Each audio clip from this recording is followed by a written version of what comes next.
Hey there, hi there, cutie folks. How's it going, everybody? Hey there, Dwarven Heart, Paradox 428, Basami, Zizification, House Cat, Nutella Cats, Nutella House Cats? Delicious.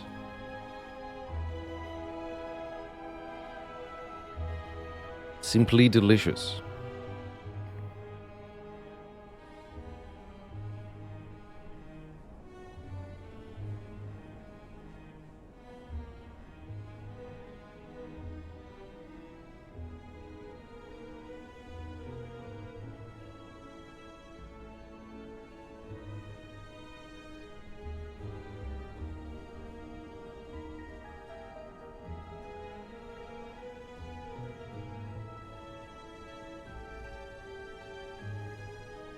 Spix the sidekick.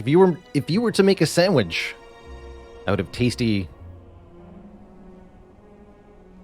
cat condiments, would you get a pernut butter and jelly sandwich? That's what those username combinations conjured forth into my brain, and I'm only slightly sorry that I said it out loud.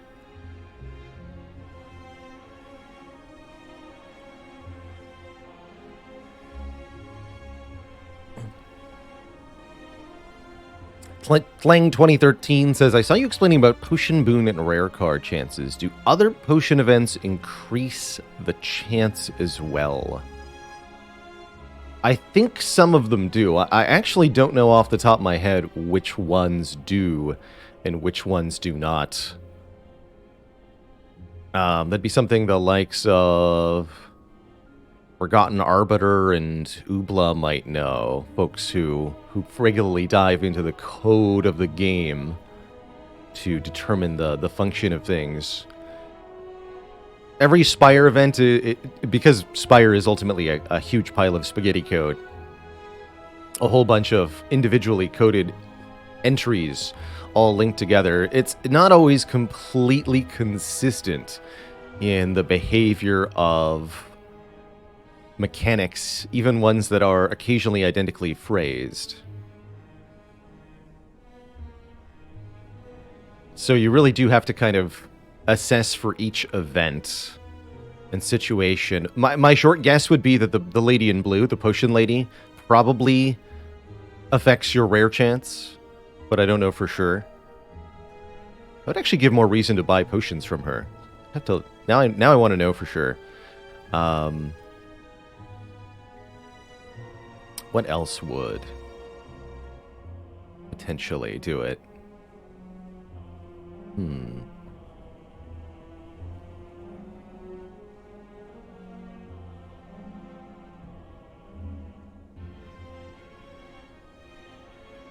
don't think regular potion drops affect your rare chance, so it has to be a specific condition.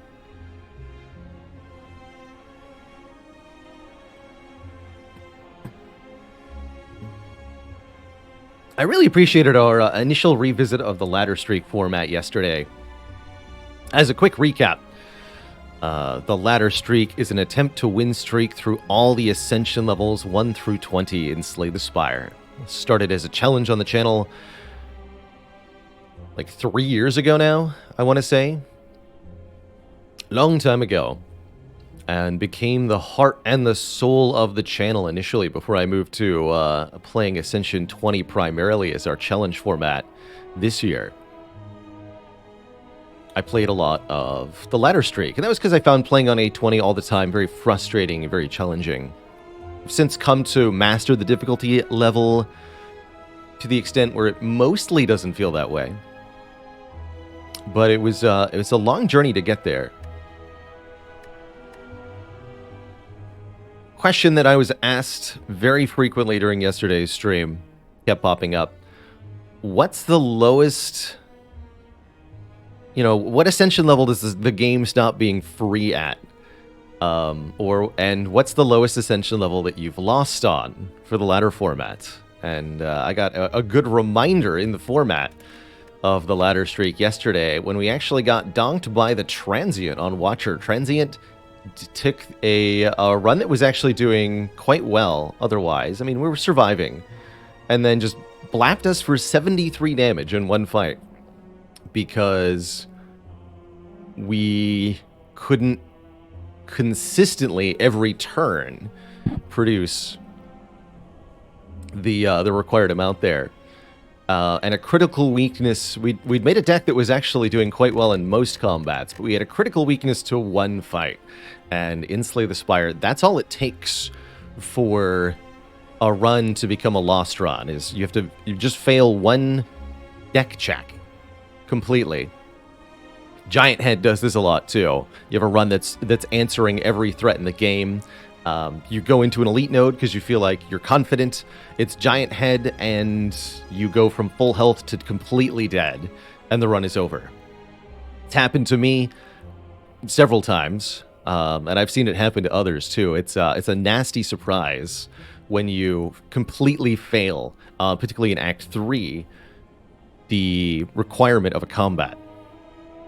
Rapto can do the same thing in a very dramatic fashion, too. Raptomancer can end you from full, and we had a couple of surprise losses to Nemesis, too. Nemesis can get you, but Nemesis is one of those fights that only gets you sometimes. Nemesis and Gremlin Leader, I kind of feel like, are very similar. If you fail the deck check for Raptomancer or for Giant Head, it will kill you every time. If you fail the deck check for Slavers and Book of Stabbing, they'll kill you every time. But if you fail the deck check for Nemesis and for Gremlin Leader, they only kill you some of the time, depending on the random pattern of their AI a little bit. As long as you're able to kill gremlins, that is. If you can't kill the gremlins, Gremlin Leader will kill you every time. It's my fastest run, Junota asks. My fastest victory against the Heart on Ascension 20 that I can remember, we did a 26-minute run earlier this year. Oh, there's a full list of times there. That's not even accurate. Yeah, we had again 26-minute Ascension 20 Heart Watcher run earlier this year when we were trying some speed versions of that. Trying not to play too fast these days, mostly for ergonomics reasons. Hey, happy birthday, Eurocliden.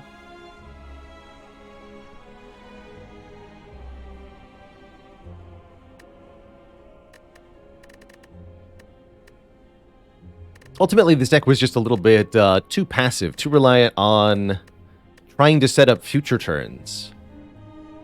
And buying ourselves that time with health often. We did end up quite low health multiple times. Many enemies were able to damage this run a lot, so it wasn't just that we were a little bit behind, but truly failing one deck check. And that's a good reminder that Slay the Spire is a very challenging game all the time. And why the Ladder Streak Challenge is so difficult in particular. You have to navigate through all the difficulties of the game without either getting complacent and also managing the variance of the game. Odds are, one of the 20 runs of your win attempt, if you're going through a Ladder Streak Challenge, is going to be experience bottom 5% RNG, right? You're going to have a unnaturally unlucky start to the run in one form or another during one of your 20. And you have to be able to play in such a way that you're able to accommodate that variance and survive it. That's what's so tricky about the Ladder Streak. Fennelgen says, not sure how we would have beaten the Heart with that deck either. I think we still had quite a bit of time to answer that question on the Watcher. I do feel like this run was absolutely falling behind, but I think we had... Yeah, we had another Relic coming our way, plus a whole second half of the act, and don't discount the damage from Bronze Scales, neither. I think we actually would have been pretty okay with the damage half of things. Surviving would have been tricky, but ideally that's what a 5 potions would have done for us too. We could have gotten 5 potions into the heart. I think there would have been ways to beat the heart if we'd managed to defeat the remaining elites of the act without too much trouble. Giant Head didn't seem like they were a problem. And we have Pantograph too.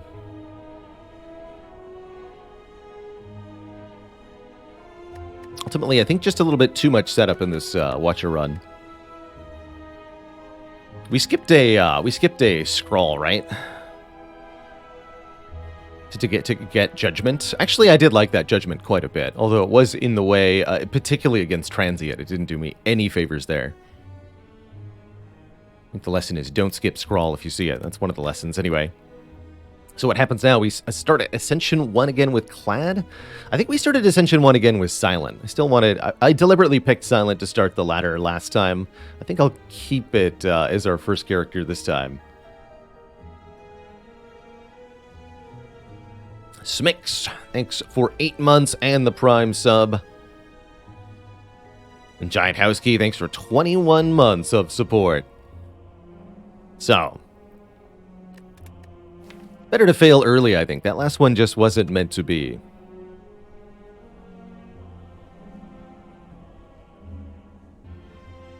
Hey, you're welcome, Uniquely K. Still something I'll keep in mind is slightly modded starts, particularly for ladder-style content like this.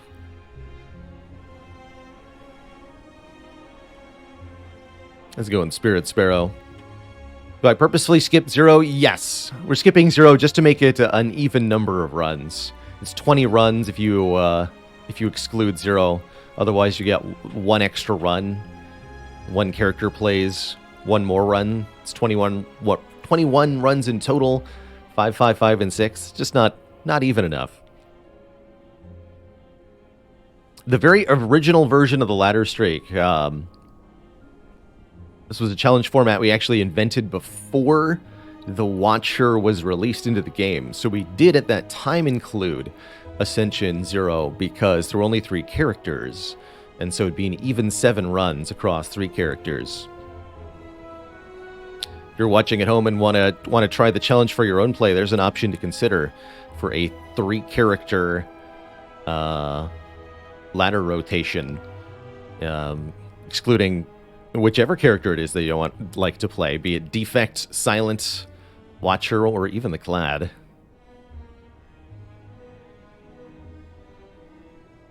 Everyone's got a different favorite and a different least favorite. Always found that pretty cool about Spire. So, let's play another Ascension 1 run with the Silent. I really enjoyed our previous starting runs, so I have... no doubt we can enjoy these ones too.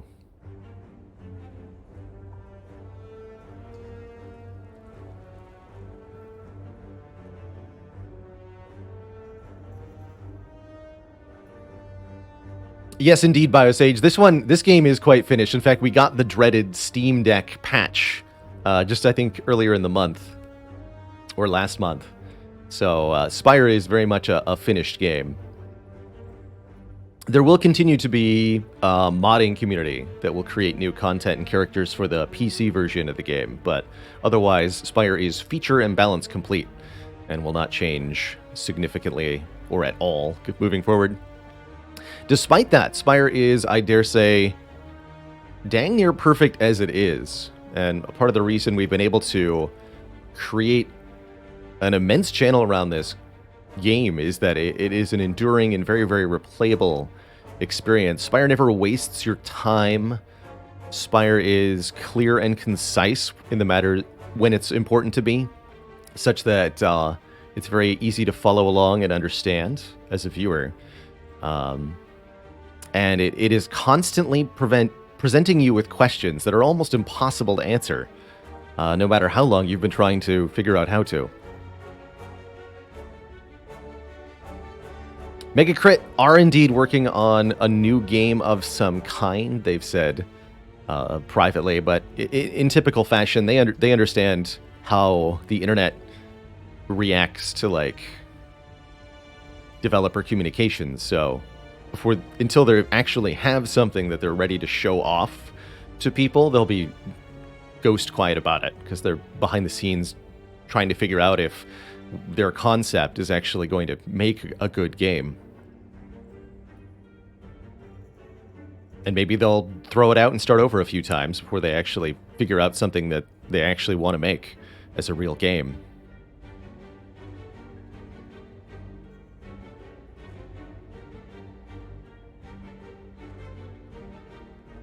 I make Spire sound like a person I want to date who's very outside of my league. Spire is a game. One other chatter called it lightning in a bottle. Spire is a game that nailed the presentation almost perfectly in a myriad of fronts, to the extent that although it's created its own subgenre, because it really is kind of the first of its kind, the first major well-polished deck-building roguelite. It also executed on that concept so well that every other game in the same vein ends up living in the shadow of Spire, constantly being compared to it on multiple fronts, and inevitably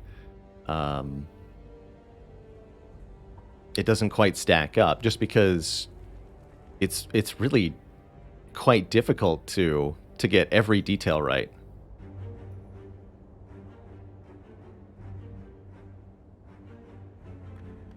And part of the reason Spire is successful at this is that it kept the scope small and limited. The art is well done, but it's simplistic and cartoonish, outright bizarre at times. Like, what is going on with Cleric's abs, for example?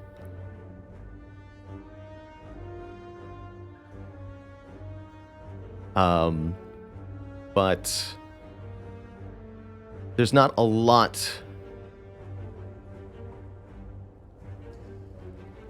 mechanically and visually that evolves. There's not a stat tree or a behind-the-scenes unlock progression that matters a whole lot, or currency that I'm earning between runs or anything like that.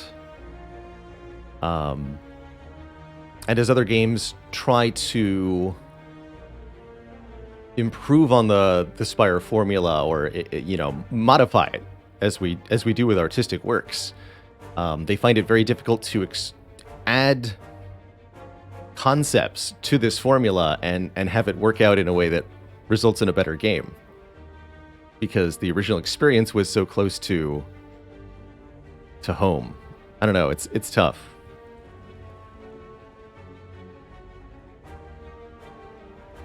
I really do think roguelikes benefit massively from simplicity, because it allows you to really fine-tune and polish the moving pieces, and that's what's important about the roguelike, is the interactions of the moving pieces.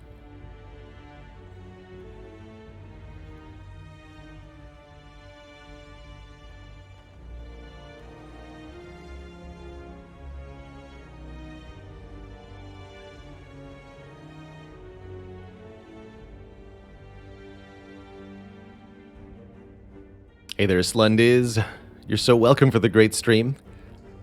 Here's to another wonderful year in 2023. I'm pretty hopeful.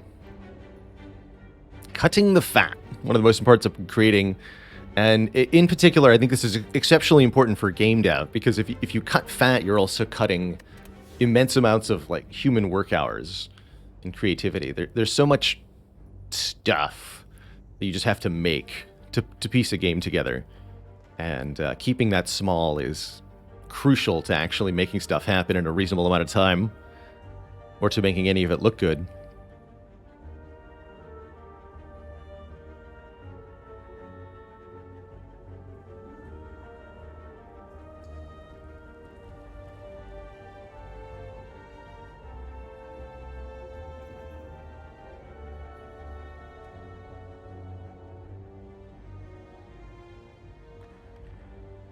So, of our starting options here on this Ascension, we went really aggro last time for our A1 run.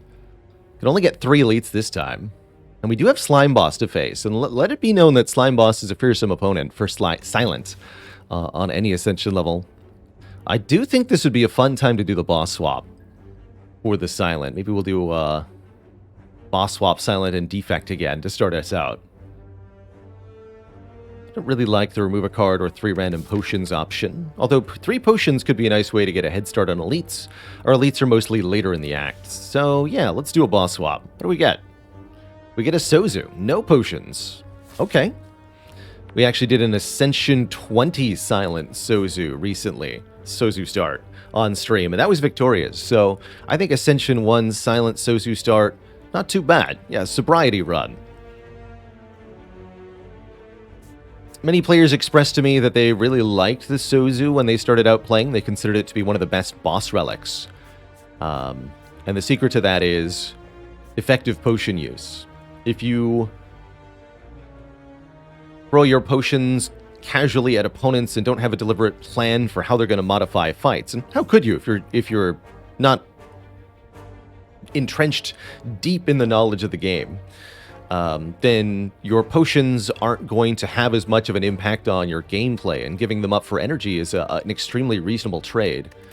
The same is true of the Busted Crown. In fact, if you don't understand how to evaluate your card picks properly, for the late game in particular of Slay the Spire, then restricting your card rewards, and it's just 1 card of add or skip, can actually improve the quality of the cards that get added to the deck by virtue of taking away options you might think are good, but end up not being actually helpful.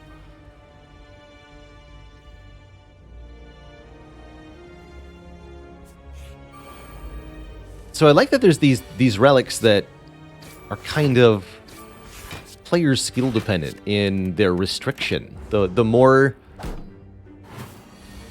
knowledge you have at the game, the worse relics like the Sozu become for you. That's really fascinating to me. So how do you, as a Silent with no potions, but 4 energy per turn, how do you get ahead in life? And the answer, my child, is card draw. Predator's next turn card draw is actually a really good way to get that, too. The goal here for Silent with Sozu is draw a ton of cards every turn. We're going to use backflips, acrobatics, calculated gambles, predators, whatever it takes to get 8 or 9 cards into our hand. And then we'll use an immense source of energy per turn to play whatever we deem most effective from that. So we'd like to pick up another energy relic from a future boss and do even more with that. So here, for example, we get to play Predator, Survivor, and Defend. That's the power of 4 energy. Well, we actually almost killed the Jawworm here. Not quite.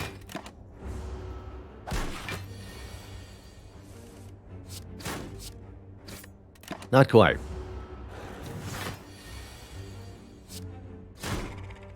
Yeah, Sozu's benefit is easy to understand, but the downside is not. We lose our first potion there, a Fear Potion.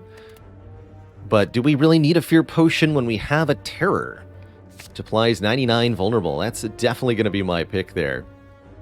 Much better than Quick Slash. I talked on our last Silent run about Quick Slash, and let's just say I don't like Quick Slash very much. Is the short of it. I don't like it. Terror means an enemy's vulnerable for the whole fight. Terror, as I see it, is one of the big enablers to using physical attack damage on the Silent as your primary means of engaging with enemies. Let's see, it's only 17 damage, or 5 max HP. It's a challenging act ahead of us, so I'll lose the 5 max health, but this is actually a reasonable time to take 17 life loss. Even only 12 more than hiding would be here. And keep your max health. Especially since on this Ascension level, we'll heal to full after defeating bosses. Why Quick Slash if you could Dagger Throw? Compare and contrast Pommel Strike and Quick Slash. Quick Slash draws 1 card, even when upgraded, does not exist with strength to any benefit, and is outclassed by many draw cards on Silent. Pommel Strike is upgradable to get more draw, allows infinite combos on Ironclad with Sundial and exhausting other cards in the deck using stuff like True Grit and Burning Pact, and can be boosted to massive damage with Ironclad strength gain. So 3 big upsides for Pommel Strike, 3 underwhelming statements about Quick Slash.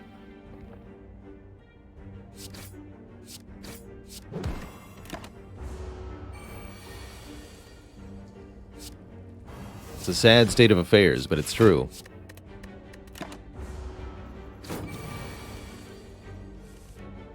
Yeah, and Perfected Strike exists, Strike Dummy exists. There's so many little benefits that the Pommel Strike gets that none of which apply to Quick Slash. Quick Slash has no real late game utility or viability, no relics that interact with it meaningfully.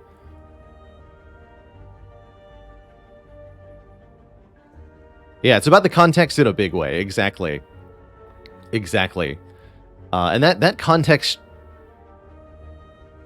is something I've only really started to gain true awareness of now that I'm thousands of hours deep into Slay the Spire.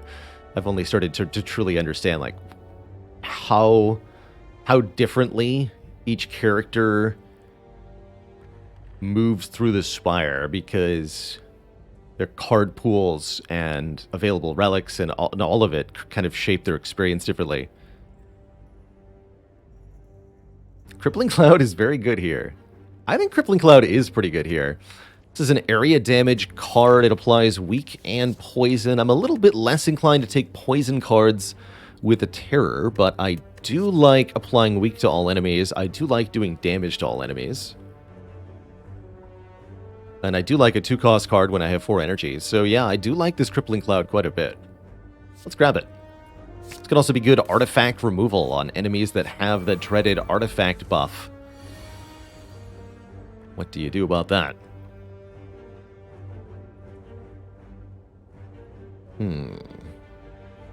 Looks like we're playing Survivor.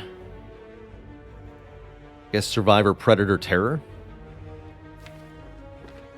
The best way to do that is kill this one with Predator. Discard the Crippling Cloud. Make the front one vulnerable and break its block.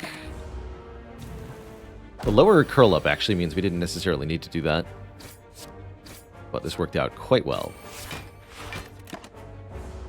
In Act 1, just having 4 energy per turn really allows you to outclass most of the enemies. They're designed and balanced around 3 energy per turn, split between strikes and defends. And you just get to completely cheat that if you've got bonus energy. Also very relevant here in the context is that the bonus energy from the Sozu is always useful to us because there's no Ascender's Bane in this deck. We don't have a 1 dead draw that we get constantly. I've actually been missing the thing. And that means we always get to spend all the energy. Well, ask and ye shall receive. There's card draw. Acrobatics, draw 3, discard 1. Quick Slash, again, getting ignored here. Sneaky Strike would be quite good damage if we had a reliable source of discard, which we don't. We just have 1 survivor, so I think we should take the Acrobatics first, and we could then from there take a Sneaky Strike. Hey, Andy Sue, we lost on Watcher Ascension 3 of all things.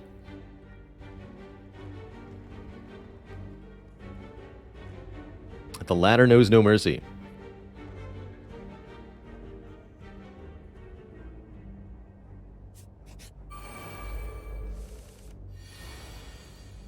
Alright, our first elite will be the 3 sentries. What we lack in potions will make up for in relics here. Definitely want to kill one of these sentries next turn. I'm wondering if we play Defend Predator Strike or Defend Predator. Either way, I think we'd like to kill the back one next turn. Let's see. 22 is pretty hard to kill. But 18, or well, in this case, 16 is much easier. That's 3 strikes or Terror Strike Strike. That kills. Or Strike Strike Crippling Cloud also kills. So yes, we'll take 4 damage this turn to line up the kill this next turn.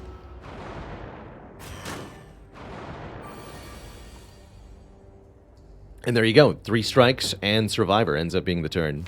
Next turn we get to Crippling Cloud Terror. Perfect. When possible, it's better to avoid spending energy on card draw. Any energy we spend drawing cards is energy we can't spend playing cards that actually have numeric impact.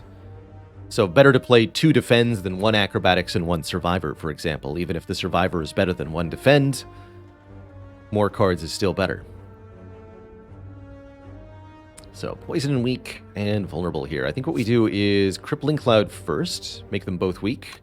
That allows Survivor to full block. Then I can play Terror on whichever one I think I'm going to kill next, which should probably be the 38 health one. I don't think we'll kill this one next turn. Oh, wow. Predator, defend, defend. What a draw. Ideal, even.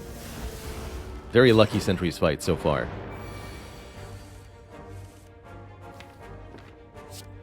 And if I don't play the acrobatics, another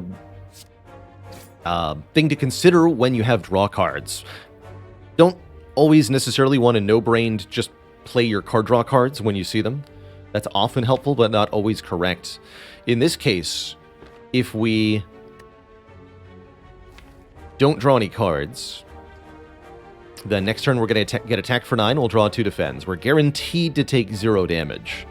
But if I play the acrobatics and we draw 3 of these cards, we might draw defend, defend, strike, then draw dazed, dazed, and some other stuff next turn, and end up taking up to 9 additional damage. Playing the acrobatics here isn't guaranteed to, but might cost us health next turn, when instead not playing acrobatics is guaranteed to be damage-free. Choosing when exactly to move the cards from your discard pile back to your draw pile can also matter quite a bit.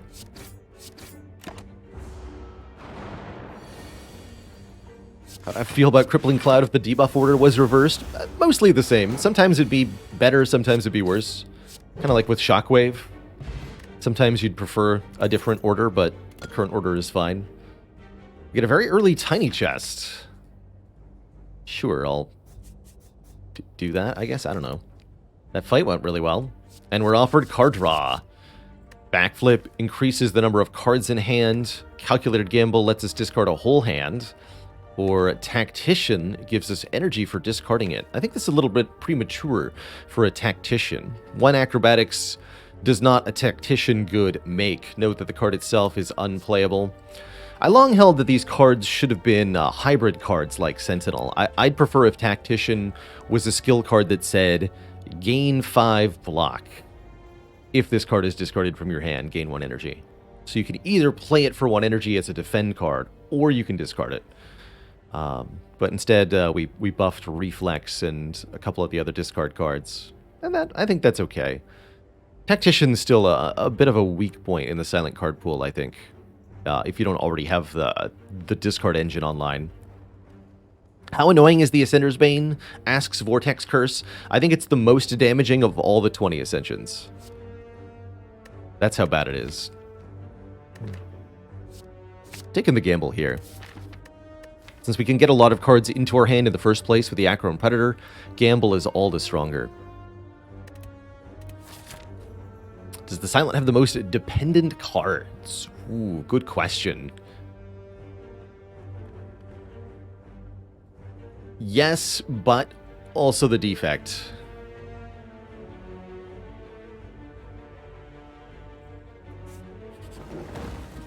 Get a remove transform upgrade. Ooh, I like transforms early on, although this is actually a very good opportunity to outright remove. Simply shrinking the number of cards in the starting deck, particularly the strikes from the Silent starting deck, can really, really help your long term. And that's what I'm going to do. I'm going to remove 1 strike outright.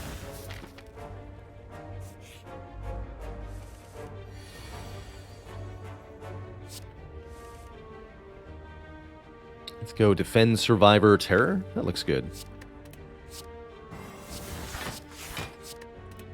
That looks good to me. And have some weakness. Weakness and poison. weakness, making sure that our defense block a lot more cleanly here. It's quite nice. I really just love the efficiency of Terror.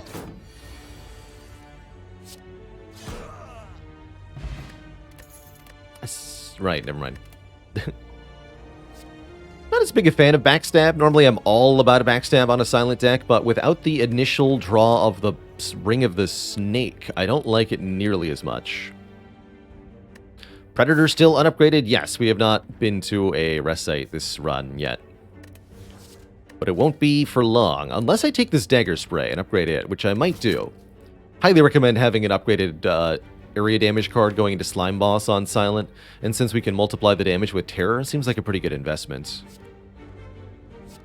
Let's take a Dagger Spray here. We're going to need some area damage. Ninja Scroll. Start of each combat, put 3 shivs into your hand. Since we traded away our starting relic, we're actually less likely to run into the downside of the Ninja Scroll, which is that it limits the number of cards you can have in your hand on turn 1 at the start of the combat. So, for example, if Silent with Ring of the Snake finds both Ninja Scroll and a Bag of Preparation, the Bag of Preparation is effectively wasted.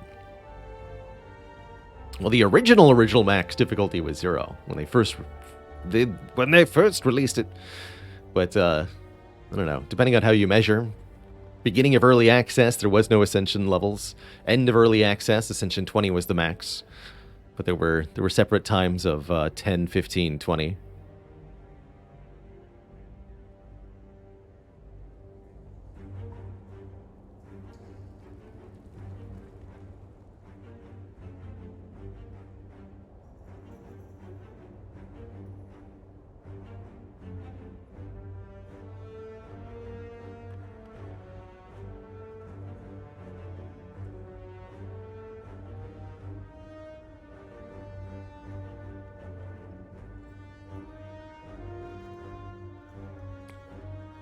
And a dad joke for Frabolo. If the Silent were to stuff her cloak with as many shivs as possible on turn 1, would that be going on a Binja Scroll of knives? I don't know. We're going to take that Ninja Scroll for the turn 1 damage. We're going to upgrade the Dagger Spray before the Predator here. Although I'd also really like to think about upgrading some of these card draw cards for later. Our current focus is on getting enough damage to defeat the elites of this act, as well as our Act 1 boss. I think I'm going to calculated gamble to get to our stuff here. We're going to discard the shivs. Actually, maybe not all of them. Let's lose 1. Actually, let's lose 2. And discard all this. Let's try to find Terror in particular. Alright, next turn I could Terror Predator Strike if I wanted to. We'll let Sleeping Eggs lie for the moment.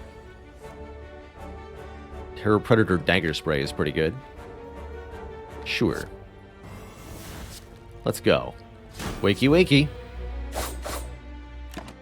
Lack of Villain matchup can be fairly tricky if you don't have weakness on the correct turns.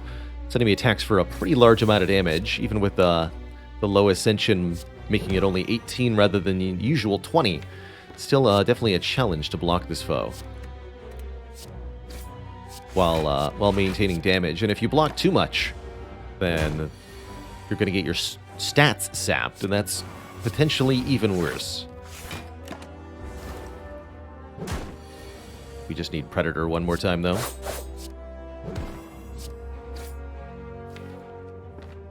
Is that going to kill? I think so. It's like just barely. We do 21, yeah. Plus the 2 poison. Or plus this strike. Get ourselves a Gremlin Horn. When an enemy dies, gain an energy and draw a card. That's going to make Slime Boss easier. That's going to make Act 2 a lot easier. We're offered a Leg Sweep for premium block. There's another Storm of Steel here for more shivs, but we don't actually have a good reason to want shivs.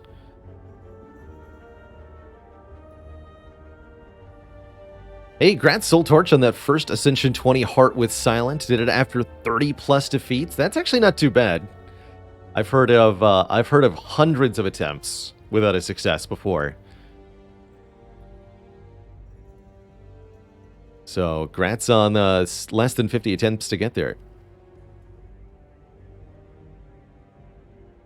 I'm taking a leg sweep here. Leg sweep is primo block on silent.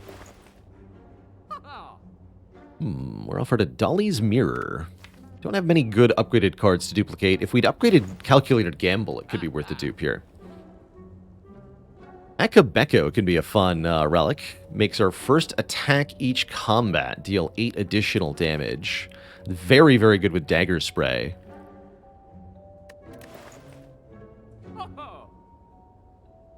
Could buy a Sneaky Strike. I think what we should definitely do is remove another regular strike here. Keep getting attacks out. And with the leftover money, I really do like the Akabeko.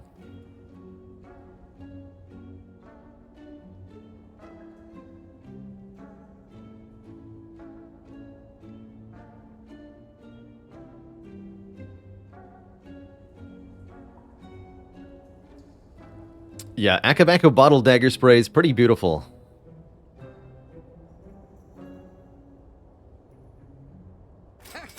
Pretty beautiful. I am going to buy that Akabeko. I think it's quite potent here.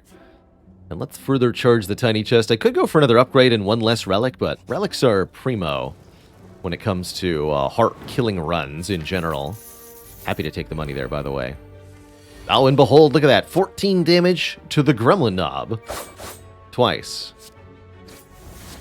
We also get to apply 3 turns of weaken to Gremlin Knob, so no matter what Knob chooses to do, we won't be taking all that much damage. Note that on this difficulty level, the Knob's attacks do a little bit less damage initially, and the Gremlin Knob gains less strength per skill we play. I think we can get a next turn kill if I gamble now.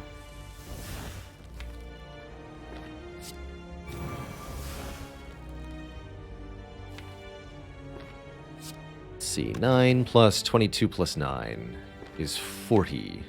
So I would need one more damage card next turn. Or I Acro Predator now. We just take... Yeah, that's going to be more reliable. Take 9 and win the fight next turn, probably. I think that's good. Works for me. Get a whole pile of gold. Note that the bonus gold from the Golden Idol is really going to add up here. Get a letter opener. If we play 3 skills in one turn, we'll do bonus damage to all enemies. And now we're offered a Sneaky Strike for free. Do we want it? I don't think so. I think with the letter opener, we're actually going to be outputting very good damage with what we have. We could pick up a Caltrops here as part of our late game plan. We don't actually need to incorporate a whole lot more damage from here. But I think it's a bit premature. I'm going to skip. Could consider dash. But no, I'm going to skip. I think for the slime boss fight, we'd like Calculated Gamble to be upgraded. This is actually a little bit scary of a fight with 37 health and no potions, but the 4 energy per turn should let us clear any slimes pretty quickly. And I think the letter opener is going to help a lot.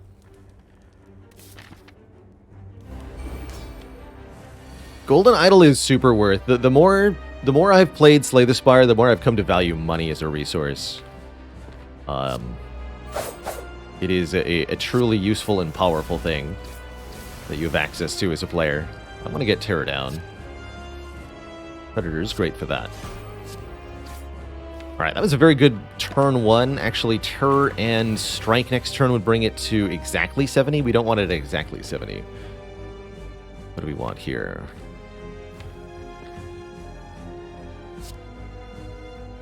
It's Terror then Acro to shuffle the deck, because I want damage cards next turn. And then since I can't play the Strike, what we should do is play a skill for 5. Not the Crippling Cloud, because that would again cause Slime Boss to split at 70 health. So let's play just Defend here. Actually, no, Leg Sweep here for the weakness. Just in case we need to tank the hit for some reason. But then on this turn, we can do as much damage as possible. Look at that. Predator, Dagger Spray, Strike. Beautiful. We get 2 25 health slimes. We draw 7 cards with the Calculated Gamble, including all 3 of the slime. So, see you later, slimes. Just give me real cards, please. And now I can do some stuff. Like, basically kill the Spike Slime entirely, while almost completely full blocking. Actually, we're guaranteed to draw a Dagger Spray if I play the Predator, so I don't even need any of that nonsense. Actually, I think the best thing to do is this. Predator, defend, defend. Hit him with the letter opener. This turn, we play Dagger Spray. Oh yeah, and Gremlin Horn takes care of the rest. GG. Okay, so we managed to perfect the slime boss, and yeah, mostly credit to 4 energy per turn for doing that there. Give me the bonus money. We're doing attack damage. Phantasmal Killer is one of the best ways to multiply that further. Phantasmal Killer with Predator and Dagger Spray looks incredible here. This deck almost could pull off Grand Finale.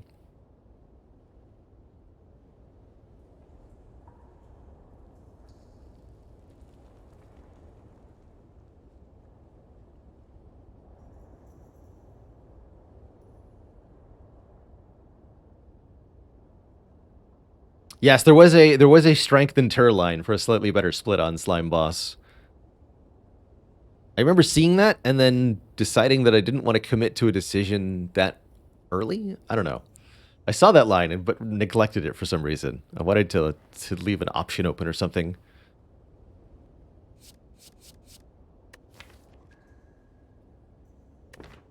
It's actually a tough choice. I think Phantasmal is going to be beautiful here. We could maybe even end up, if we draw in perfect order, we could do something like Phantasmal Killer, Akabeko, Dagger Spray. Oh, and Runic Pyramid would make that so easy to do.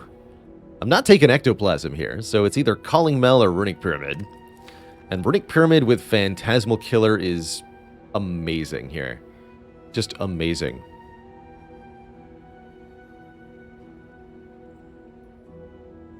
What am I looking for in a deck with Grand Finale? Variable card draw and a retain. So now that we have the Runic Pyramid, the Finale actually would have been amazing if we take in Runic Pyramid here. But I think the Runic Pyramid will still be amazing with Phantasmal Killer. Calculated Gamble, Runic Pyramid's amazing. It's going to be hard to keep the Akabeko because of the Pyramid. But I don't want to discard Shivs anyway, so yeah, let's do it. Pyramid is my personal favorite relic in the game, mostly because it enables such silly nonsense. I view Pyramid as a combo enabler. There are many cards in Slay the Spire that are at their maximal effectiveness only when drawn together or played in the correct order. And the draw variance of Slay the Spire prevents such strategies from being consistent normally. However, with Runic Pyramid, that all goes out the window. Yeah.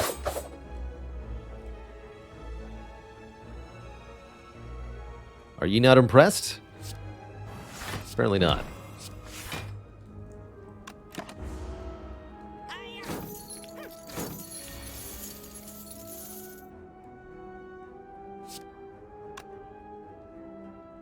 $18 to full blocks. Let's go defend, defend, survivor, Phantasmal Killer. Keep these shivs with double damage. Super shivs. The power. 8 damage shivs. Got him.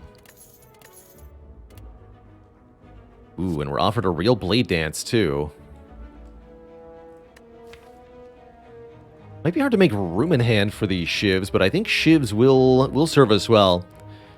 I think we mostly don't end up upgrading this Blade Dance because of the Runic Pyramid. Don't much like Alt Attack with Runic Pyramid. The AoE damage is good, but the random discard is not. Second Predator, I don't think we'll actually be able to draw all the cards it creates. So yeah, I am going to go with an unupgraded Blade Dance here. And I'm going to spin the wheel. I was hoping we might get a 3-card removal here. Thank you for reading my mind, Gremlin. Strikes out. We've had first Predator, sure, but what about second Predator? Do you notice I'm headed for the Burning Elite? I feel pretty confident here with Pyramid. I think we can do it.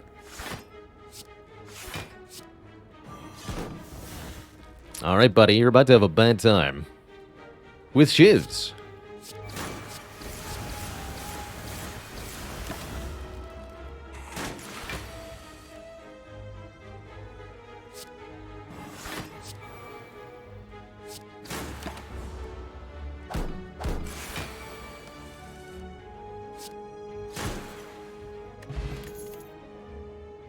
Ooh, an upgraded dagger throw. Draws 1 and discards 1. Very useful effect for interacting with discard synergies, and the upgraded damage is nothing to slouch at either.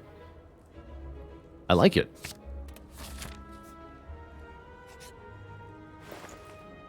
I like it a lot. Grand Finale's back if we want it. Heck yes, we do. I'll pay a premium for that. Oh, we can even afford Concentrate in card removal. I'm about to concentrate here. Discard cards, gain more energy. We're already almost out of strikes here. Let's do it. We can even discard shivs for energy. Yeah, what a store. Holy moly. Oh hey, it's one of the rare situations where I advocate killing the Mystic on turn 1. Or killing the Mystic first in general. Is, if she's hitting you on turn 1 and you can't block it other than by killing her. Poor lady.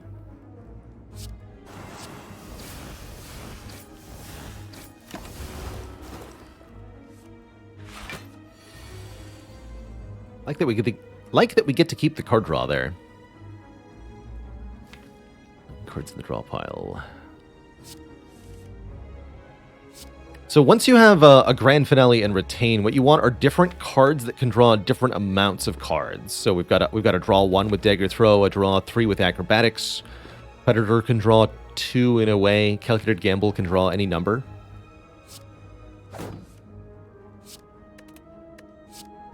And then each turn is a puzzle of how do I line up the draws to make this Grand Finale playable. Good catitude. Thanks so much for 52 million years. The eternity and counting. Do we take a Prepared? A draw 1, discard 1. This could be a source of draw 2, but only if I can upgrade it. We do have a couple upgrades heading our way. We get 4 upgrades this act. I'd like to upgrade Phantasmal Killer. I'd like to upgrade probably Predator. I'd like to consider... Actually, no, not Predator. We'd upgrade Grand Finale. There's Cloak and Dagger if we want a green card. A little bit of block, 2 more shivs to work with. There's an argument there. But now that we have the Grand Finale, we want fewer cards rather than more. I am willing to take and consider upgrading this Prepared. Yeah, I'll do it. Good card with Letter Opener, too. But first and foremost, we upgrade Phantasmal Killer. Save 1 energy on the reusable skill is, I think, most important. We're up against the dreaded foe. The plus strength Book of Stabbing is here. How spooky. I think if we can land a double damage Grand Finale, we'll be there. But that's not where we're getting this turn. I think we need to play cards to make room in hand. I'm not going to try to Phantasmal Killer the damage bonus of the Akabeko. It's not worth it. I think we just go Strike, Neutralize. Keep the shivs for the moment. There's no reason to play them this turn. Okay. Take 2 hits with 2 wounds. Those shouldn't matter, though, because our goal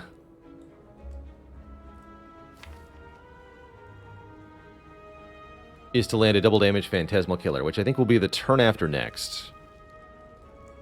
This turn we want to play Predator.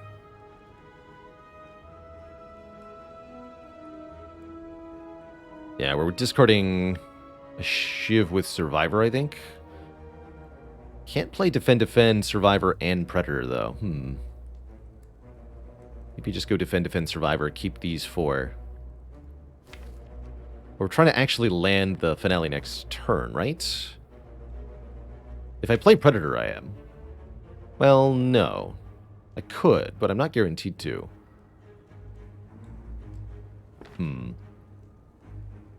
Is there a card that can single hit for 9/9 damage if set up properly, asks Soul Torch. Many. Well, consider the strength cap is 999, so any attack can hit for 999 with the strength cap. But outside of if you mean with 0 strength, then I can think of still several that can do that. Body Slam, Searing Blow, potentially Conjure Blade, depending on how you count it. Blizzard. Finisher, kind of. Not one hit, though. Skewer, Whirlwind, Brilliance, Ritual Dagger. Ritual Dagger would be fun to get to 999. In an endless run, you could do it, I guess. That wouldn't be too hard. Rampage. A lot of great answers in chat there. This would be what then? Predator defends Survivor? Phantasmal Killer would be the play. Or we can play into block next turn. That seems pretty easy to do, actually.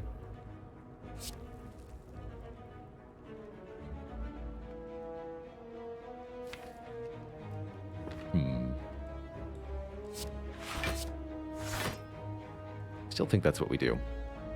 So I don't play the Phantasmal Killer yet. Guess I can discard this then, yeah? Okay, I think that's what I do this turn.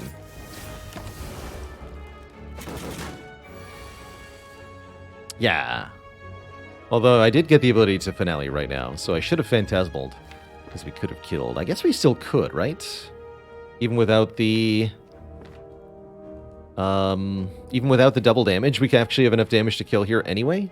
I think that's correct. Alright, well. Ignore my misplay of not playing Phantasmal Killer, and behold the power.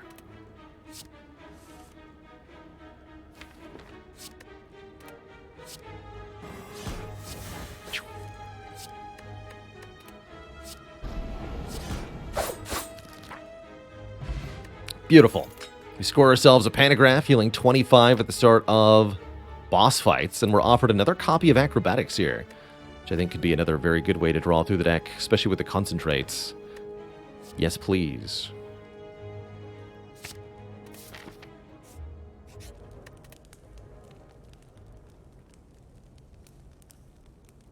Let's upgrade Prepared. Yeah, and again, that was a plus strength Book of Stabbing. No problem, no problem. Let me go this way. Get another relic here. So relic, relic, relic, relic. We're going to get 4 relics and 4 floors. Assuming I don't skip one for the blue key. Molten Egg's not going to be skipped here. Any attacks we add will be upgraded. Hugh Cecil, thanks for 10 months of support. Come on, Dagger Spray. One time. Yeah. Good job.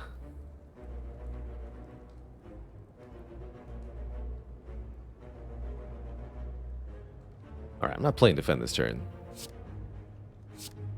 Discard 1 Shiv. We have Kremlin Horn, don't forget.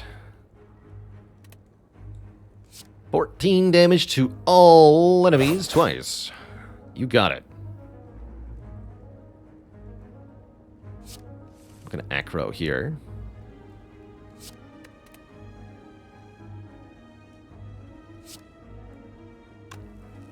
And we're going to do 5 more with a letter opener at the end here. We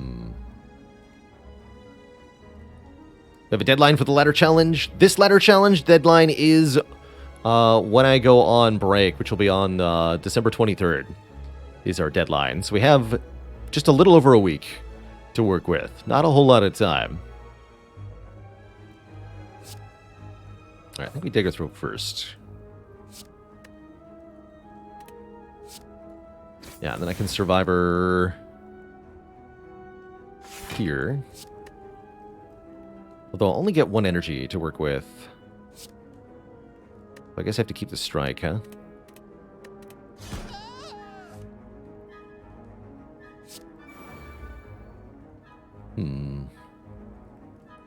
Keep the Shiv.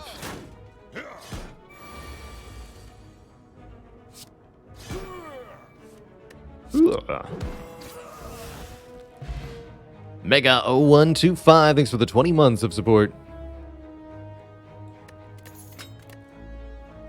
Get the Specimen, which allows us to transfer poison. We're offered a dodge roll plus and an after image. This is definitely a decent deck for after image. 1 block per card played. We're looking to spam cards to get the finale online. I actually think this is pretty good. This will help counteract the beat of death we have to contend with against the Corrupt Hearts. This question mark room is a treasure chest. We called that out earlier. This one contains the Duvu doll, giving us bonus strength based on the number of curses we have. Problem is, we have no curses. Didn't take the calling bell. So this is a good opportunity to take our blue key, because currently that relic wouldn't give us anything, and I'm not going to take any curses that would make it give us anything. This is not how this works.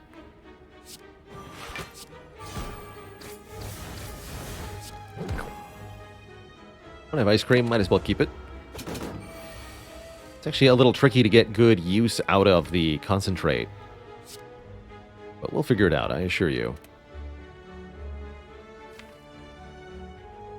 Let's see, Kelk Gamble would draw 7 cards. Don't have the ability to draw 2. Could make it 6 and hope for the acro, but if we whiff, we miss the finale.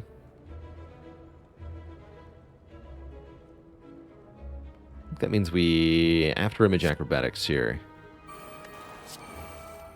Perfect. Okay, now we can calculated gamble into the finale. And that'll be just swell. For that to work, we need to gamble 6 cards away. Currently, there are 7 other cards, so I got to play 1 card and then calculated gamble. And that card should probably be Defend. Although Blade Dance is almost as good as Defend. Defend's a little better. Could also just, yeah, we could use the Phantasmal now in full block. That's actually much more reasonable, right? We've got 6 cards in the draw pile and a draw 1 with Dagger Throw. That's much more reasonable. To set up the grandest finale, like so.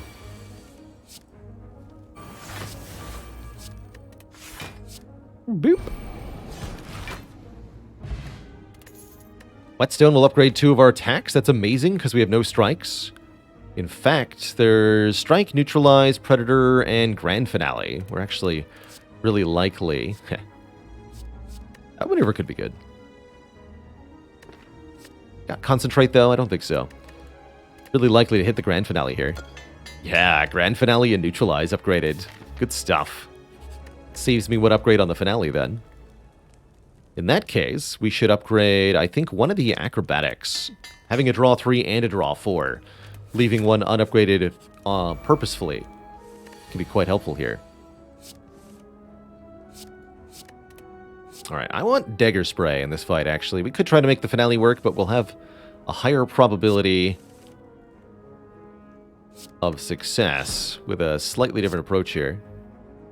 I think. Didn't find our Phantasmal Killer. That's alright.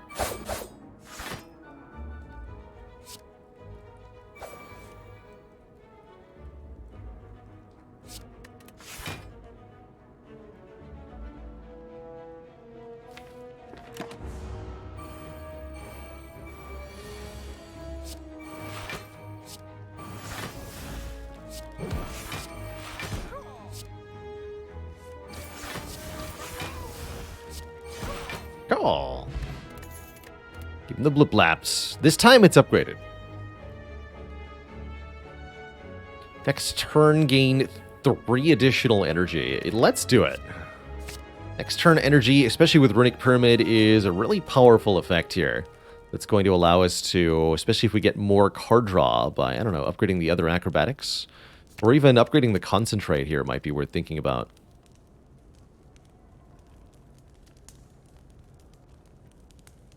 Cultist dropped a Cultist Potion. Isn't that cute?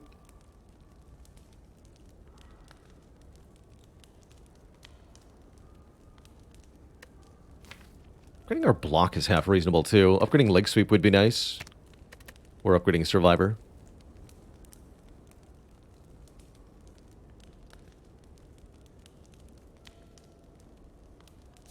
I'll upgrade this Concentrate. I'm going to want that upgraded later. Almost never do you want to discard 3 cards out of your hands. Almost. Alright, this looks promising. Let's go After Image, Outmaneuver, Crippling Cloud, and Phantasmal Killer, of course. That way we can potentially do the Akabeko thing with Phantasmal Killer. Check this out. The bonuses... Oh. Bonuses multiply. 46 damage Predator. Do not, in fact, get to do the thing. That is a disappointment, but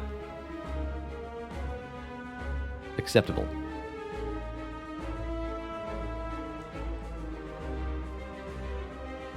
So, we should kill this one first.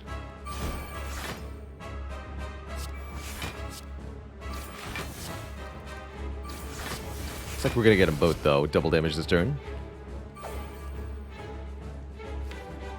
6 cards in draw pile. We might be able to double damage Grand Finale here. No, we don't get to Finale at all. Understandable. Actually, wait, we still might be able to.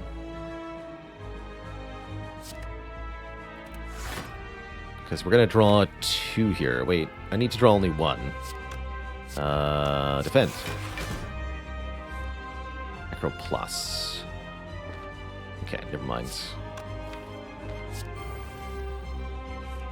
Not going to work out. And I'm okay with that.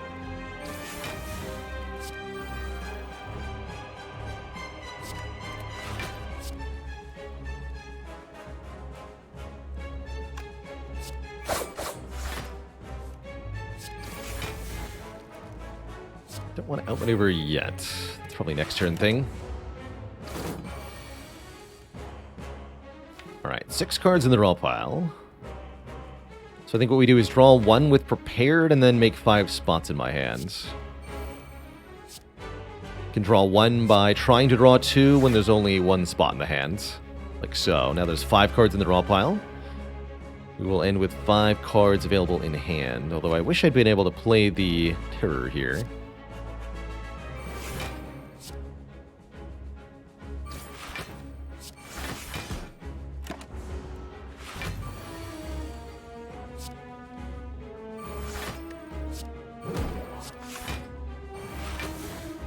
Boop.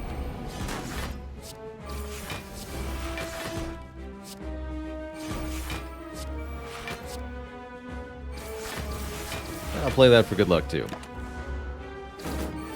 Please enjoy your face full of being destroyed, Bronze Automaton.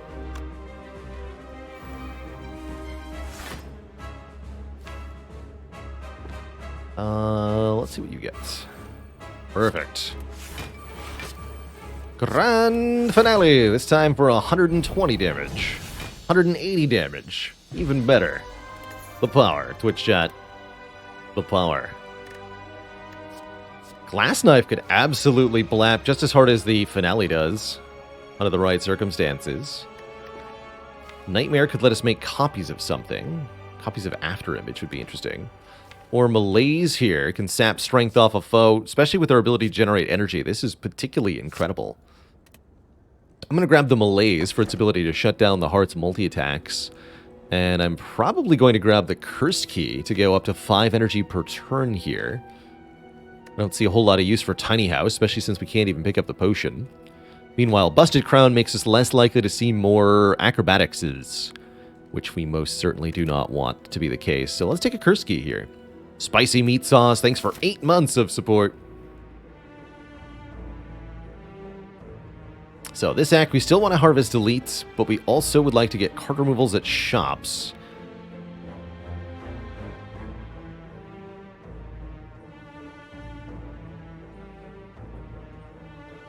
It's a 4 elite path, but that hits no shops.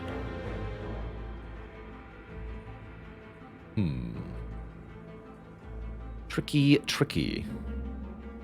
Well, we definitely want to hit 1. Probably we'll go to this one. Then we go 3 elites. And lots of events. I like events here in Act... Actually, wait, I don't want lots of events. What am I doing? Fool. I'll have to skip the chest we get from one of those, but otherwise, that'll be fine. I'm okay with that.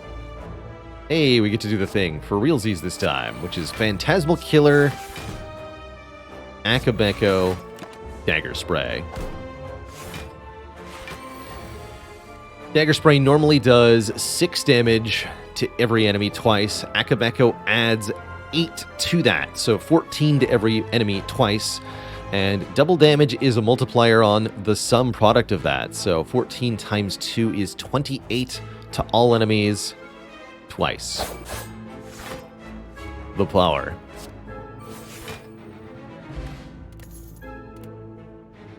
Ooh, dash plus, sneaky strike plus, or ye good old backflap. And this backflip is actually really good. Just anything that says draw cards on it right now is incredible here. The Winding Halls offer us Madnesses, which can make cards free, or could heal for a Writhe Curse, something we don't want, or we can simply lose max health, which is usually what I advocate in that event. Alright, other upgrades that matter. Malaise upgrade's okay. Terror upgrade starting to look pretty okay. I think we actually want the blocks themselves to be more impactful, though. Let's upgrade this backflip, then.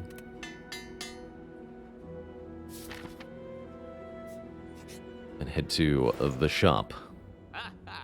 The Abacus. Whenever we shuffle the draw pile, gain 6 block. That's kind of interesting. Secret Technique to let us find a skill from the draw pile. I think that's exceptional. Very good upgrade, too. Adrenaline can drop from normal enemies. It can. There's a small chance that normal enemies drop rare cards, but it's not very high. Bronze Scales could definitely help out with damage against heart, but I think we've got damage against heart sorted just fine, actually. What we want is smallening of deck. Is Abacus good? It's pretty good. It's actually quite a bit of block for us. But is it as good as Secret Technique? That's what I'm wondering here. I think that's my personal pick. Secret Technique lets me fetch any skill in the draw pile, be it acrobatics, backflip, prepared. In a pinch, it serves as a draw 1. There's a lot of good utility to it. So I'm sorry to say, Abacus, but your time ain't here. So here, for example, I could seek acrobatics or seek Phantasmal Killer or something. There's Dagger Spray. Good talk. Guess I should have sought terror on you before I did that, huh? Spiker having only 3 spikes is very cute. We can just kind of spike our way through them. Pretty uninterested in adding more cards to this deck, let alone unupgraded cards. I'm going to upgrade this Secret Technique so we can use it again. I think that's why we spent so much money on it in the first place. Didn't I just fight you, nerds? Deathraw says, at these low difficulties, do I feel like I can pretty much style on this game? That's what I felt like yesterday, and then I lost. So no. You cannot style on Slay the Spire. Slay the Spire is a very hard game. That's what I've learned.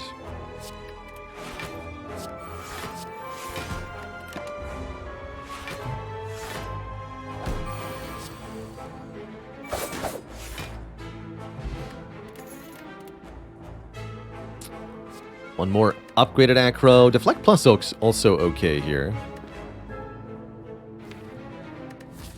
Could upgrade an Acro if I took this Acro. That requires skipping Elites. Nobody skips Elites. On my watch. So skip a chest to get 2 more events. That's probably better, right? Than 1 rest site.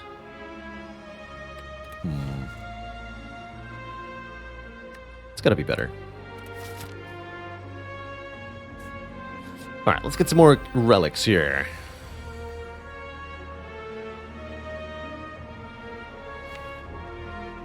Give me the terror.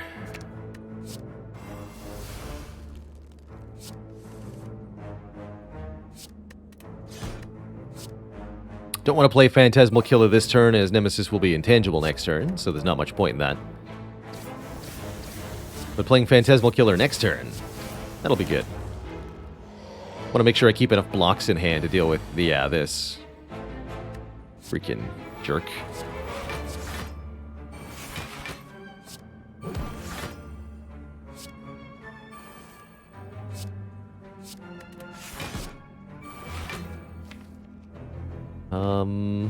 Not gonna be able to finale anyway, so let's just keep going here.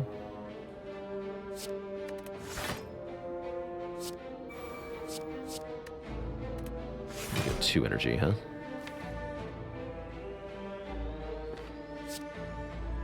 The Predator for next turn then.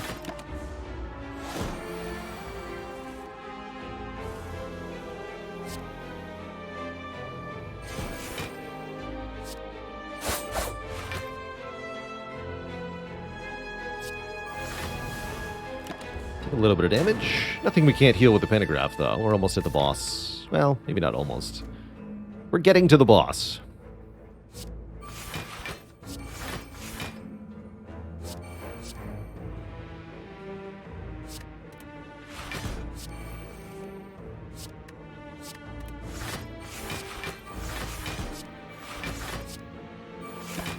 There we go. And we can even land the finale here.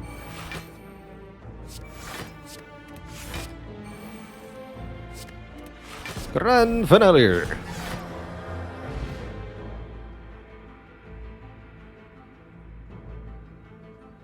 Root Reducer. Thank you so much for the 5 months of support. Is it time for another dad joke already?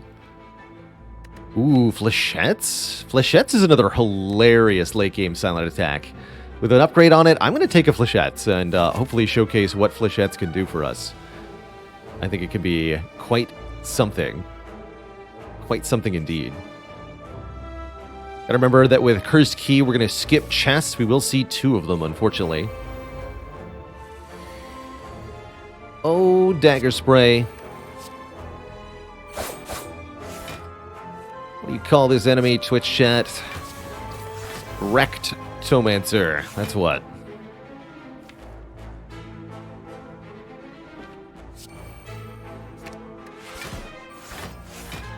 Smitty, thanks for the Prime sub. Welcome to the Cozy Sub Club.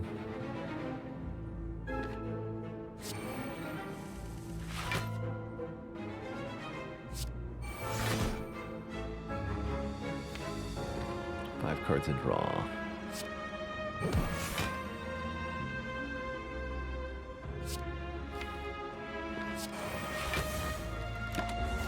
The power. The sheer power. Look at that. 180 damage. Grand finale. No. How about grand flechettes? 18 times 8. Blat. That's a lot of damage, Twitch chat. Get a Juzu bracelet. I'm about to take 3 question marks, so sure. And another upgraded backflip. If one's good, 2's better. Flechettes are spicy like. We knew this would happen. I said it was worth it to get to this. It was not.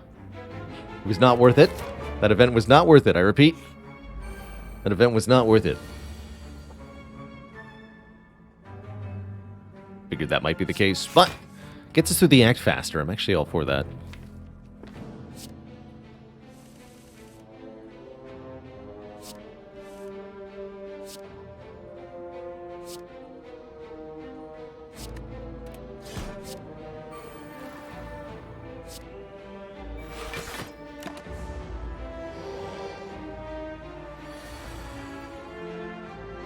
You? This works though.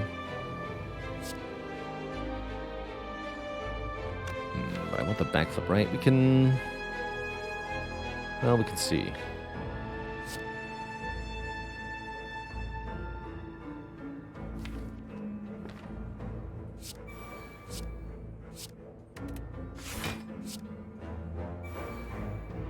Actually, give me the acro. That's going to be more reliable here. Perfect.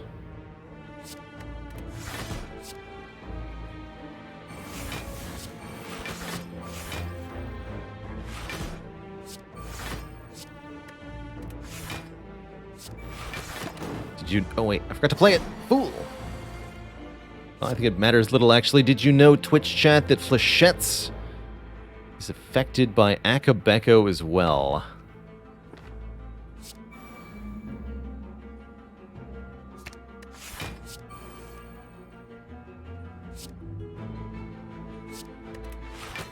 The power.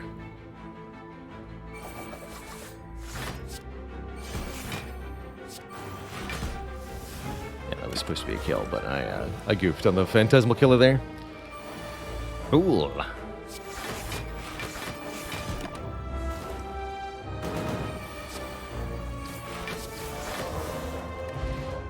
More upgrades, that's good. Piercing Whale Plus with Pyramid, that's also good. This is a great way to shut down multi-attacking enemies in the late game. Acrobatics being upgraded isn't necessarily what I wanted, but I do want colorless cards. Give me another secret technique. Dramatic entrance with Akabeko is kind of cute. 20 damage to all enemies. Second secret technique, if one was good, 2 is better. A secret weapon. That might be okay. Don't have as many attacks to fetch, but still decent. Panache could also be quite fun. We're playing a lot of cards, but we don't need the bonus damage. I'll take the secret technique for sure.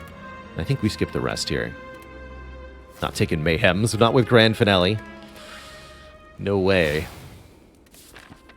No way. And bummer we had to skip 3 chests, but I think we're set up very well for the end game here. Despite everything. Time Eater is our next challenge. Time Eater will punish us for playing too many cards. I'm just going to get rid of those shivs immediately. We're going to hope to set up a powerful malaise here. With Secret Technique, we can definitely do that. And there's malaise even. Perfect. Discard that. Discard Predator? Secret Tech for Backflap?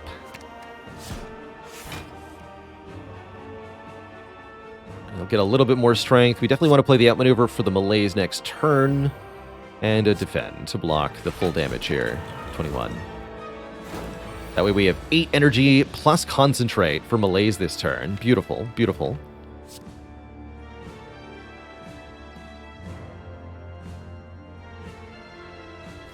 Can also Grand Finale next turn.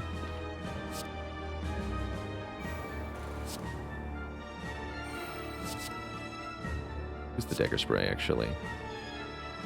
Actually, lose the Neutralize. I don't need that to be played here.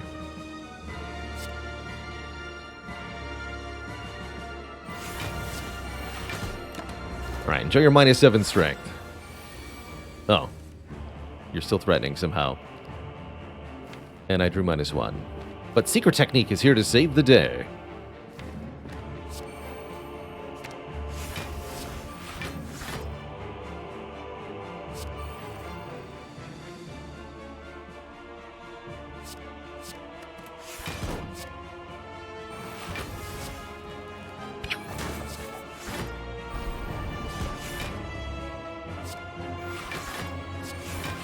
A beautiful turn.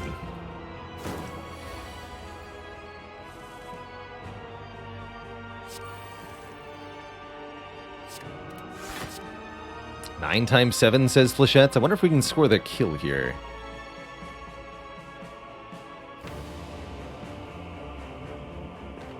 Maybe if I could finale.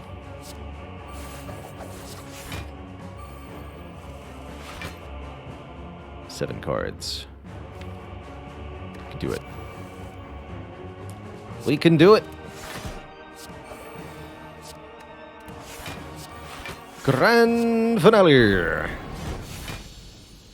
See you later, slime nerd. All right, and there's no second boss. We won't see a second boss at the end of the run until the very final run at Ascension 20. Playing on the lower ascensions, one of the biggest things that I do notice, talking about differences across ascension levels, one of the biggest things that I do notice is that there's a lot less pressure from the Act 3 boss in general. So strategies that are disincentivized by one of the 3 are a lot more likely to be successful. Mostly that means Time Eater and Awakened One. You can go Power Spam on Defect way more easily on the lower Ascensions. You can go Shiv Spam way more easily on Silent if you're below Ascension 19 is really where it starts to get nasty for Shivs. Do I upgrade the second secret technique here, or one of the other cards? I think the second secret tech is actually ridiculous. I don't think I've ever separately, manually upgraded 2 secret techniques in a run before, but here we are. And then Apotheosis arrived to make me feel like a fool. Could simply remove a card instead of taking Apotheosis. Heck, even the Oddly Smooth Stone for block looks really good. We never did find a block source this run. Like, I didn't see any footworks this run. So our late game block is a little limited by how much we can make from our block cards. And the upgraded backflips are going to be crucial to the heart fight. I do think the Smooth Stone helps a lot in that regard. Corpse Explosion could help us with the elites. I'm not worried about them. They're going to die very fast. Oh, there was a footwork in a previous shop? Oh, in Act 1, right? That was different. Oh no, in the same shop is the Abacus. I didn't notice it. I am going to take the Smooth Stone. I think +1 dex will help a lot for Heart. Although it's a shame we don't have access to the Turnip or any sort of Frailty immunity at the moment. That would make things even better here.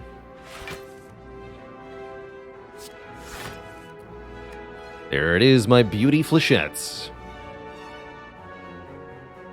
Can't make it Terror Flechettes without losing the Akabeko, though.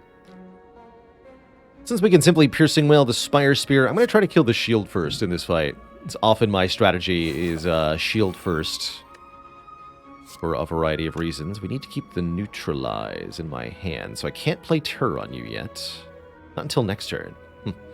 Tricky. Very well. 1, 2, 3, 4, 5. Okay, this gets played too. Got it. And I actually don't even need to turn around yet.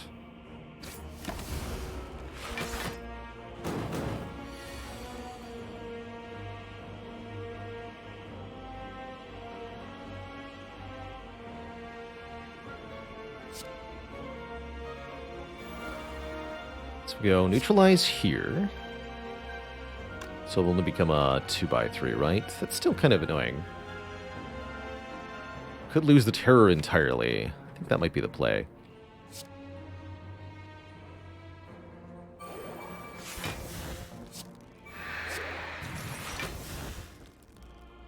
We could weaken this one, actually.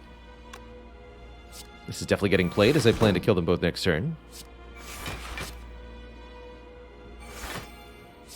Or at least one of them next turn. And then I don't think it matters who I neutralize, does it?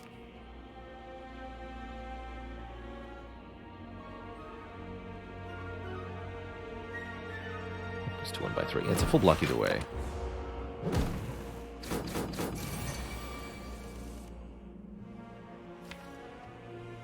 Even Secret Technique for Secret Technique, if I so deign. I like that.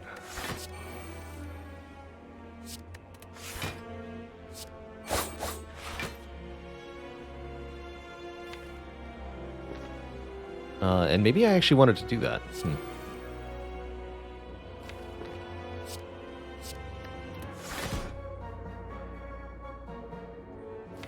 This works out as well, though.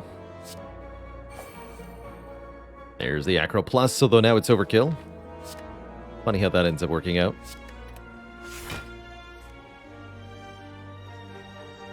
So let's just go outmaneuver. We can further malaise this fool next turn. Seems like a great turn. What's that? You're going to buff your strength? Well, allow me to completely nullify it instead. Have fun with that. Nice attack, nerd.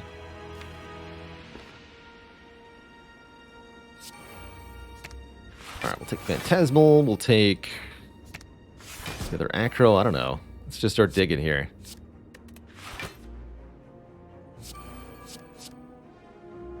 Let's go.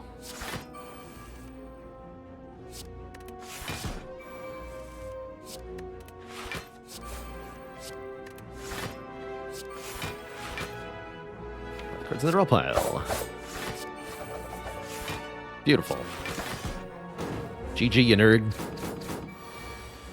Burp. Neutral Tactics, thanks for the Prime sub. Welcome to the Cozy Sub Club. If you want a little bit of last-minute help against the heart, consider ye a Caltrops Plus. It's pretty good.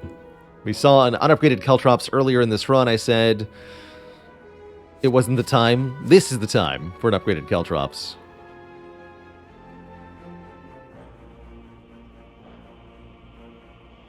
A turn of only doing a huge malaise. No, a huge malaise is amazing in higher ascensions, Deathdraw. The ability to scale back an enemy, possibly by multiple turns with one malaise, is exceedingly useful. That's what it lets us do here in Heartfight, is essentially scale back the heart by multiple turns, which will be quite useful. Really happy to see After Image, Terror Caltrops, and Piercing Whale in our opening hand. Let's just discard some shivs here.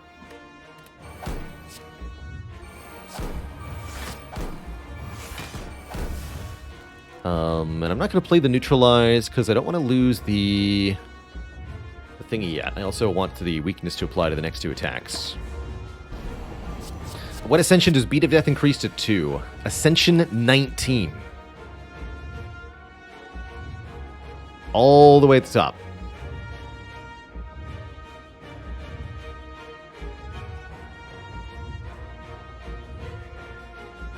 The heart's attacks will increase in damage starting on Ascension 4, but the Beat of Death, that's an Ascension 19 thing. Alright, what's our play this turn? This is the turn for the backflips to do their dirty work here. That and our health bar. Health bar also required for dirty work here. Leg sweep, very happy to see you. Alright, we're a lot of blocks short, but what can you do? No reason to play the Neutralize this turn. Okay, let's wait one more turn. Get a lot of block from the Captain's Wheel on this turn, and the heart only does 12 attacks, not 15, like we might be used to. That changes again on Ascension 4.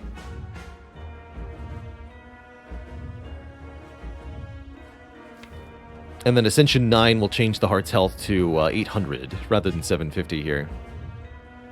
His defends are pretty weak right now.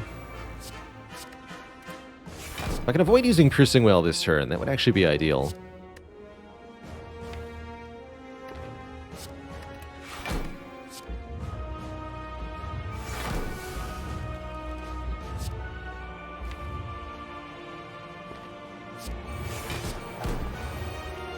There's Flechettes. Not much of a damage boost here. That's okay. Still something off the Akabeko there.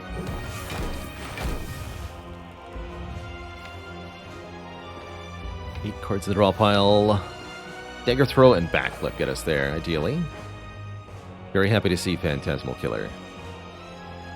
Lose the gamble then? No, we're going to want that in hand. Let's lose the defend. I'll take a little bit of damage for the optimal setup here. Choosing to keep the Piercing Whale for future multi-hits. Grand Finale deals 180 damage this turn. Boop.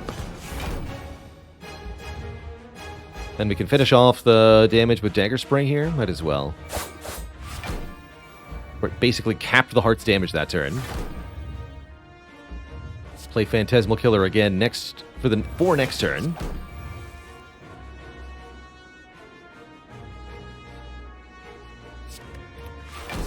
The Predator, get rid of the Shiv, keep the weakness going.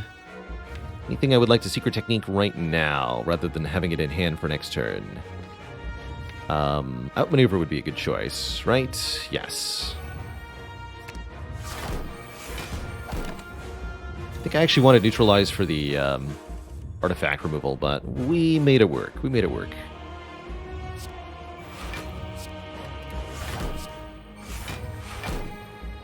Okay, there's Malaise. Backflips are indeed getting me the block I was promised here. 8 cards in the draw pile. 6 draw in my hand. Looks like we can finale next turn, but not this turn.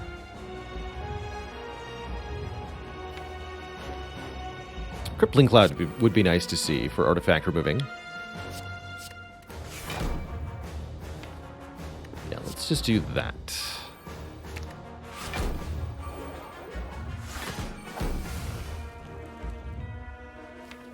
Okay, so we can play the Grand Finale next turn. Full block this turn. Works for me.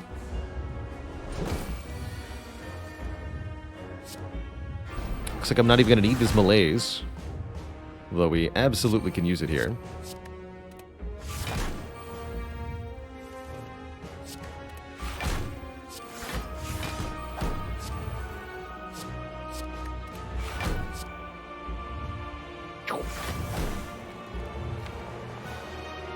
I could keep this turn going if I so wanted to. Don't need to. See you later, Mr. Hart. This run is over. But it's got to end properly, like, with a grand finale.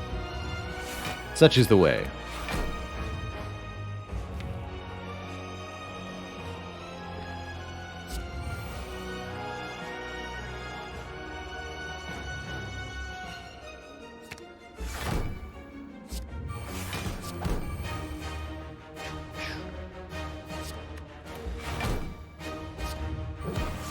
Yep.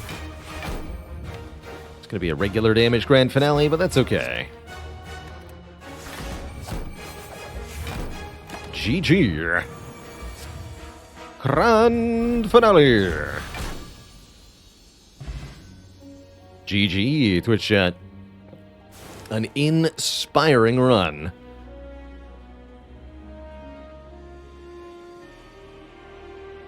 GG. That's how you do it.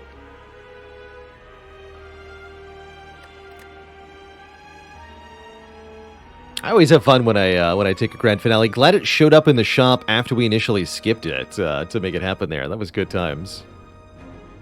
It was good times.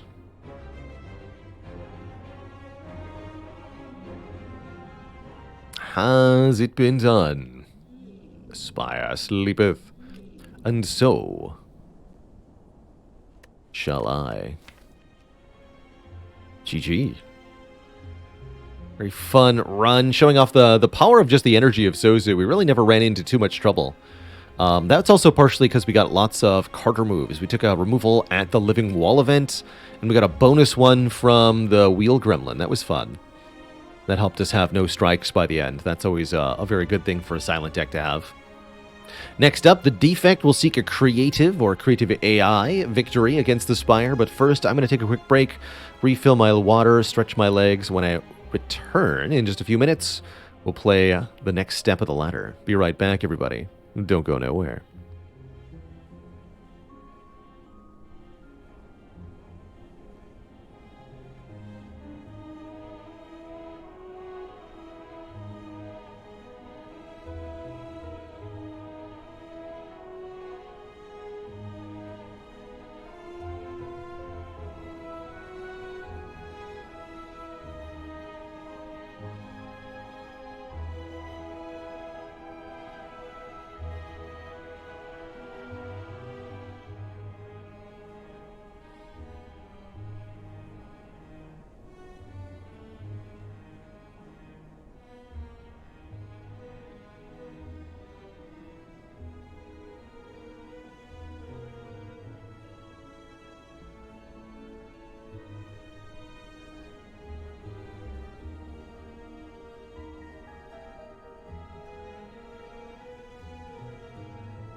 Alright, Twitch chat, we're back. Let us ascend to the second rung of the ladder. Hello again. Pick a curse for 250 gold. I think we're boss swapping again. Oh, I love this path up the middle here. Elite, fire, elite, burning elite after a shop. Sounds good. What if I had a black star? What if I had a velvet choker, limiting us to 6 cards per turn? I think the defect is one of the characters that is better served by the velvet choker. Limit on cards per turn is not so bad on a character whose whole mechanic is getting a per turn effect from their orb slots. So the best way to make Velvet Choker work on the defect is to build orbs. Focus, orb slots, get those passive effects ticking away. That said, at the start of a run, Velvet Choker is all upside, no downside. You can't even draw 6 cards per turn at the beginning of a run of Slay the Spire. So the limit of 6 cards is something we can't even run into until we at least find our first card draw effect. Can I really just get punished for not playing Zap? I guess so. How many times should Grand Finale decks play in hallway fights versus elites versus bosses, says Spectre of War. Well, 1 time should usually be enough in a regular fight.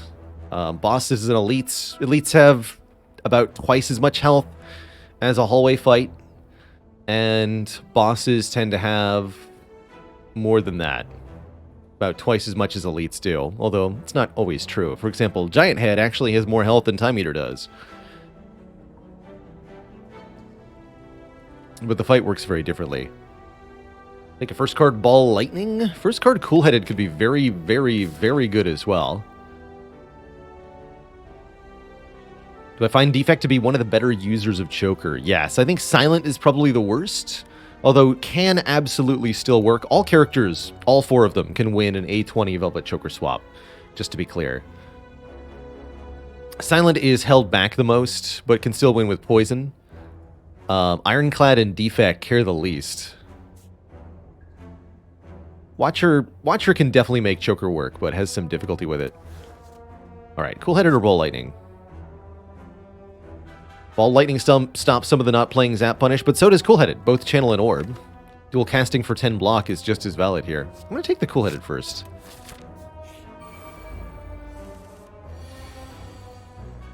So for example, here I can Cool Headed dual cast to defend to full block. Is that better than dual casting the Zap? I'm not sure. But let's go with yes.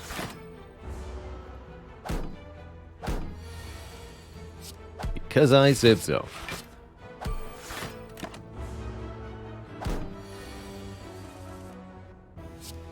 Alright, that worked out. Another source of Frost Orbs, Cold Snap, or the first of long-term investment in orbs would be Loop, allowing us to permanently, essentially get more orbs going. Claw might be law, but with Velvet Choker, I'd like to see you make Claw work here, is what I'll say to that. I think it's possible, but oof. Good luck. I think we should grab another orb channeling first. I'd love to take Loop long term, but I think we should grab the initial setup, especially if I want to take maybe 4 elites this act. Hypothetically speaking, of course. And again, get to dual cast that Frost Orb for immediate block. That's pretty good. The power. The power of variety.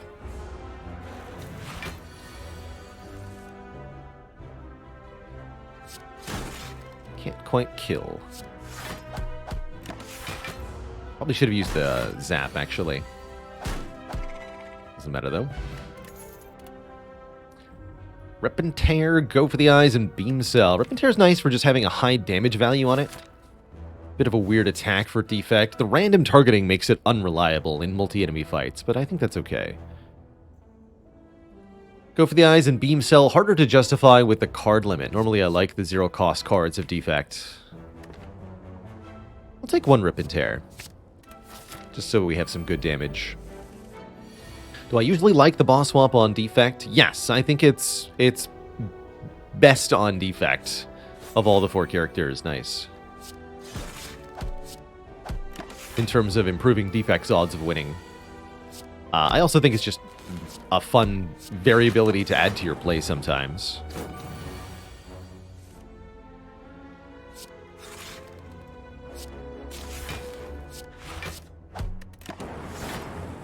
Get those lightning orbs down.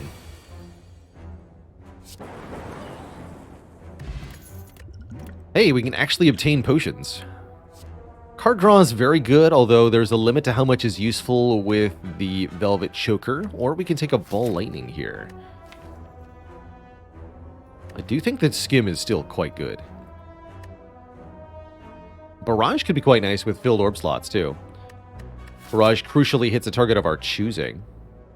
If I want to go more elites, I should take the Ball Lightning. If I want the early upgrade, which I probably do, take the Skim. Trade health for a relic? Well, I don't mind if I do. What do you got, Scrap Ooze? 1 click, 2 click, red click, blue click? 2 clicks to get a lantern. Not much health at all. That's bonus energy on turn 1. Energy we can't necessarily use, but we would like it. We'll go ahead and upgrade our Cool-Headed first, improving our ability to look at more cards. And from here, we're going straight up the middle. Going to collect money from 2 elites, hit the shop with about 250 gold, and several relics. It should be good.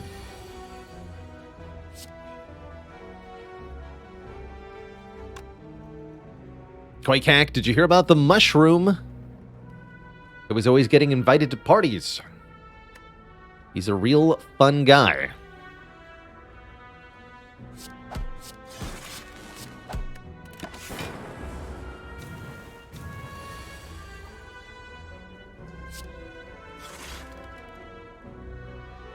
Do we want to kill here? We'll become vulnerable if we kill one of them. I could also just dual cast Defend Defend.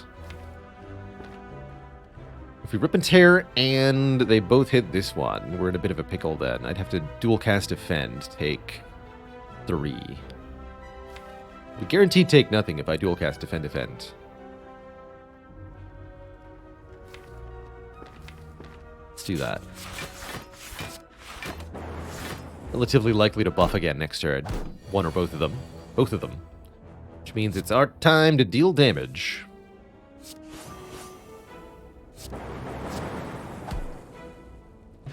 That worked out quite well.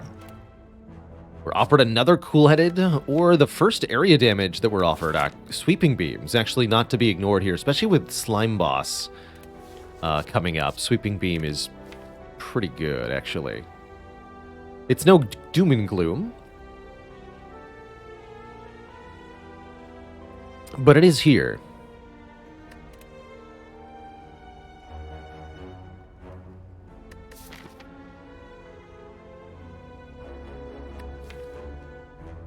And I don't really want to upgrade Rip and Tear. Sure. I'll take the beam. I'll do it begrudgingly, but I'll do it.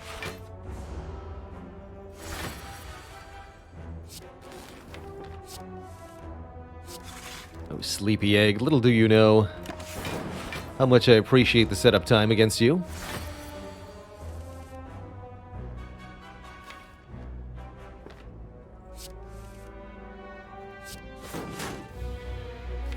And I want dual cast to be on the Frost, so let's just do this. Perfect. Simply perfect.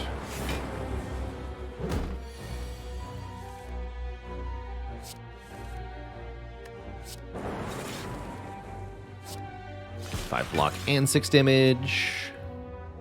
14 damage might be important here. Got dual cast Zap Strike next turn. Sure, let's play the Rip and Tear. Take a little bit. Like a villain fight gets kind of nasty if it goes on too long, since this enemy can debuff our stats, our strength and dexterity, but notably for this character, not our focus. So the orbs retain their full power. That's quite something. Can't quite kill here, huh?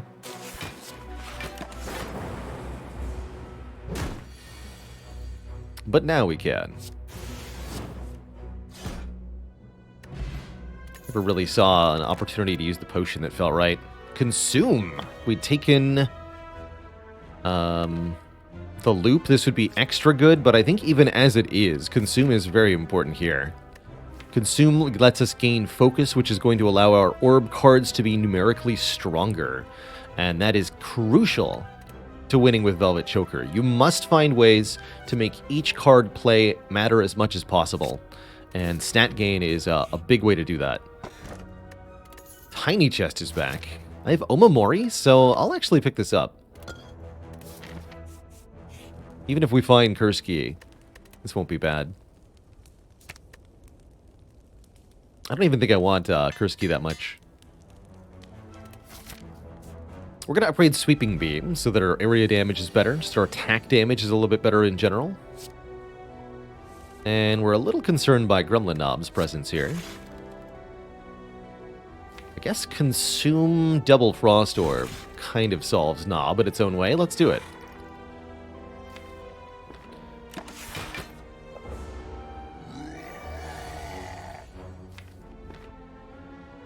Yeah, we don't even take damage from this. We can go Sweeping Beam, Rip and Tear, Strike, Strike. Get some damage in.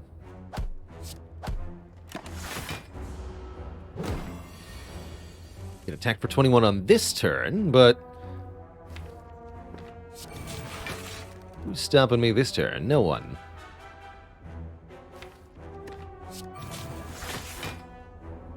$25 block, 27 incoming damage. Take 2.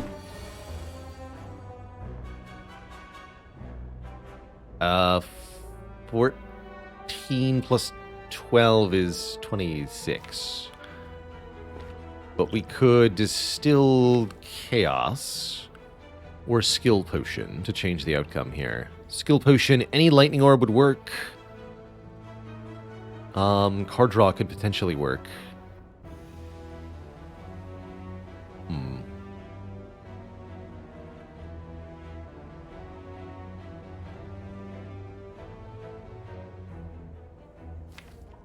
I guess we just distilled Chaos first to find out what happens. Chaos is unfortunately not guaranteed because of the Velvet Choker.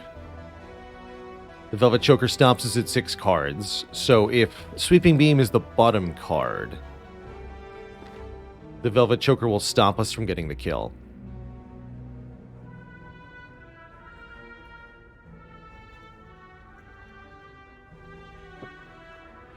That is the potential problem with the Distilled Chaos. Which makes me want to use the Skill Potion here. Let's do that. Skim Glacier Chaos. I think Skim gets us there. Oh, actually, because the Sweeping Beam does 3 more damage than the Strike, right? No, I think you're right. We don't need the Strike because the damage is there. Yes, I did miss that. Chaos was indeed guaranteed. I think Skim is actually also guaranteed here, though. Cool.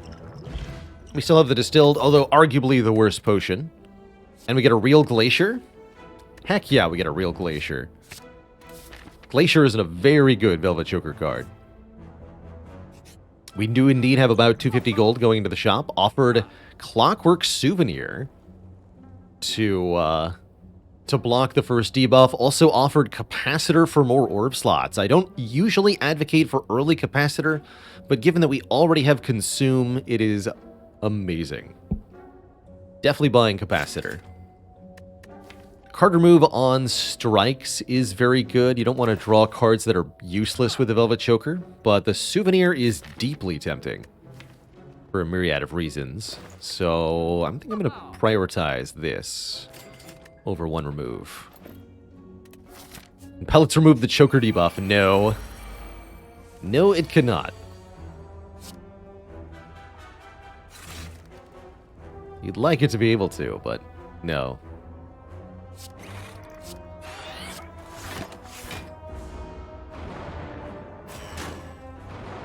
Yeah, this could well turn into a Blizzard deck from here. We'll see, I suppose.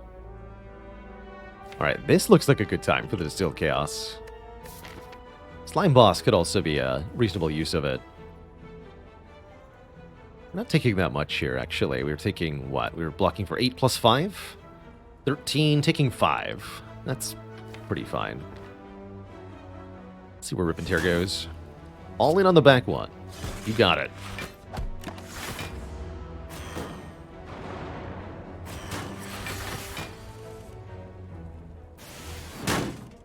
Bonk.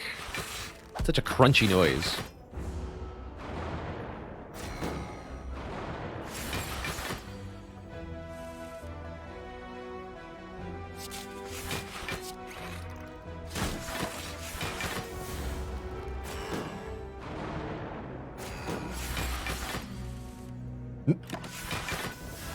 Italicized sentries. This fight could go on for days.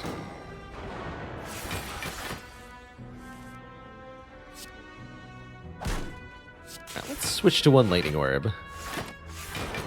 Exactly.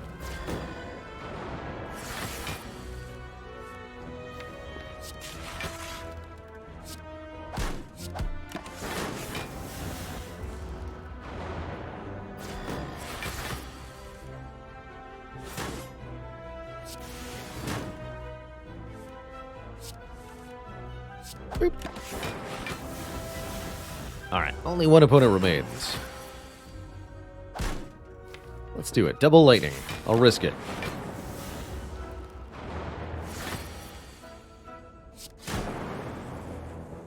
Risk eliminated. Alright, if the fights go on so long, Stone Calendar will help us out. At the end of turn 7, we'll deal 52 damage to all enemies. Actually exceptional for dealing with Slime Boss. A useful potion, and could have had a lot of claws, Twitch chat. Just saying.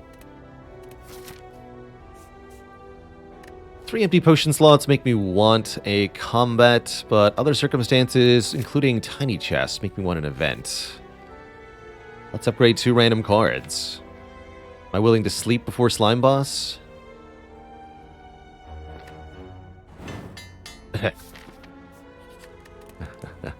You know what? I'll just fight Slime Boss at 23 health. It's fine. With 2 potions that can draw, I'm actually not too worried here. Once we get set up, we just super duper win. Nothing could go wrong.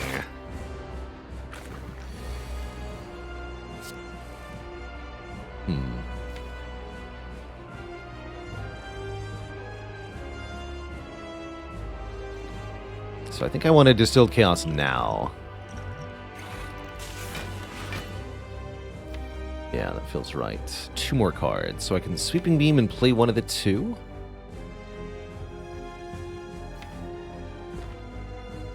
If I play Cool-Headed, I'm going to miss Capacitor. Guess that's okay. I think I'd rather draw the Cool-Headed next turn. In that case, we should just do as much damage as possible here.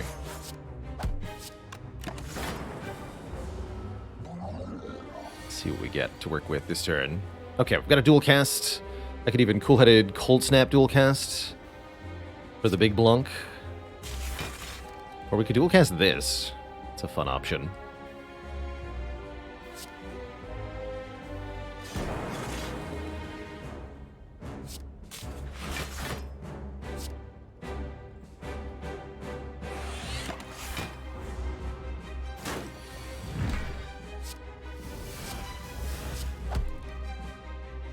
Split. So Slime Boss splits at exactly 70 on this Ascension level.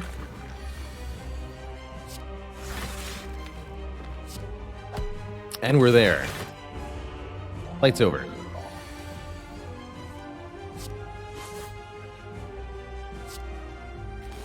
Give them the Zip Zap. Alright, Stone Calendar. All you.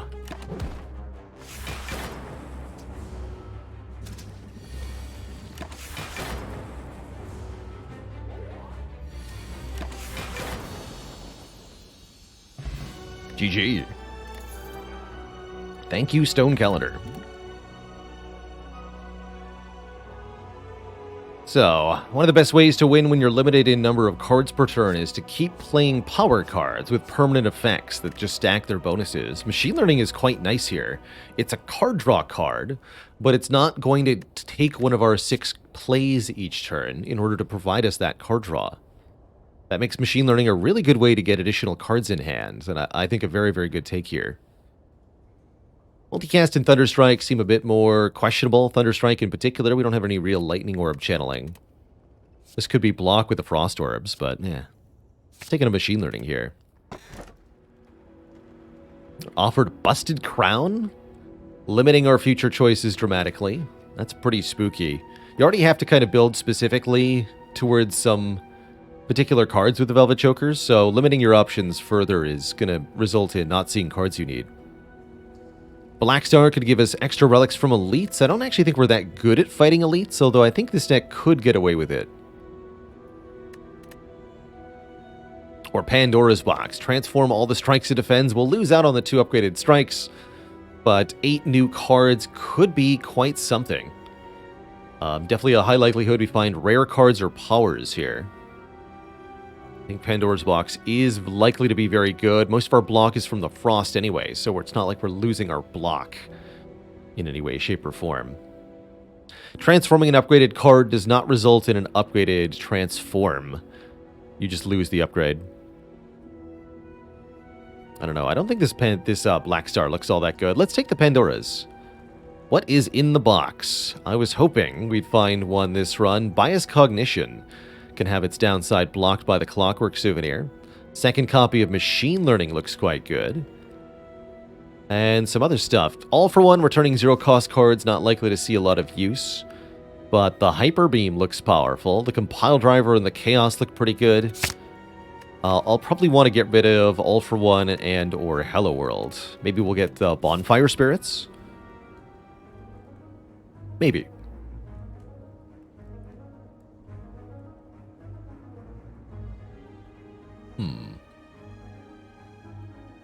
Curious Path. Curious paths all around.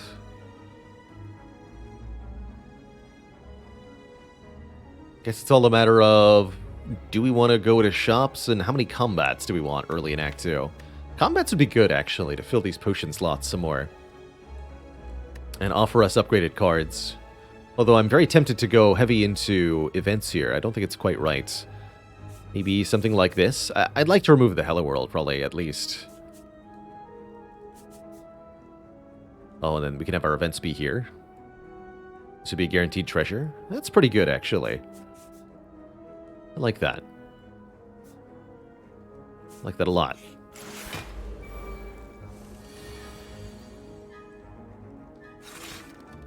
Double Machine Learning. Let's see one more card. Before I take a bunch of damage. Nope, we're going to take a bunch of damage. Let's go Chaos, Machine Learning, Machine Learning. Trying to get a Frost, but failed. It's a deck where a self-repair would be pretty good from the looks of it.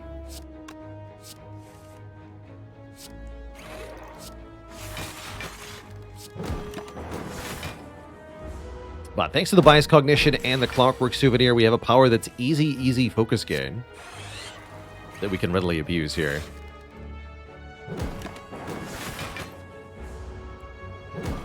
And once we're set up, nothing can hurt us.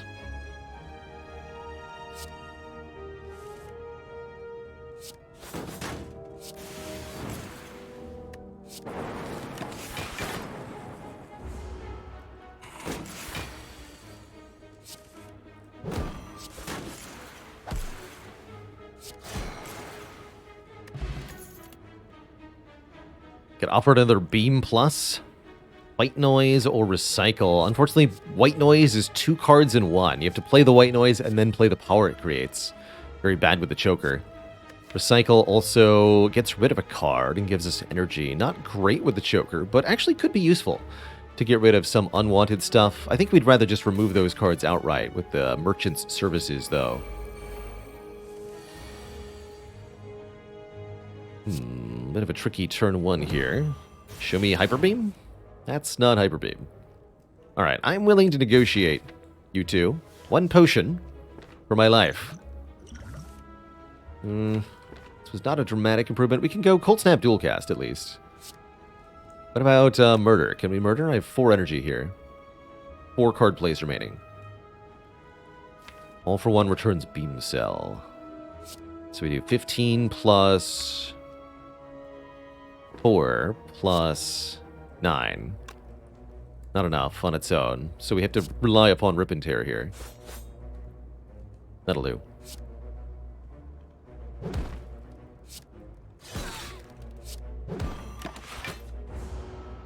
I think that was our best option.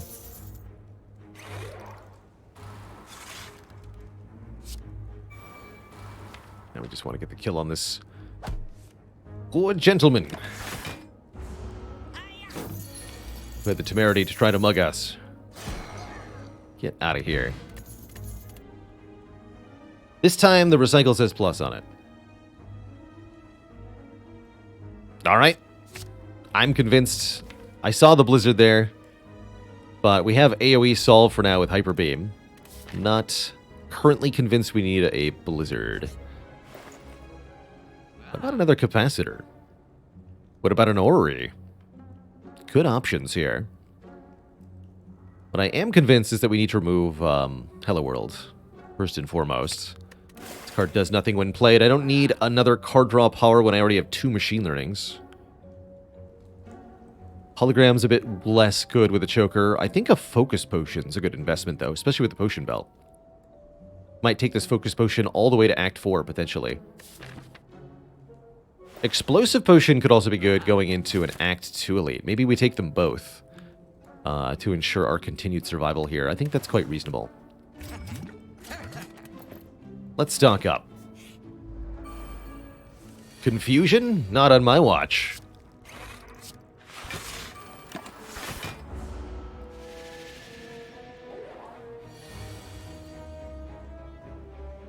Hey, appreciate it, Shellicor.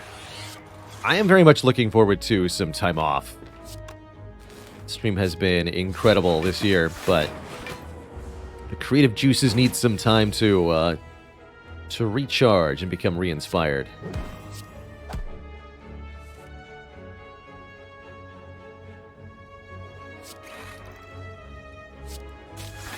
Okay, that's a full block. Continued damage is good, too.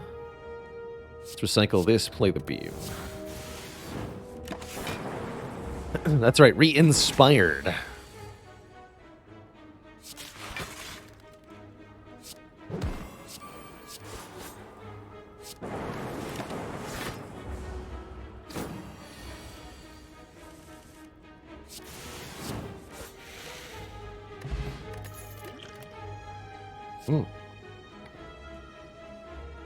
This is one of the best ways to block with the choker.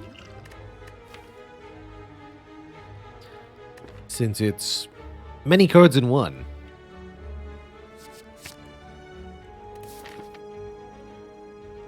We'll take it.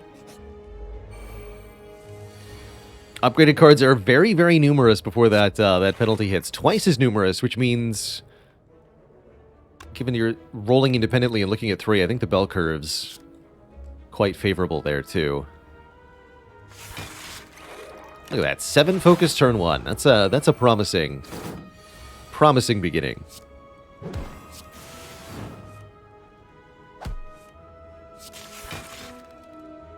I could recycle and Hyper Beam.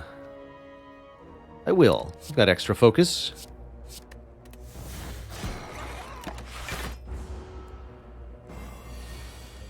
Focus to spare, you might say.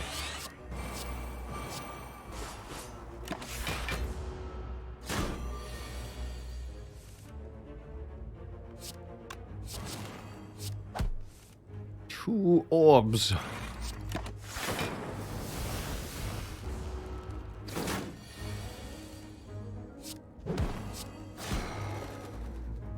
And also just stall fights out till the stone calendar kicks in, like we did for the slime boss. Charge battery plus. Not bad, not amazing, but definitely not bad. I think we can skip.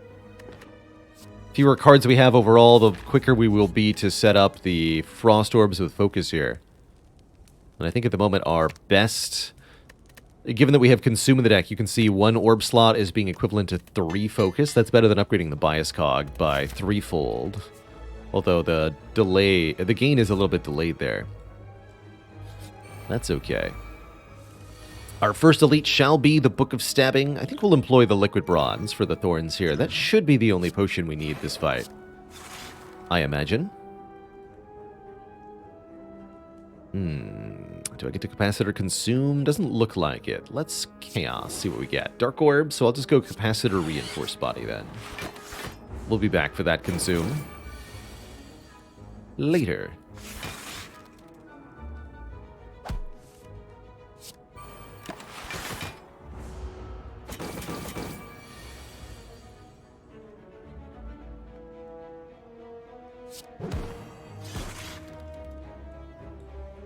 Let's see. Let's get rid of the Zap.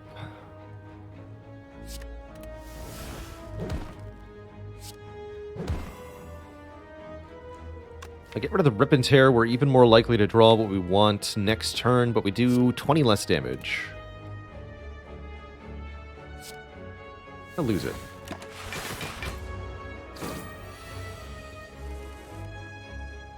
Here we go. Perfect. And we can also dual cast this Dark Orb right now. Let's do that.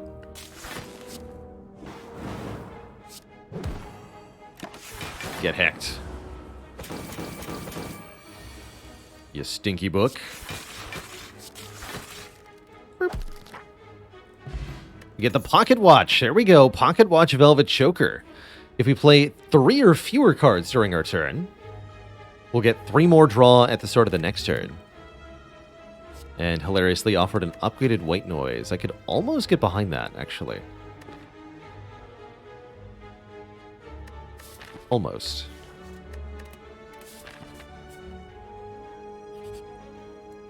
Why does Pocket Watch say less instead of fewer? Ask your parents.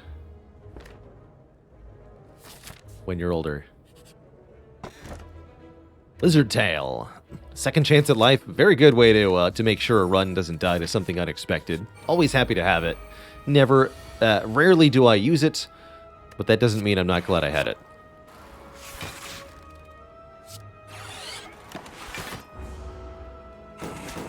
Ow. But my face, though. Right. Oh, that's fine.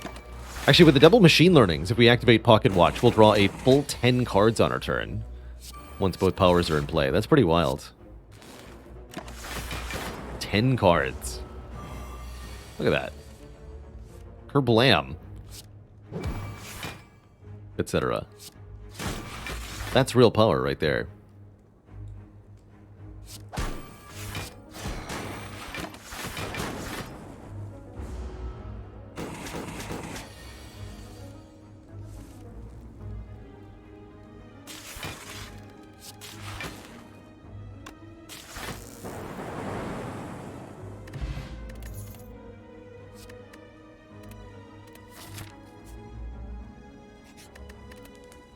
Don't want to scrape here. So now we can upgrade Bias Cog. Also think about upgrading Chaos for an extra random orb. Zap and dual cast upgrades a lot less appealing now that we have Pocket Watch.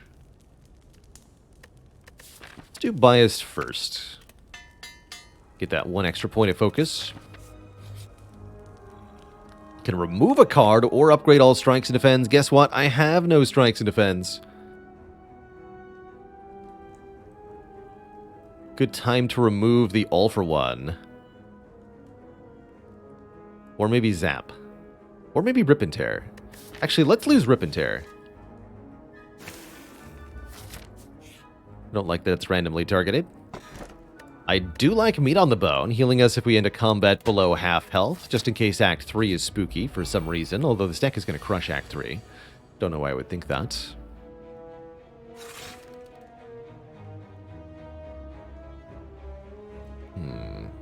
Not quite enough damage.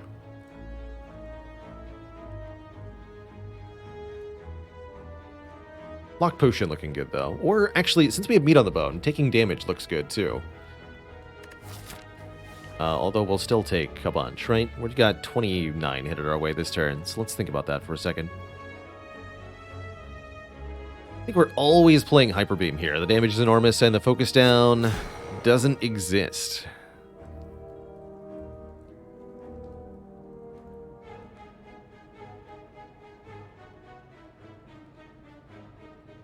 I probably only want to play one more card, which probably is going to be Cold Snap. So we'll only block 4, take a ton. So yeah, I think we do use the block potion since it is still pitching in here. Don't play any more cards.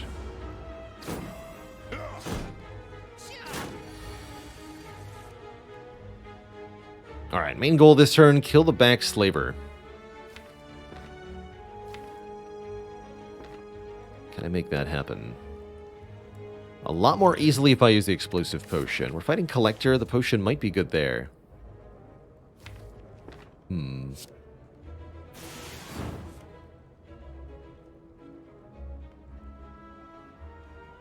I can easily full block if I use the potion. Alright, let's do that.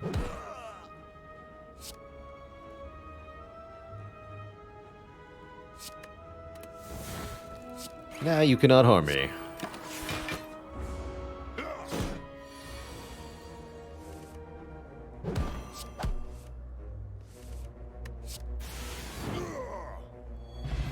Beautiful. Look at the emotion chip. If we lose health during our turn, we will trigger the passive of all of our orbs at the start of the next turn.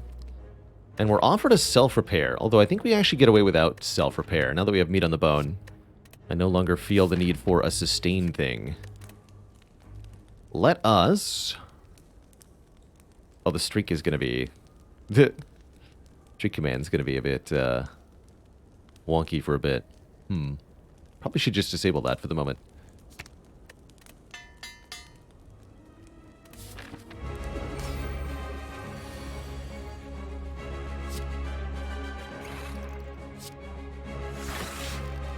We'll do 9. That's fine. Draw me 8 cards, please. Thank you.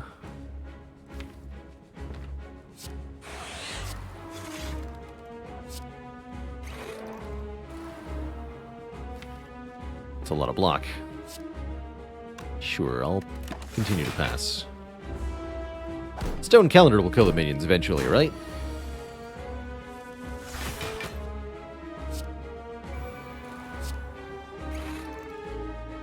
Alright, I'll recycle the Hyper Beam this fight. See what happens. I'll do it.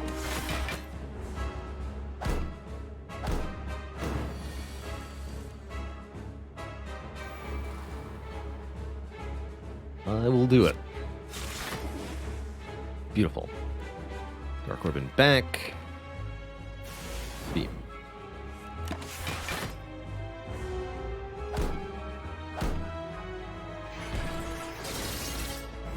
Slowly but surely, Collector, your destruction creeps forward.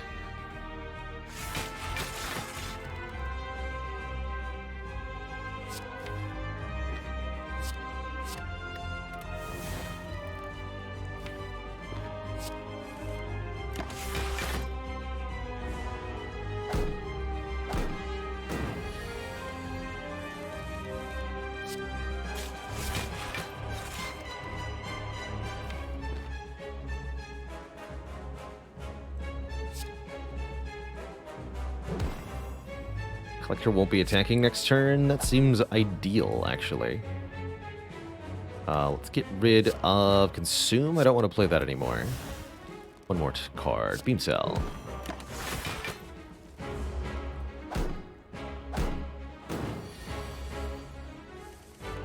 So this turn is totally free.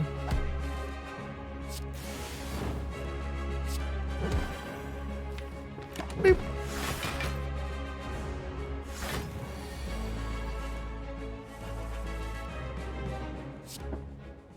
And a boop.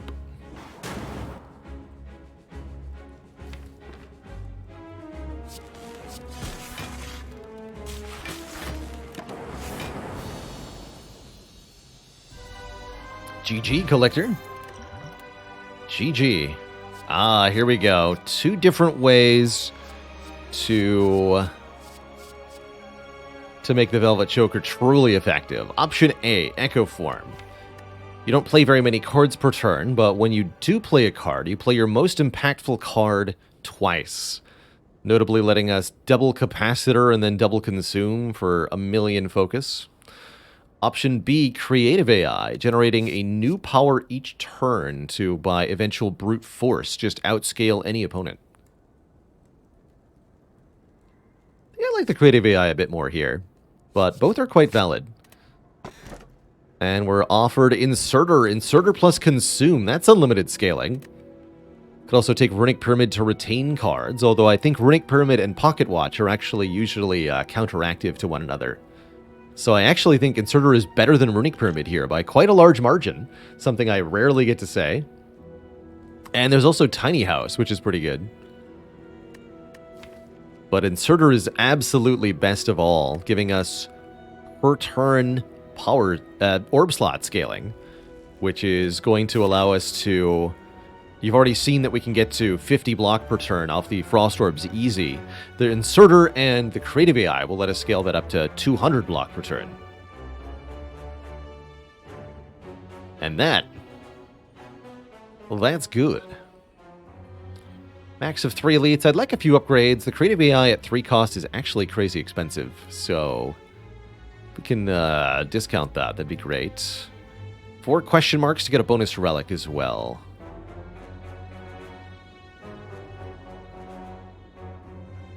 Alright, well, in that case, let's go this way. To start.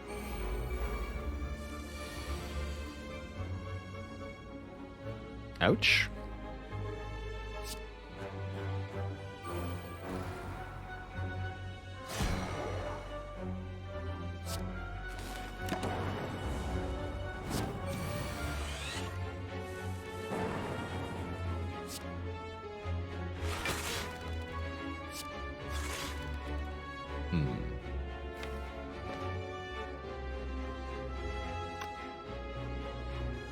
Plus 6, I'll take 1. That's fine. Get a motion chip value out of that at least.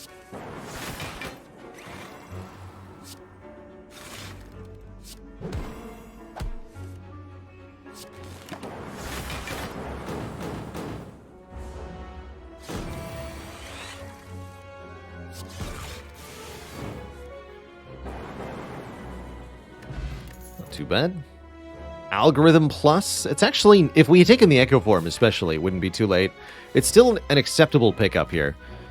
But I think we might be better served by one more Cool-Headed, one more source of draw and frost. Winding Halls. Madness is no way, not with Choker. Writhe? Yes, actually. Don't lose 4 max health. Avoid the curse here. I know we could get offered 999 gold next floor. That actually would be useful. Odds of that are kind of low. But are they? Alright, I'll lose 4 max health. Because I'm taking 2 events here, actually. Aha! Ha-ha! Aha! Can it really be this easy?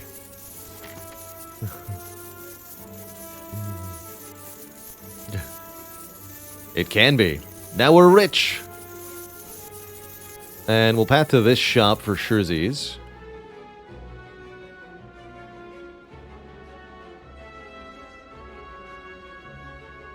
Good job, Omori. You did it.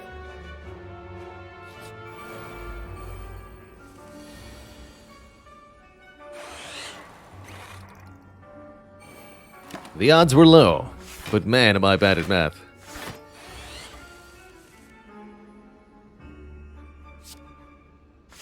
Or something. The blocketing begins. Yeah, normality with the Pocket Watch. I guess it wouldn't even have been bad with the curse, huh? They just make me do what I'm doing anyway. Like, look at this. This is degenerate, is what this is.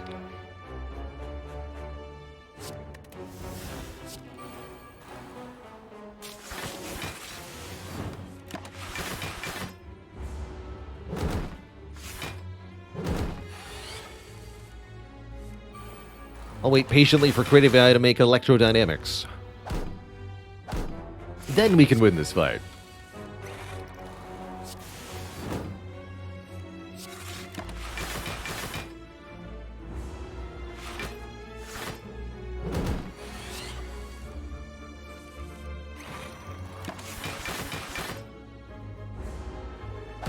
And none of them had the temerity to block this turn. Fools.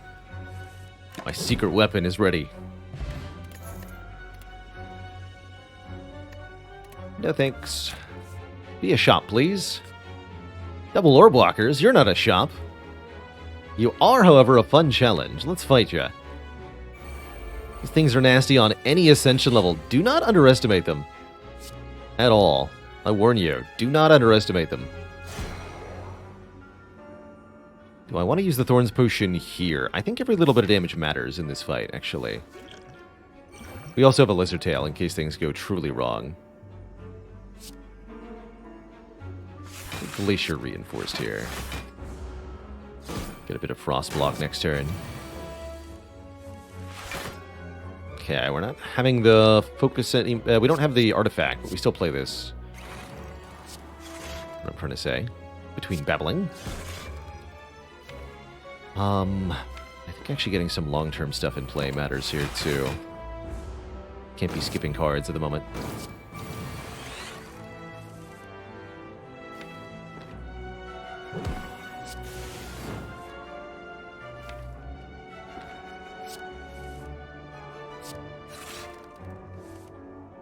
Ha.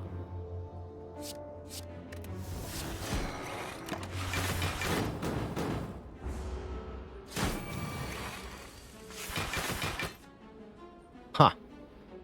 The emotion chip activates before they focus down to the biased. I figured it might, because that's when loop goes off, too. Note we got 15 block, not 10. As if we had had one focus. Pretty cool, actually. Anyway, we win. Only cost us a lot of our health. But that's fine. We get some more money on Unceasing Top. If we somehow manage to empty our hand of cards, we can draw more cards. Very unlikely this ever works because of a Pocket Watch Choker, but it's one more relic that we own. I think with the meat on the bone, we're fine to keep taking elite fights. There shouldn't be any that are too threatening to us here. Next up, Reptomancer. We'll again use our artifact charge to allow for an initial playing of Hyper Beam. Seems pretty worthwhile. Could recycle Dual Gas to get 2 more Frost Orbs down. I think I'd rather draw more next turn.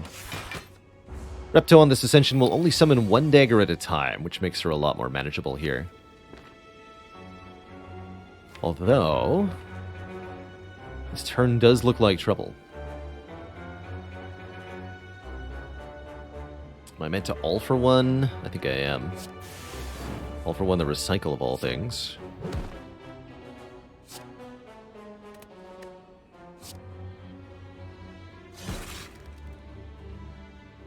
I can play what? Biased Chaos? Yes. Recycle the creative AI, that's what I meant to say. Yes, Biased Chaos. Beautiful.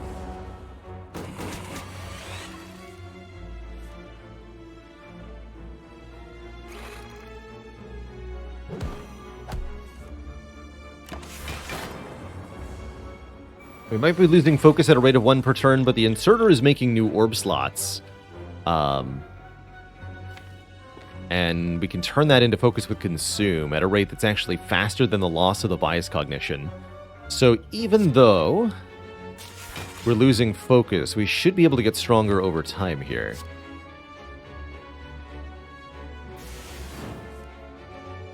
Especially if I can get some of these other powers in play. Let's get 1 machine learning down.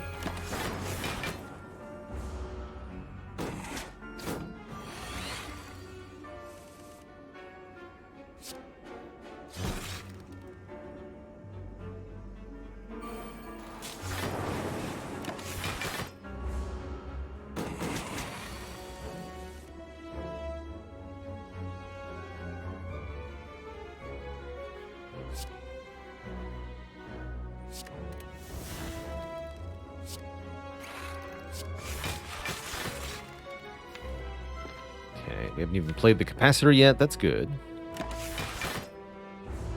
Stone calendar will come in. Yeah, we've got this under control. What's half health for us? We could actually heal a little bit here if we set this up right. Half health for us is 36? 35 should be. That's right, we lost some max health. Yeah, 35. So we'd want to take 8 more damage if possible. Doesn't necessarily seem possible. At least not on this turn alone. I won't worry about it then. We only stand to gain 4 health anyhow.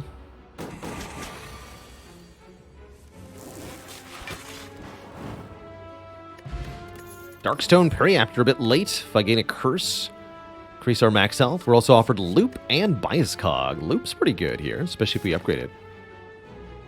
Loop is very good indeed.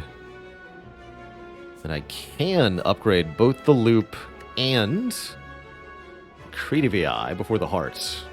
Any losses this ladder? Yeah, we actually lost on Ascension 3 with the Watcher last time. I think she'll do better this time, but we'll see.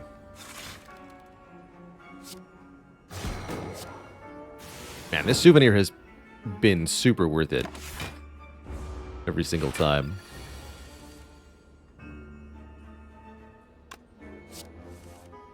There's block.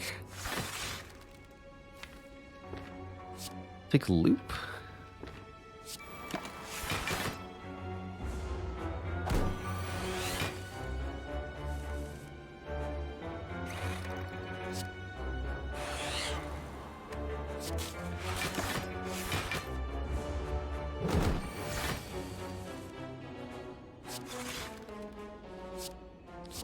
Just get a lot of stuff in play. Sometimes we can break our pocket watch and decide to play more cards if it's worth it. Definitely one such occasion. Double Creative AI, the power.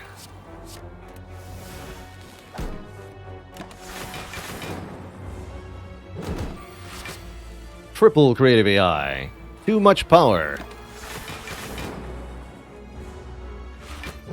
Imaginary Friend, thanks for 30 months of support. So hyped to see the Return of the Ladder Streak challenge. May not check it as much as you used to, but you still watch the YouTube almost daily. Well, I'm super happy to hear that. The YouTube has become the greater half of the Baylor endeavor this year. And I owe loyal viewers like you a whole lot for that. If you've migrated your viewership from Twitch to YouTube, no worries. You're still giving me support, possibly more than you were before, actually. And you're helping a ton.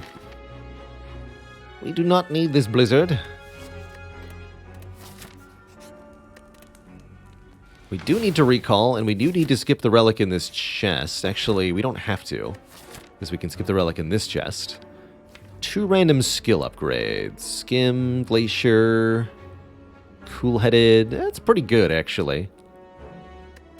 Let's get the key, though. Do I also stream on YouTube? No.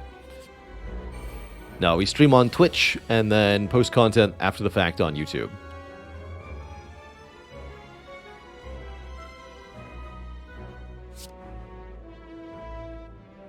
Having a Frost Orb feels important here.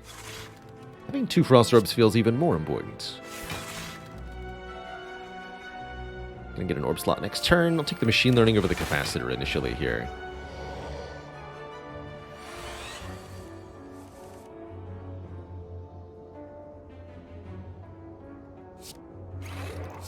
Yeah, people watching on YouTube generates revenue even if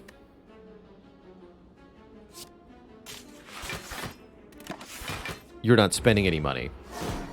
The power of ads. Ultimately, YouTube is entirely ad-driven for its revenue.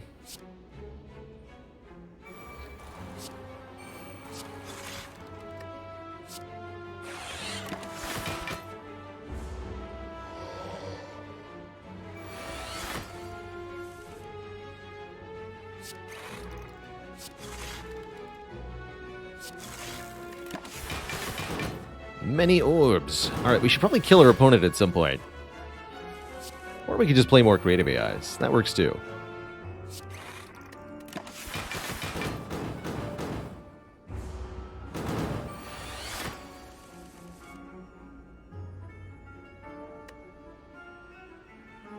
I think YouTube Premium still gives some kind of credit to the channel watch. That's part of the deal with the YouTube Premium, right?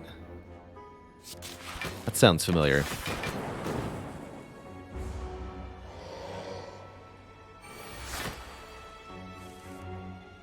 If you have an option to avoid ads, I strongly recommend. I personally love Twitch Turbo, which I'll give another shout out to. With Twitch Turbo, for the price of about 3 subs, you get ad-free viewing on every channel on Twitch. So if you're a channel hopper like me, it's pretty good.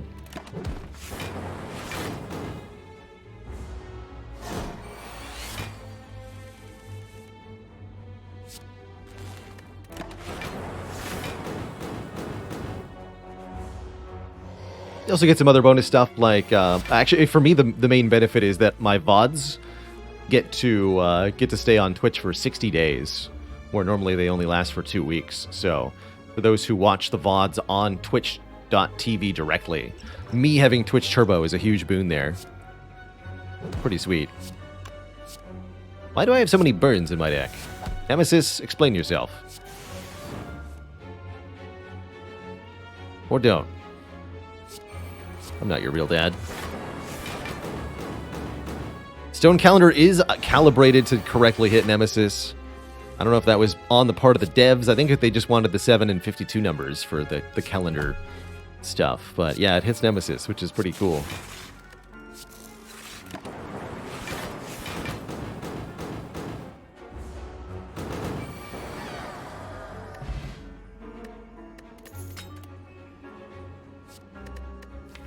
They wanted to see me take Blizzard. Here's a Blizzard Plus. Let's do it. Especially with the pen nib. Take a Blizzard Plus.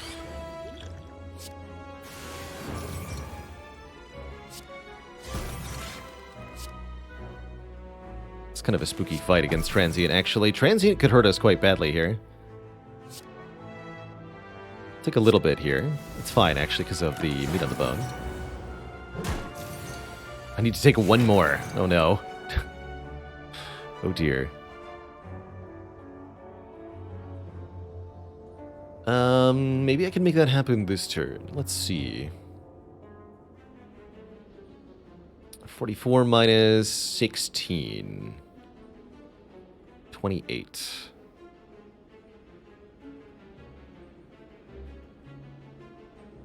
So yes. But Chaos will evoke, so no. Let's see what Chaos makes. 2 more Frost Orbs, alright. Yeah, no, let's just go loop. Loop reinforced. Take nothing this turn.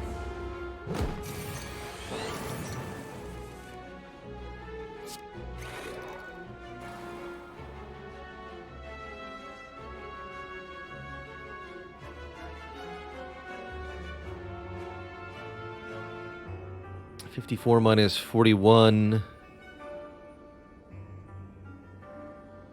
is 13. This will deal 12. Perfect. So I just go Cool-Headed Blizzard. Check this out.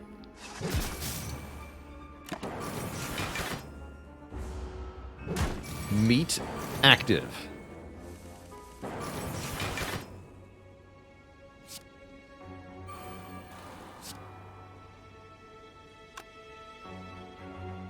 Get rid of Cold Snap for this fight.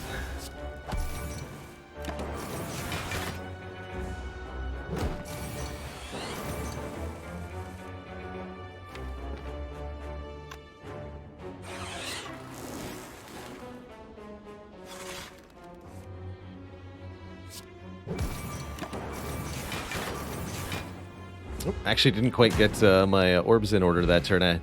Both a plasma and a dark cost me from the chaos. I'll take an upgraded hologram. Getting back a card from the discard pile sure is nice. From time to time. I'm gonna lose my souvenir artifact here. That's fine. This enemy never scales up, so we can take this fight nice and slow here. Probably. Oh dear. Oh, I've made a terrible mistake. Ow.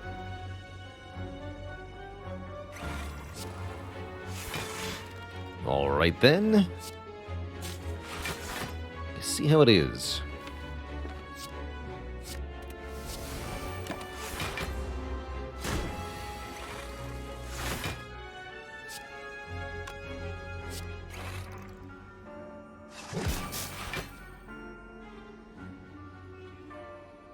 You are a cruel creature, Writhing Mass. Terrifying. Just terrifying. Give me a Frost Orb. Thank you.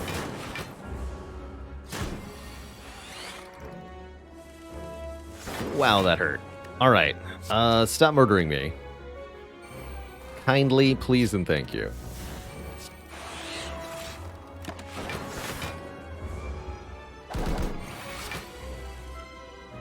Alright, there we go. It's a little more under control now.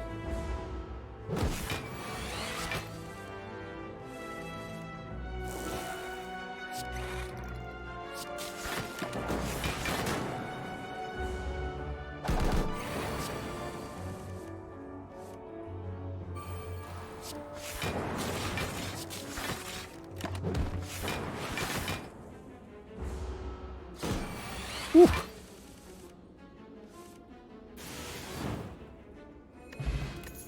Fruit juice gives us some more max health. Okay. All is reasonably well here. Do you know that we have 1,400 gold? And a tungsten rod. Pear, 10 more max health. Let's go with yes, because we're rich. Strange Spoon. Cards that would exhaust when played instead get discarded half the time. That actually affects none of the cards in the deck, believe it or not. Not even Recycle. Notably, the Spoon only affects cards that are directly exhausted by themselves. Might as well take Boot, right? Boot's here to show us the way. And it might be time to remove the Hyper Beam. I think it is. We've got Blizzard now. Spoon anti-synergy with Recycle? No. Spoon and Recycle do not interact. Although you really think they should. I am going to buy a Focus Potion. That seems very good. Static Discharge with Tungsten Rod. Yes, that I will also buy. Static Discharge is a very, very good card for the hearts. I think that's all we want to take here. We'll be buying out the next shop as well. 41 out of 86 health. I think we'll be fine. Let's get this creative AI upgraded so that it's a little bit cheaper to put into play. We've had a bit of a wonky time getting here, but the deck that we've been building is engineered to absolutely destroy the late game bosses of the Spire.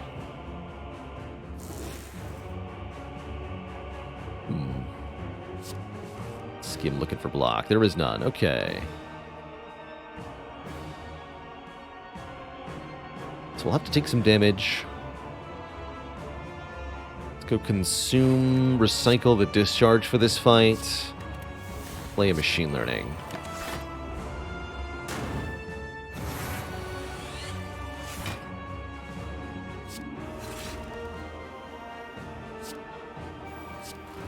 Alright, now we'll draw a full 10 cards per turn.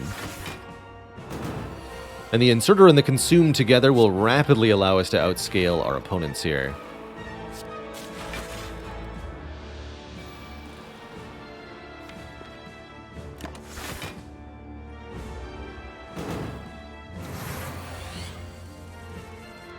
Jules, thanks for the Prime sub. Welcome to the Cozy Sub Club.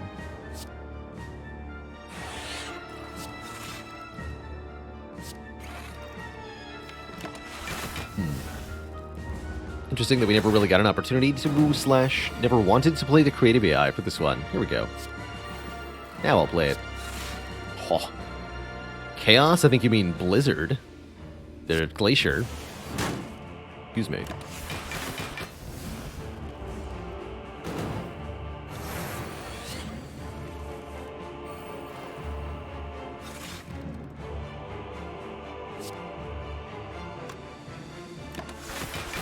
Keep that Dark Orb cooking.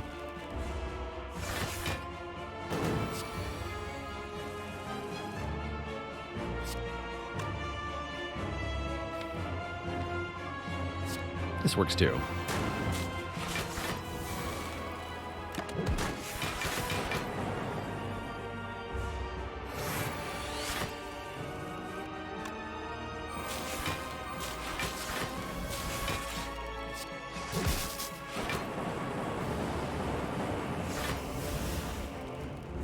The Blappening.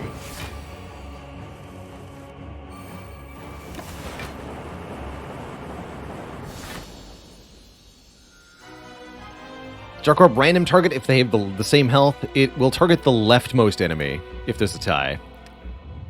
Two thump, two thump, two thump. A deep pulsing dread can be felt throughout the room. Is this the heart of the Spire, the source?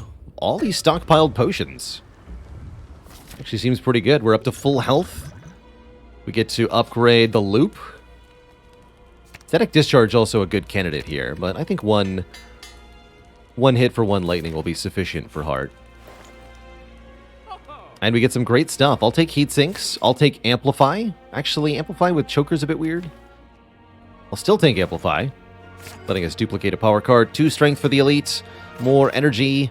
Block the first hit. Wow, I actually ran out of money. Huzzah!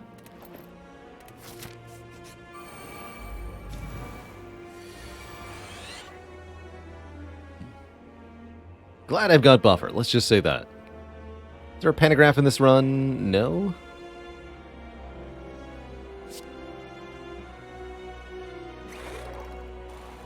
I just want to go consume loot, but having no orbs is, I'll still do it. We're super set up for when we eventually do have an orb. Someday. Oh look, an orb.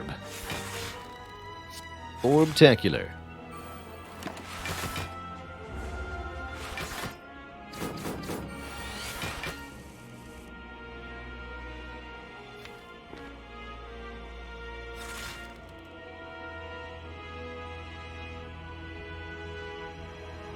Okay, so if we can amp capacitor here, let's do it. The power.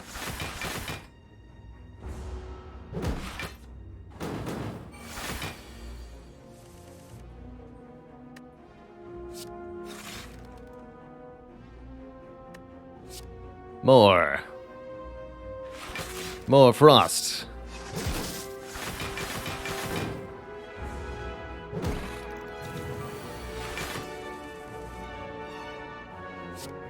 More everything.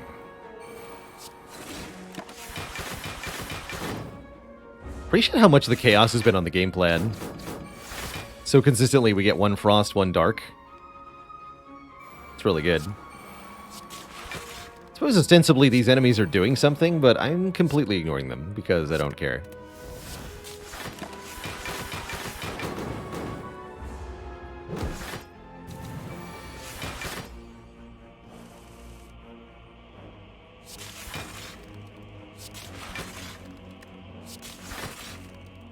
Easy. Draw 3 additional cards every turn. Why not?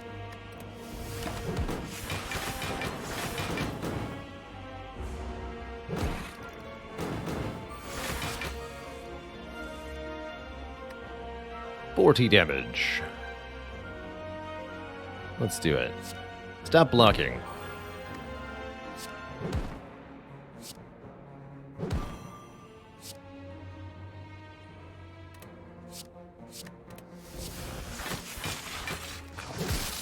Nice.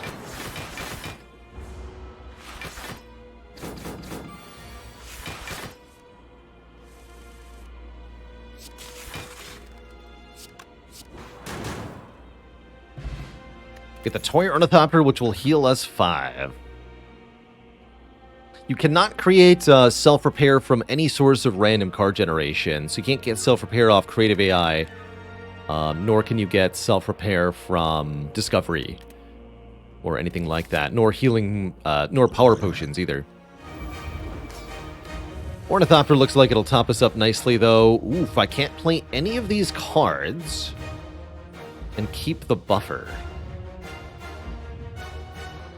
These aren't even very good cards this turn, unless Cool-Headed draws something really good. So I'm considering passing the turn?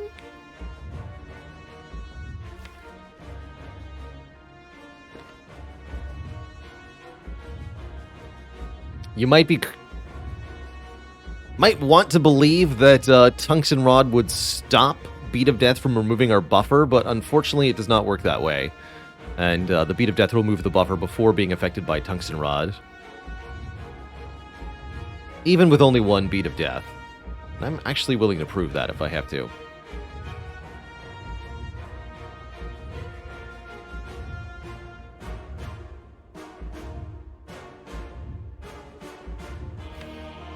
The extra card plays matter quite a bit. I'll prove it. Play Cool-Headed. Oh no. Buffer wears off. And now we take 0 damage from further card plays, because of the Tungsten Rod. But alas, the buffer applieth first. I'm not going to use any potions yet. The kit first. So buffer would have been nice for this, but there's other options on the line.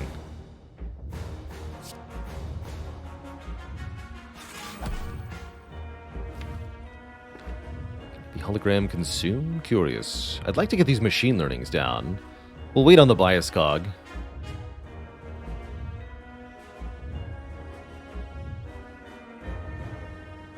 So what, machine learning, recycle, loop? That feels most appropriate. We can also hologram amplify loop.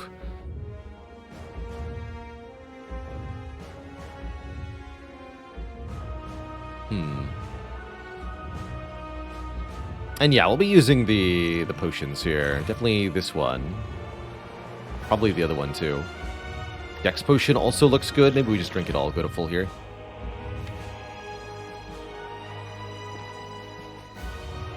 Oh, I can't hologram amplify loop. Yes, I can, with recycle, right? But that'd be the whole turn. It's holo amp loop. It's a good turn though. Or I could just go machine loop. That's gotta be better.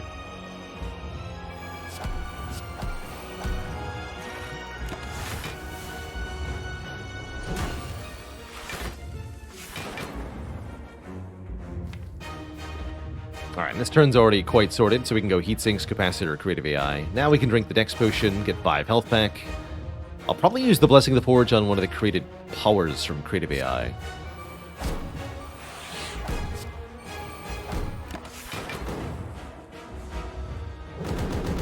But now that we're set up here, everything should be hunky-dory, especially with an Echo Form. Oh my good lord. Excuse me. 2 Echo Forms.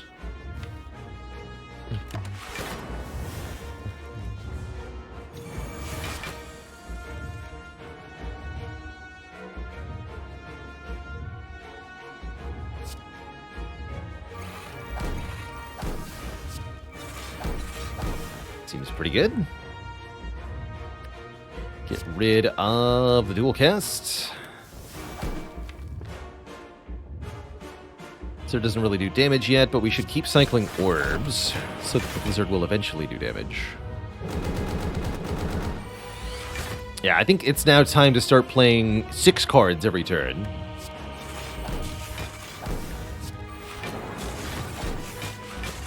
Or as close to 6 as possible.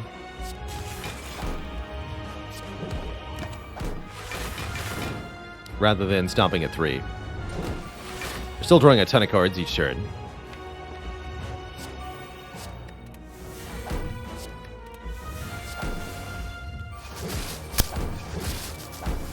How's that for some damage?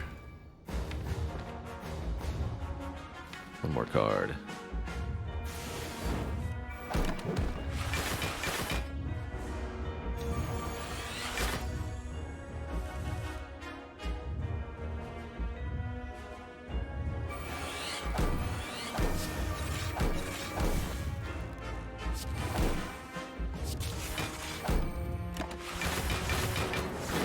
The more orbs, the better. many turns can we last? More turns than the heart can, that's for sure.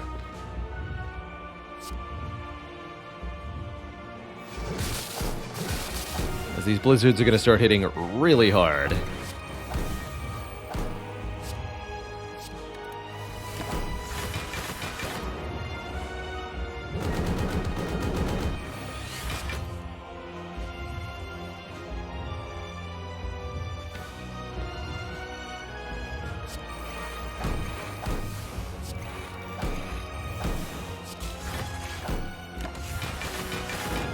You wanted to double Glacier there? Hardly matters. Double Beam Cell, double Blizzard. Kerblam.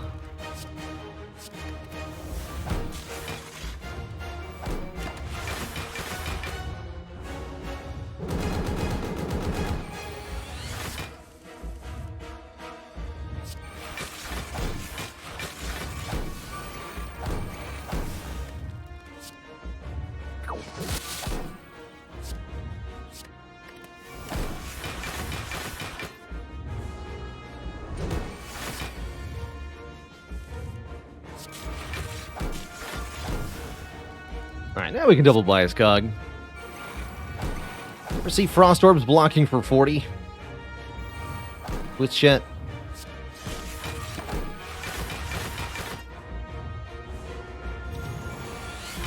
Heart buff to 18 strength. The next multi-attack could be mighty deadly indeed, yet I think we could block it anyway. Also, Blizzard does 150 damage. GG.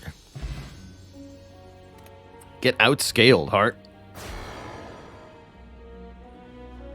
GG. GG.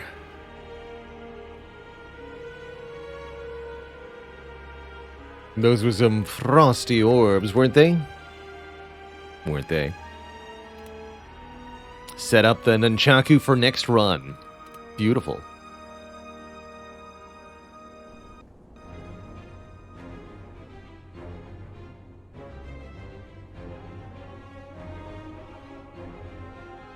Focus achievement's only a 25 focus requirement. We managed to almost get 40 there. It's pretty absurd. Dima says, is it possible to outscale the heart as defact if you've got max focus and the heart has max strength? No, because block is still capped at 999. So even if you have 10 frost orbs with max focus, you only get 999 block. And the heart can attack for more than 999. So you're out of luck there.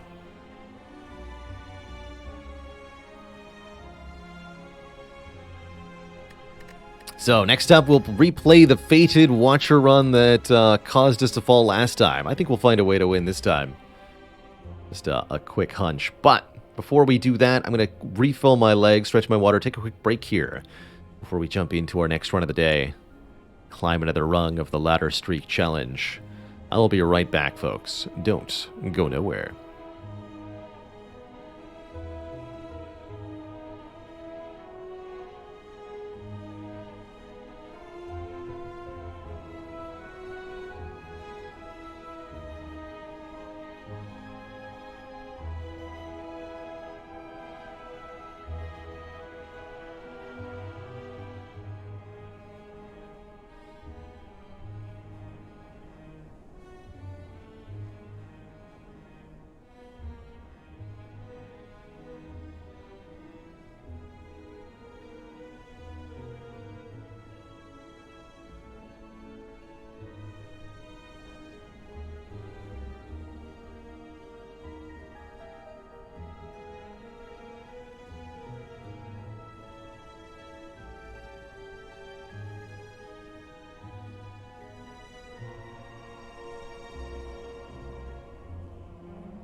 Alright, Twishat, we are back. Appreciate that patience. Let's play some Watcher Ascension 3 in the third step of this Ladder Streak Challenge. Our quest to defeat every difficulty of the Spire back to back with raw power. Hexa goes to Act 1. Very interesting layout here. The elites are oddly spaced, to say the least.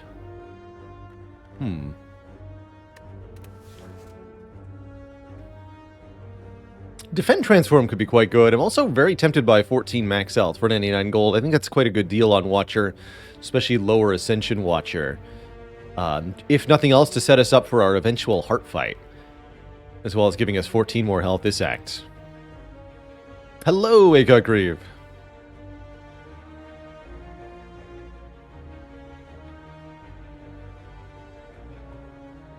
No, Stratos the Greek. We change characters and Ascension level each run. So, next run is Ascension 4 Ironclad, Ascension 5 Silent, so on and so forth.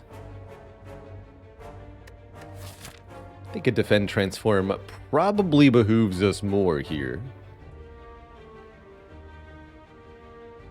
Leaves me with enough gold for a Carter move early, too. Watcher really thrives on having fewer starter cards, especially.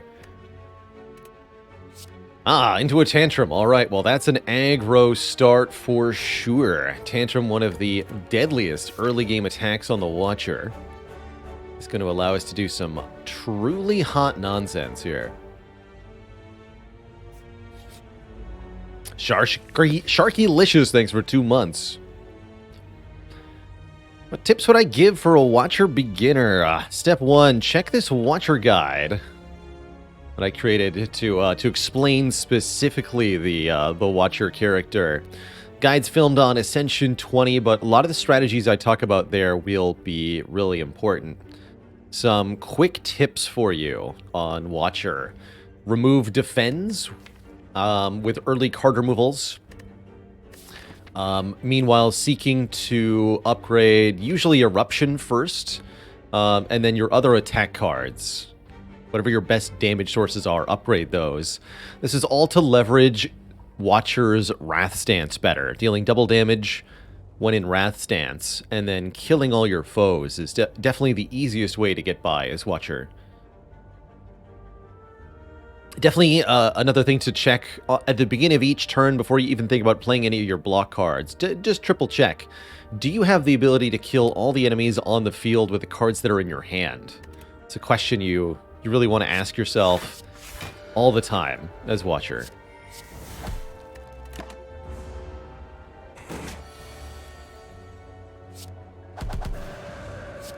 The art of setting up good Wrath turns can be a little tricky,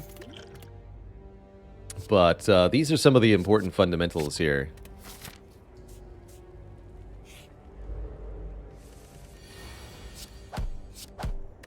Is there a list of commands for the channel? There are at the website. Yes, Faley's got the link there. Short answer, yes. Long answer, yes. Do we take a Crush Joints? What do we add from here? We've got Tantrum Inner Peace. That alone, if we add a Rushdown, can create an infinite loop of cards. But I think there's so much more we can do on this run. What would I personally like to do from here? We'll keep skipping. There's quite a few ways to develop a deck like this. I'd say skip early and skip often is also a good good approach on Watcher. Can I get Master Reality and...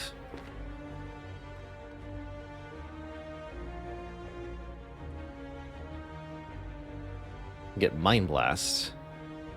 Okay, we can add a Reach Heaven. Reach Heaven adds a Through Violence to the raw pile. I think that's one of the cooler ways for Watcher to deal damage. So let's do it. It's a 2-cost attack. It's rather expensive, but the added Through Violence is then 0 cost to deal 20, and it retains, patiently waiting until you've entered Wrath Stance before you have to play it. So, am I going for this Burning Elite? We get to remove 2, right? Yeah, this is worth it. Surely this will be worth it. I think we just... No, we can use the inner piece for draw if I play the Vigilance. Let's do that. Although we're already there, right? 40 damage is how much this does if you're in Wrath. And that'll delete most things in Act 1, just outright. Super gonna take a second inner piece. If we're in Calm already, it's a draw 3, a skim. Otherwise, it puts us into Calm. And inner piece Tantrum is the beginning to something very silly. Oh my... Okay. And a Divinity Potion, you say? Well... I like it. It's a good start. I think we remove another defend, right? That's right. So, these are the basic pieces of an infinite combo. We don't actually have that combo in place until we can remove some more cards. Or get a lot of cards into our hand simultaneously. However... simply drawing a ton of cards every turn is actually really good. So we shall see some serious uses here for our stuff. Let's see, if I rush down Miracle Eruption, we'll have 2 energy left. Through Violence will deal 40 damage. And I can deal another 30 with Tantrum Strike, right? Yes, so 40 plus 30 plus 9. Should be a kill.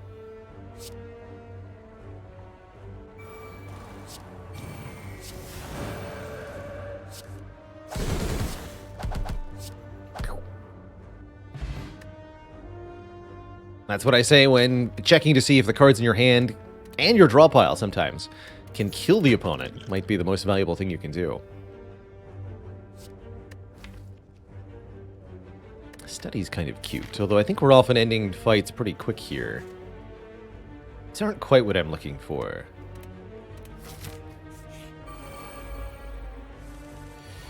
Not quite.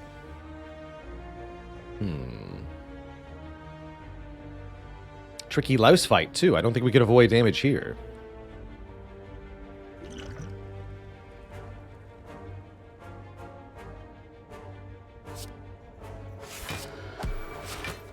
Could use the Essence of Steel, but seems like it'll only save me 4 here. That might be the best we can do with that potion, though. Pretty low potion, usually.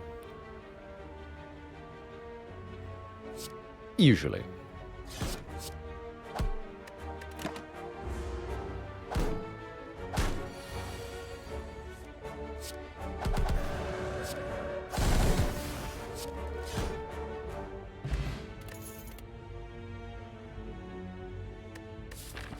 If I was in need of a block card, I could maybe consider evaluate here. Currently, we're not in need of a block card. I'm going to keep skipping. Smaller this deck is, the more easily it can pivot later on. Currently, I'm headed towards that Burning Elite, and I think we'll do just fine.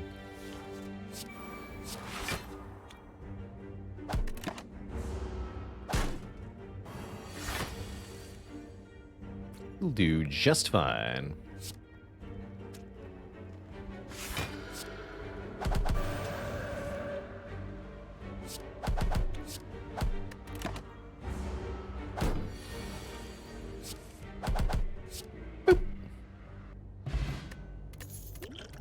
Get a third potion. There's the Divinity card. Devotion. Gives us mantra every turn. I don't think Divinity fits well with Inner Peace and Rushdown. Specifically wants to go red and blue. Sands of Time feels a little redundant with the Reach Heaven. Offered another study. I'm still hoping we get an offer to Master Reality. That I would be actually tempted to include. Although I don't think it would be very good, ultimately. Ice Cream is an intriguing pickup here.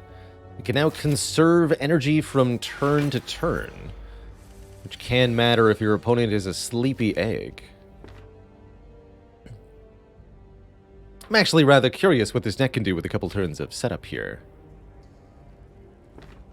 We'll miss out on the Horn Cleat block if we don't wake up with Reach Heaven here, but it might be worth it just to bank some energy.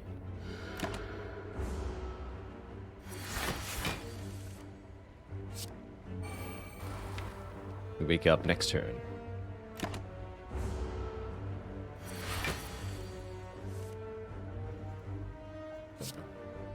Seems like a good way to wake up, let me tell you.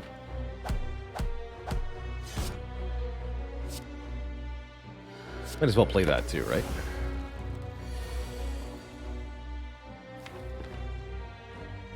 Can we kill?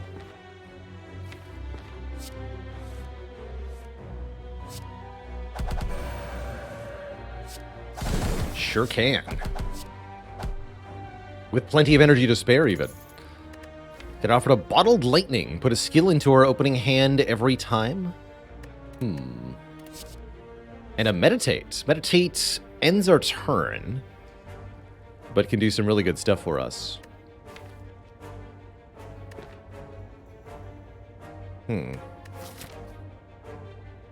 Interesting.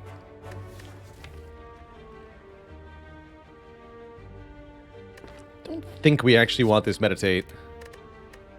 I'll happily bottle, Vigilance? Yeah, I'll happily bottle Vigilance, of all things. Keep the Thorn's Pot for Hexaghost. Skip this. Here at the shop, we're probably just going to remove a card. We could also get another Rushdown. Or another Inner Piece. We've already seen 4 Inner Pieces. That's really, truly absurd. What the heck?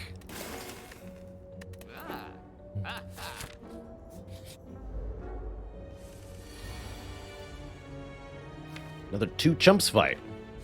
You got it.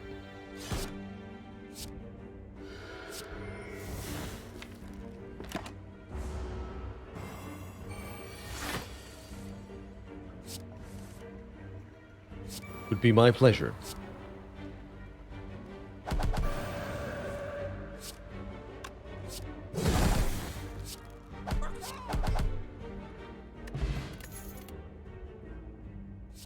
Mental Fortress could be very, very good block later on. If we're swapping stances back and forth, this is probably the best single way to get block. Pick it up now. Might be the only one we see all run. So that's a must. I think with the Ice Cream, all of the energy upgrades are amazing here. Eruption, Rushdown, all of it.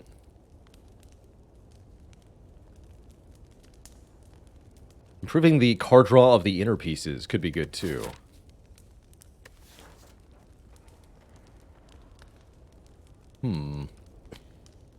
Very,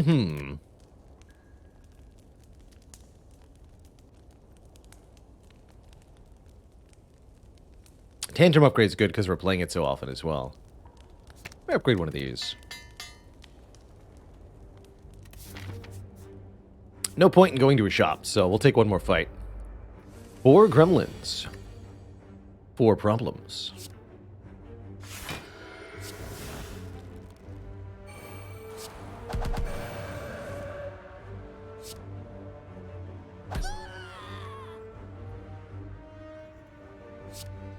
And I guess I'll just defend. I'm not being attacked for much here.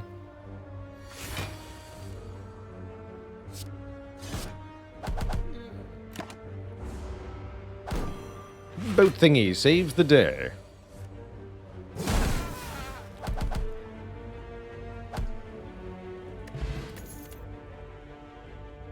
No, no, and no. No, thank you. Alright, let's upgrade Eruption. Seems a very important upgrade.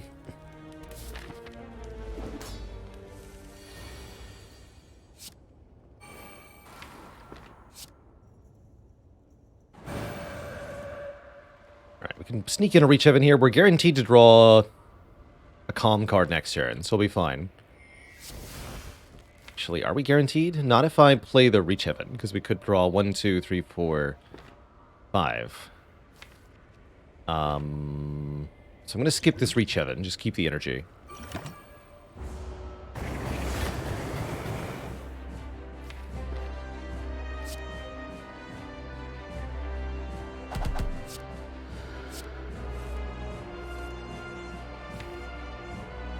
Don't think we should tantrum again, because there's no assurance that I draw another exit, but it's a fun thought.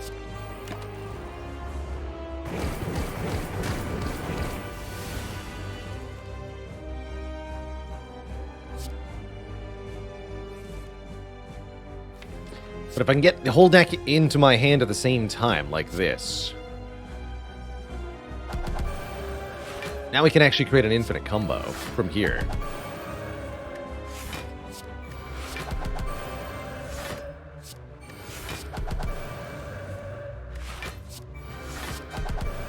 I don't actually have to play every fight like this, though. I'm actually not going to. I think it's going to be faster to not perform the infinite combo most of the time, although we could actually get punished. Like this. Healing to full at the end of the combat means we won't actually lose any health for this draw, but still is kind of scary, right?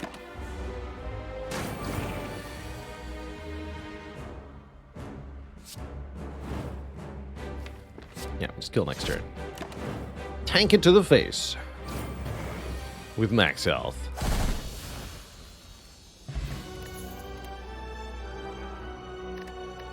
So, knowing what we can do, there's really not much we want to do other than remove cards and then ideally add something for fun. The way I'm thinking here. Judgment's not it either. We'll be skipping all three of those. Very reasonably takeable Runic Dome.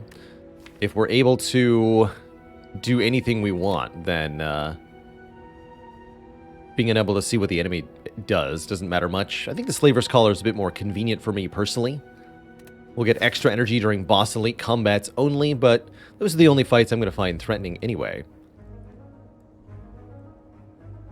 2 elites maximum. Definitely still want to visit shops regularly. Alright. Go this way. Maybe Cleric will offer us a card remove. Does Judgment go through the Heart's damage cap? Yes. Yes, it does. Pretty cool that it does.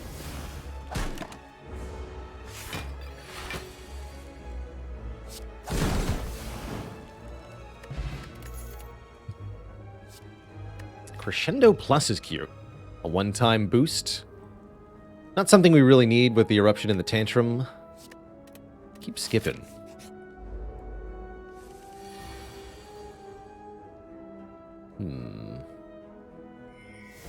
Do Eruption Vigilance Defend? Might as well just Vigilance Defend, though.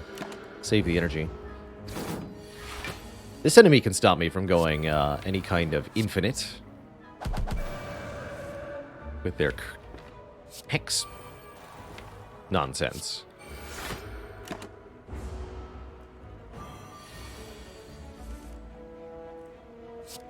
How irksome.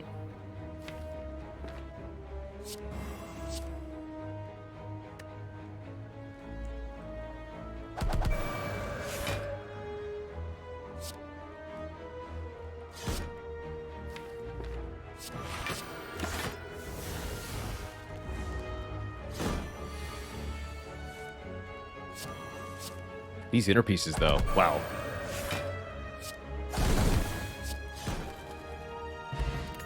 Card draw sure is nice.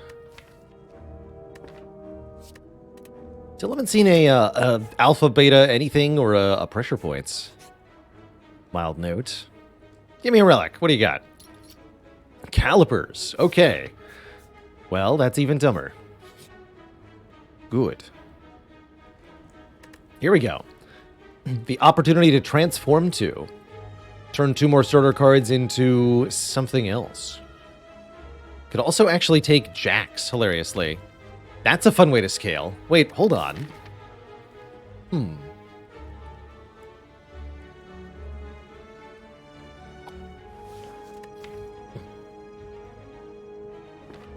Actually, yes. That sounds fun as heck. Do drugs, kids. The man hands over a dangerous-looking syringe filled with a glowing liquid before skulking off to a nearby hallway.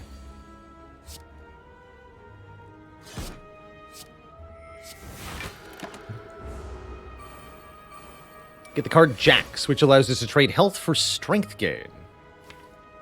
And strength gain in this deck is potent, to be sure.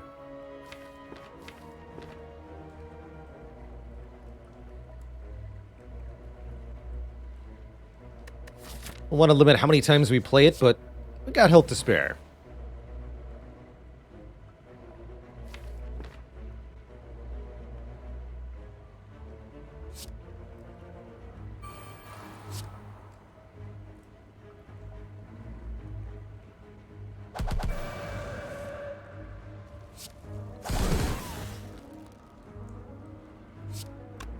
$22.16, easy.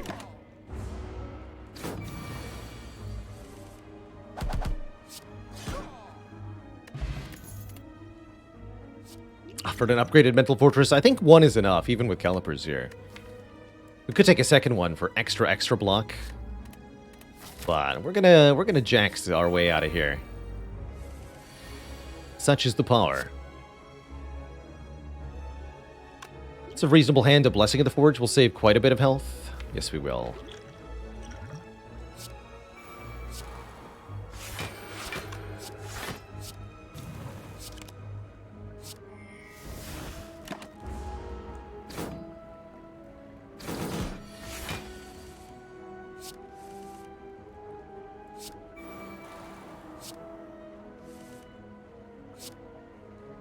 Again!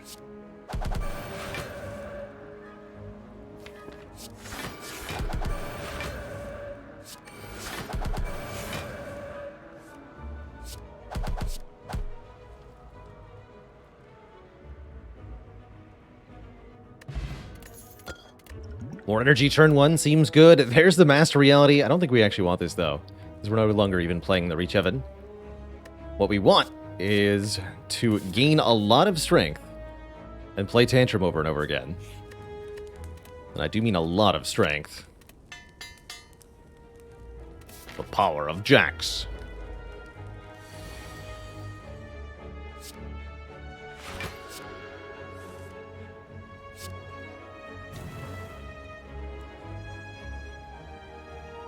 Do we need the Fear Pot here?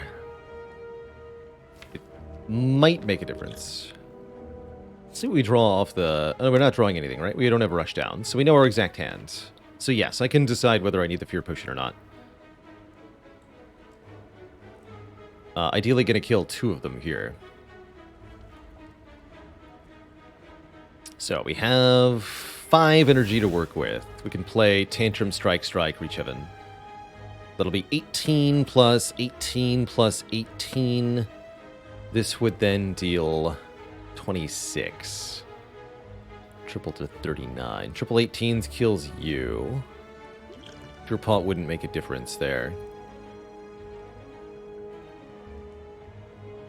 What about without entering Wrath? I can't Strike, Reach Heaven if I don't also use the Bottled Miracle. Don't worry about that then.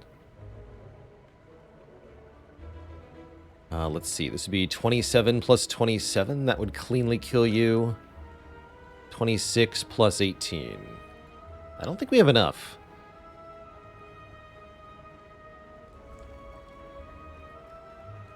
$44. No, I need a way to almost perfectly kill the Red Slaver. Is there a way to do that? 26. 18.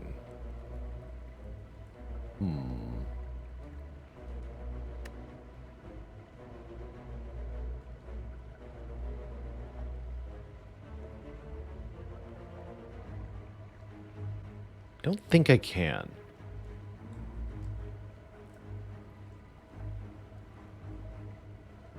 So way to do 48 maybe? 18 is 36.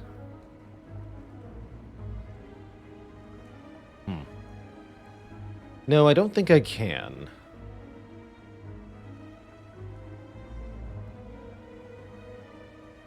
So what about Reach Heaven, Strike on this? Again, we can't do that. That's right. I just missed that.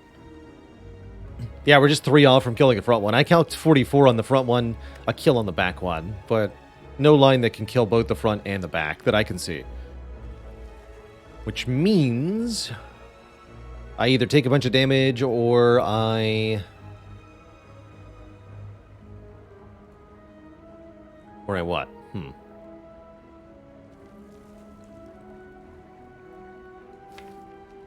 Guess there's no or to that equation. Take a bunch of damage.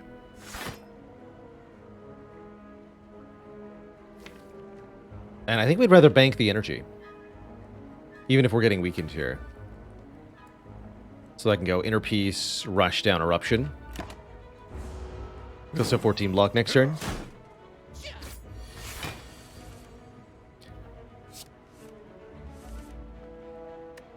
This will get played.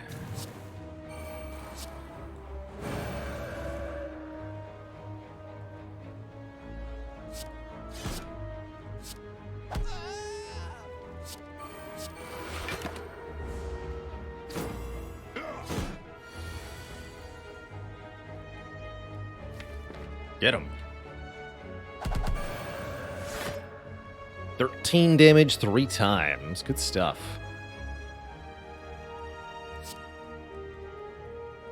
Actually kill you.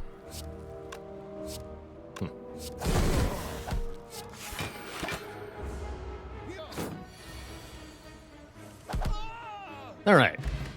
Get a Dead Branch. Whenever we exhaust a card, add a random card to our hand. I'm going to go with yes. That sounds fun. Which makes me want to take a Deviform. Deviform Ice Cream is extra funny. Although, why do that when you could just turn 1? No, I will take that Dead Branch, though. And I suppose we could take Scales. Feels like we don't let the enemies hit us very much. So let's actually not. And the number 1 supporter of the deck is still card removes. So we buy those above anything else.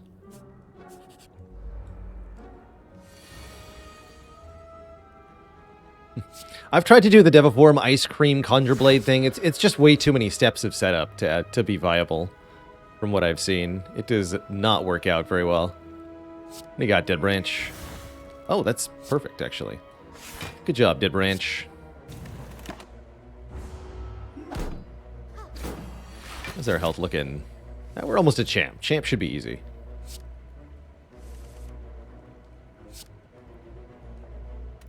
Are you both attacking me again? Hello?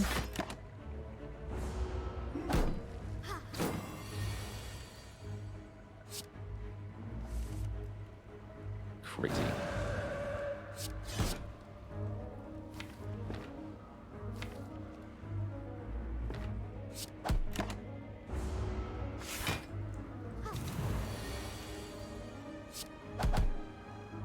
Got him. And I got you too.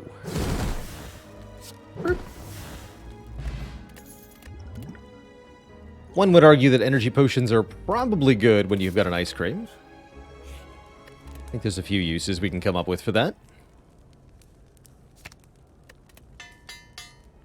Tantrum upgrade is essential now that we're gaining strength off the jacks. And from here we can further invest in energy upgrades.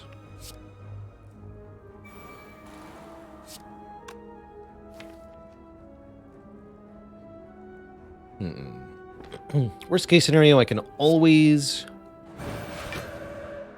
make more cards.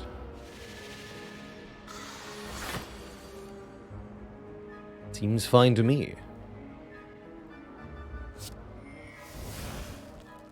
Evaluate. Definitely play this. Definitely play this. Maybe play this. I think it's worth it. Better take a Deus Ex Machina now with Dead Branch. I think Deus Ex would be pretty good.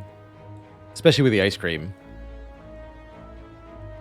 I'd be pretty happy with that.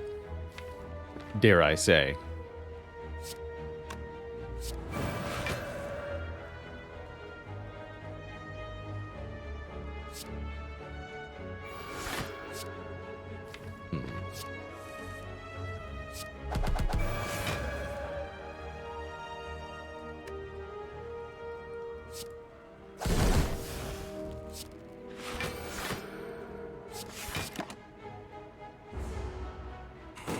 was a fun turn.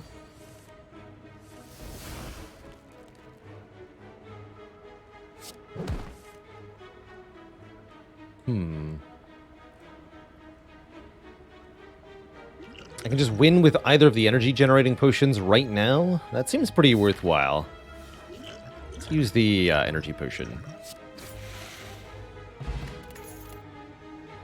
Blasphemy. Inner piece number 8,000,001. Still feel like I only want the 2. We'll take an event. Events could be removals. This one's just a shop. Alas, we're too poor.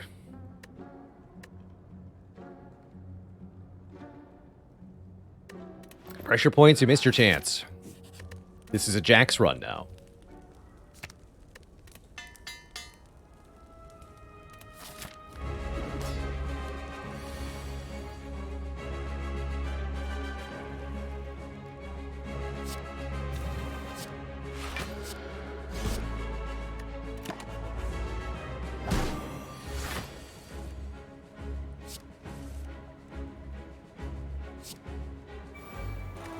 More cards.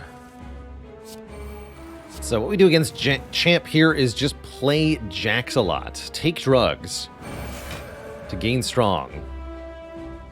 And then be strong.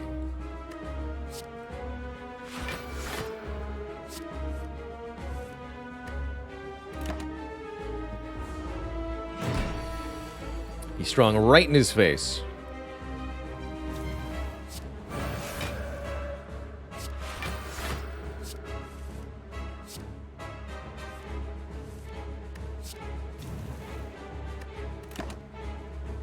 You call that a lift?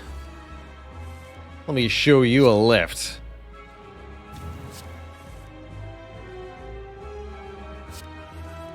Behold my strength.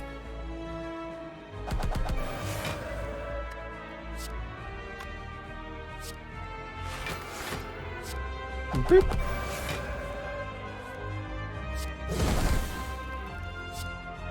And a boop. Just a quick barrage of deadly nonsense, and he's out of here. Both sides played hard. GG. Tantrum is really all we need once we get a little bit of strength going. No need for Spirit Shield or anything here. I'd say fewer cards is better, in fact, which makes Empty Cage one of the best we could have found here. Dunking one more strike, one more defend. That is pretty ludicrous. We could visit another shop in Act 3 and get a third removal, down 3 more starter cards, down to just 1 here. Looks idyllic, even. Let's do it. The Jacksoning will begin now.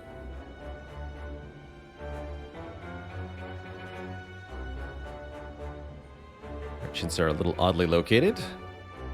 That's cool. We can do 3 elites and... which is perfect.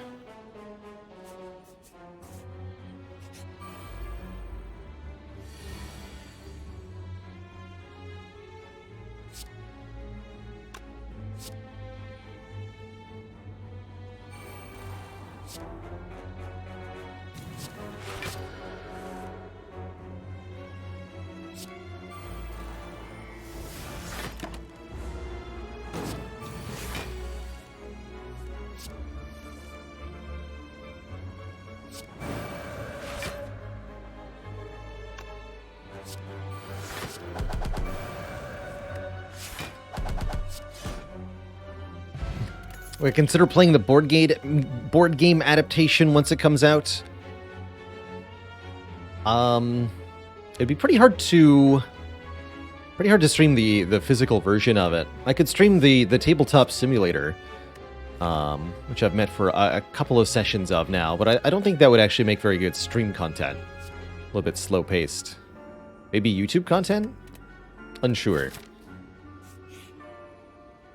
But you're definitely not going to catch me streaming a physical board game. Just for the sheer obstacles alone. Let alone interest. Alright, we playing Reach Heaven here? Yes, we are. Might have been the fight for the Vuln Potion, still could be. Haven't done much damage yet. Looks like a promising start.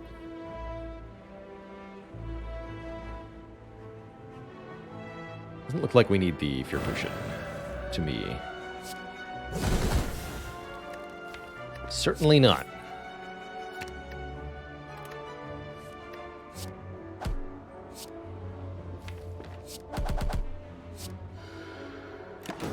Two more.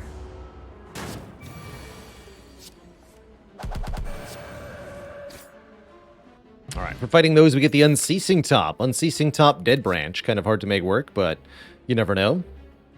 Foreign Influence, very good Dead Branch card. Less good with what the deck's trying to do, though, which is just take Jacks as much as possible.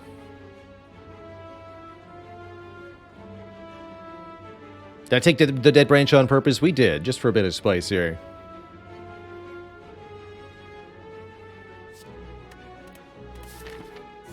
Part of what makes the board game challenging is that every player has to survive. So if any one player has their character's health knocked to 0, the whole endeavor is a failure.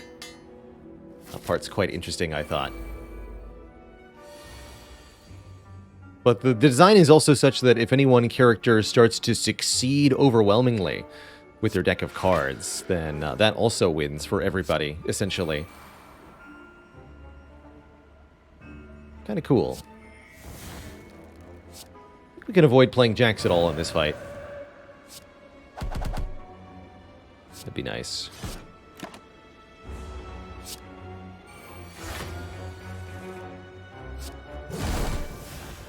Tantrum the Spiker. Boop. Lock Pot's good. Sash Whip could be good, but probably not. It's that Dexterity Potion.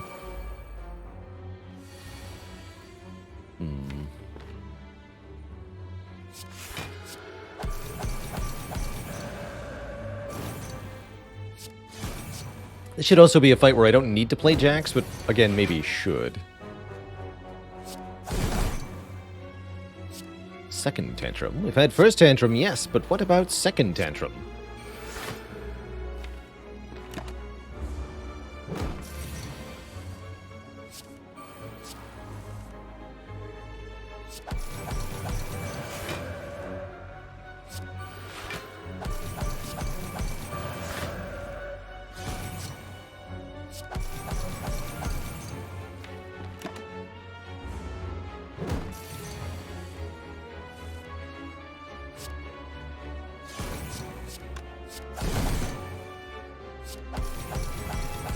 One more turn.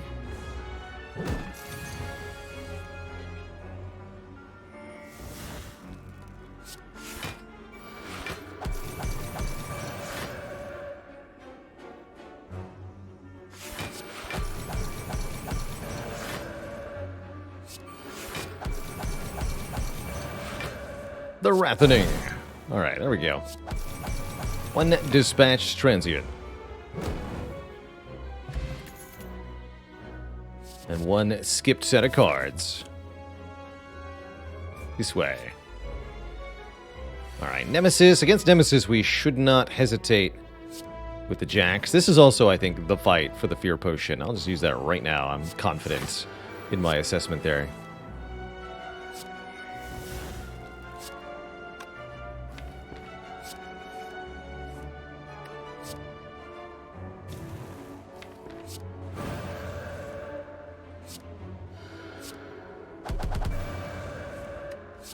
A boopity.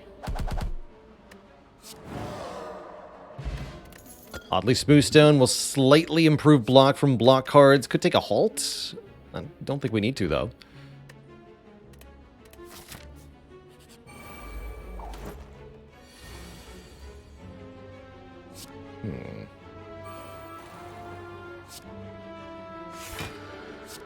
Honker Watch, thanks so much for the gifted sub.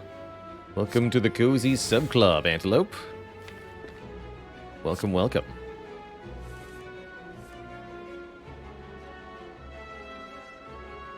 Alright, we can kill one of them and go back into Calm, but that isn't enough here. Alright, I'll skill potion then. It's actually sufficiently difficult. And I don't even get anything good. Troubling.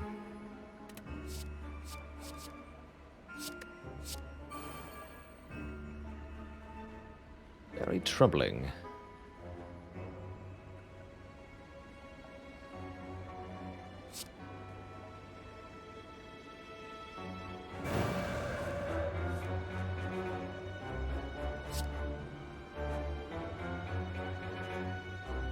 Can't sneak the mental fortress into play, though. That would actually make this work. It's funny.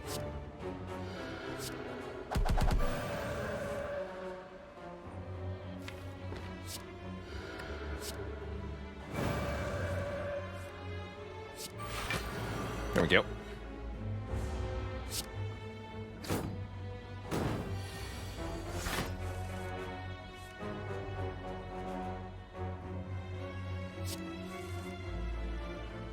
I've heard quite a few good things about Disco Elysium.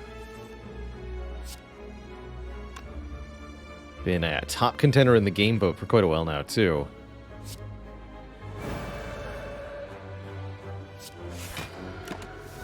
Take one. It's troublesome repulsors to attack me, so. Still less damage than playing Jax would have been.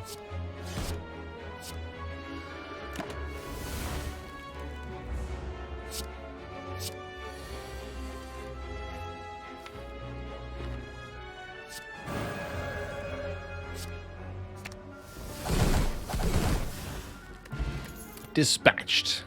Second rushdown. Okay, that should make things quite a bit easier if we draw even more cards upon entering Wrath. That should make life nice and easy, in fact. Although a little bit more difficult for the initial draw through, sometimes.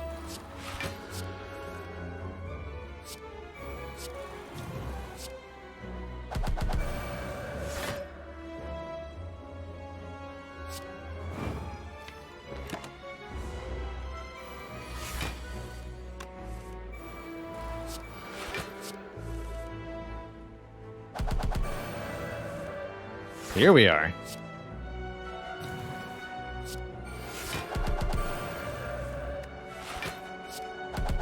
You no longer ostensibly even need the Jax as scaling. But can you say no to this kind of damage? I don't think you can. Empty Mind also helps us get to handful. We don't actually need the Empty Mind, though, now that we have second rushdown. I think all is well here. Take a rest site or a non-rest site? Non-rest site. You got it. Clusks, thanks for 3 months. Found the stream this year. Enjoy it every time. Also got your first win on Into the Breach last week. Good to hear it. Into the Breach is a heckin' good time. Frustrations with the Secret Squad aside. Really like that game. Really like that game. Take one here. This is definitely a fight for Jax as well. This draws me 4.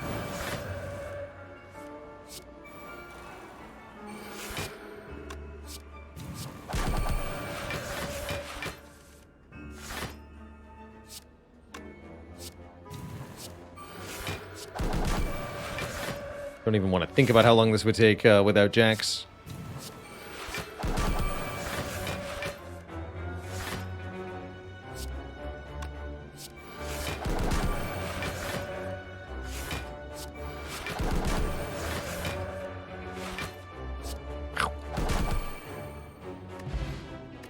The power. Alright, let's take Max out. Let's get moving here. Giant head, more like giant dead. Head. You too, Jax.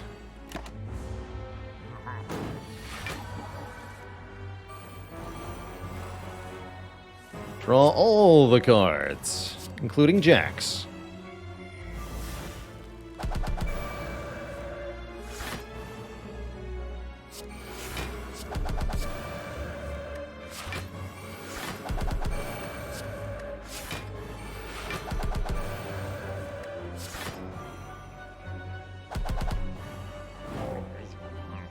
Squishy. Get a shovel, allowing us to dig for relics at the rest site instead of resting, although not a lot of opportunities with which to do that. Regen potion seems good. Get some healing here.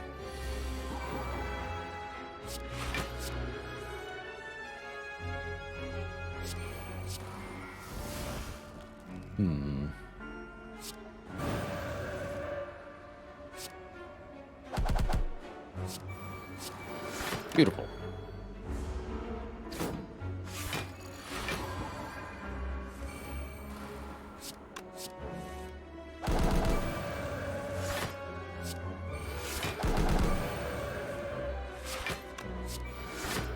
You will die too.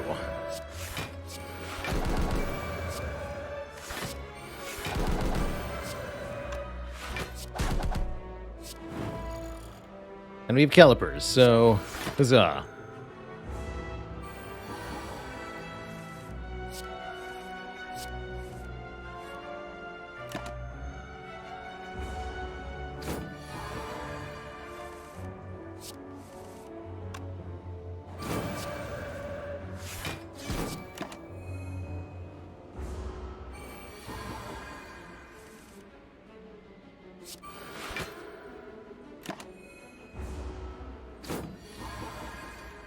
My healing.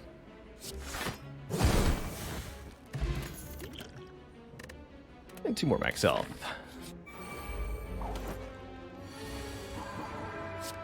Oh, what a nasty turn 1 against Transient. Miracles, save me. There we go. It actually did save me. That's kind of cool.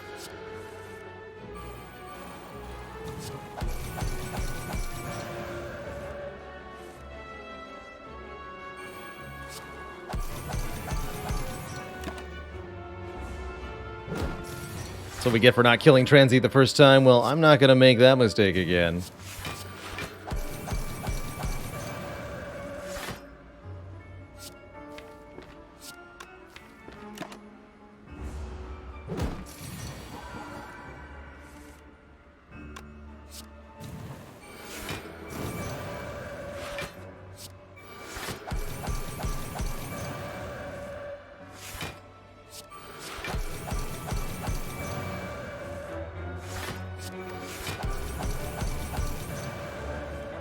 The power.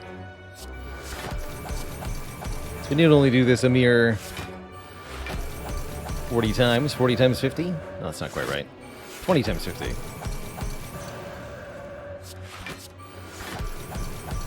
I will have my revenge.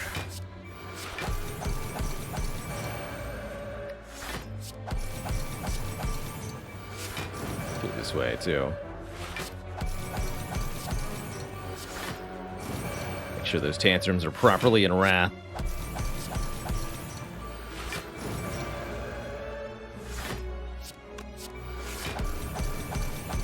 Can you kill the Transient? You sure can.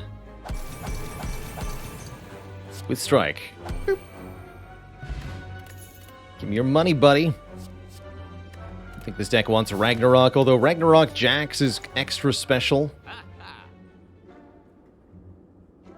We're here to remove cards. No more killing with Strike. Strike is banned. Strike is very banned. And recalling is important here. Alright, 36 health going into the Awakened one. I kind of feel bad for this boss, actually. It's a little bit. A little bit bad for this boss.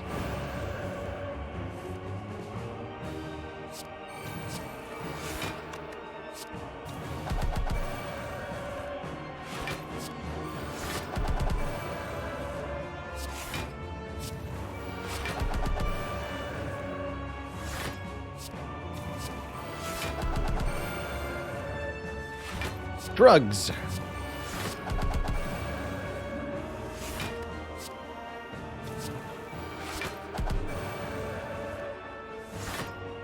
Just a xylophone. Is that what it stands for? Been wrong this whole time.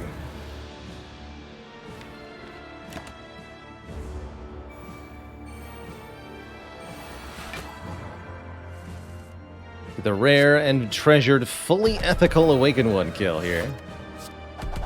Blah.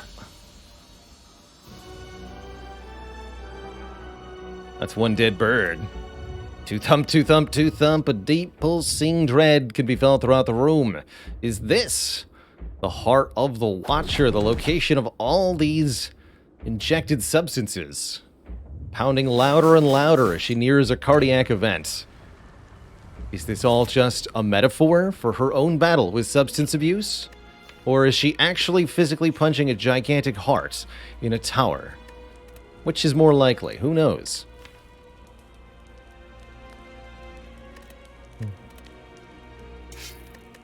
I'll dig up an Eternal Feather.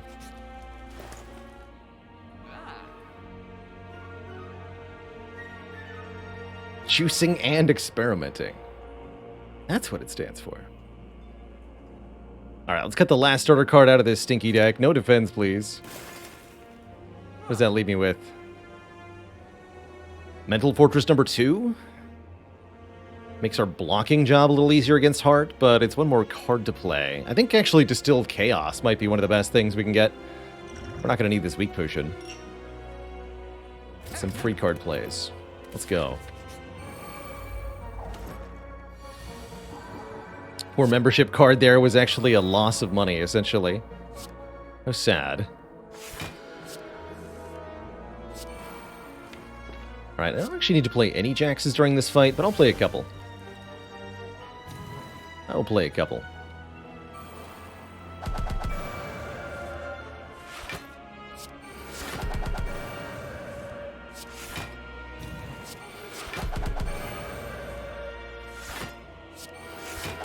Well, they came together just too naturally, man.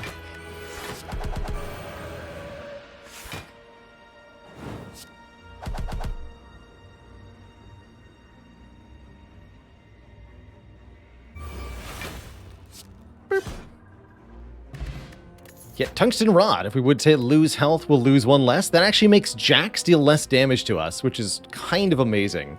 Because now we can play it more in the hard fight. How much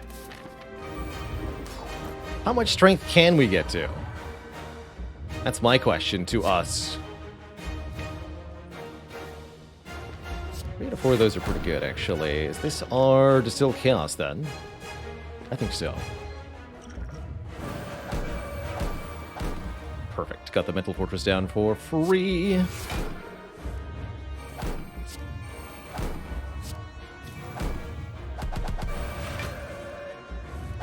Let's go Jax. Inner Peace Tantrum. Jax, Inner Peace Tantrum. Building block and strength. In a glorious fashion. Also, this heart's gonna be super dead super fast.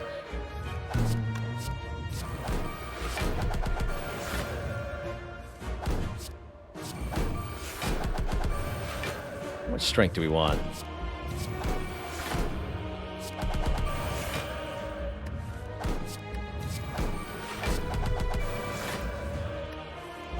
I want the next couple turns to be just, like, solved with one card play. So let's keep going. We're going to need at least 135 block.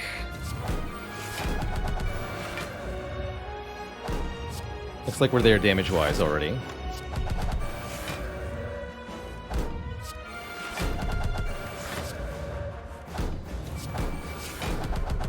Strength sounds good.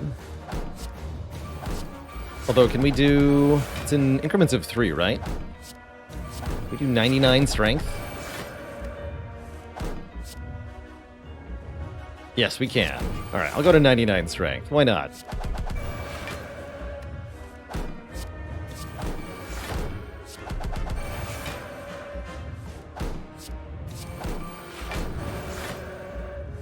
Or 69? That's even better.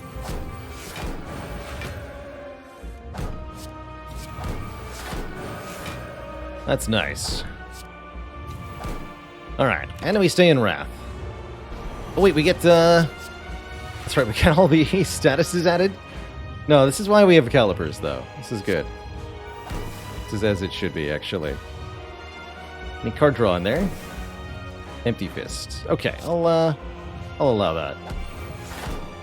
That seems fitting.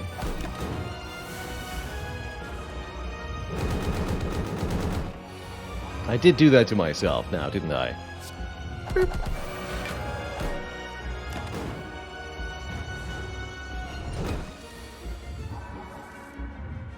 144 times 4. Bonk. Well, that was a little unfair, Twitch chat. GG. GG.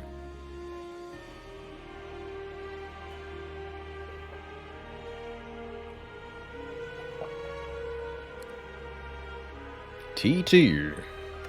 There's tea in my cup. GG.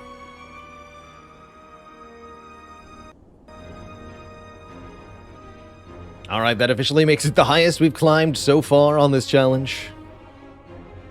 Can't get overconfident. Now what has it been done? The Spire sleepeth, but I shall not. No, I think we can squeeze one more in. We got 3 fast victories. That one was less than an hour with Watcher there. Very silly. Just kind of handed us an infinite combo run there. It's too perfect. Especially with the on-sale rushdown. That was absurd. So next up is Ascension 4 with Ironclad. Ironclad will face, on average, the highest Ascension levels of this Ladder Streak challenge. So the Ironclad runs will be comparatively more difficult than the other characters. Will that be enough to stop the Clad? I don't think so. So next up will be Ironclad. Maybe we'll make it a boss swap Clad for extra spice. We'll see what the starting options are. But first, I'm going to take a hopefully shorter break this time. Refill the leg, stretch the water. Upon my return, the Clad. We are back, folks. Don't go nowhere.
No, you mustn't go to bed. Bedtime is forbidden. Ironclad time is now. Greetings, Jews. Transform 2 can be fun. I think we should make the first Ironclad run a boss swap to make things sufficiently interesting. Ironclad with 80 max health. Actually don't miss the Burning Blood that much thanks to the full heal after bosses anyway, so maybe it's the better time. Will we get a Busted Crown again? No, we'll get a Snecko Eye. That, Twitch chat, most assuredly means a blessed run is on its way to us here. Praise the Sneck. Of all the characters, I think Ironclad loves Snecko the most. Ironclad has the largest pool of expensive cards, and even the Bash in the starting deck is 2 cost. That said, Snecko Eye can always give you a set of cards that, well, just doesn't do much, like this one right here. It's not what I wanted, but that's okay.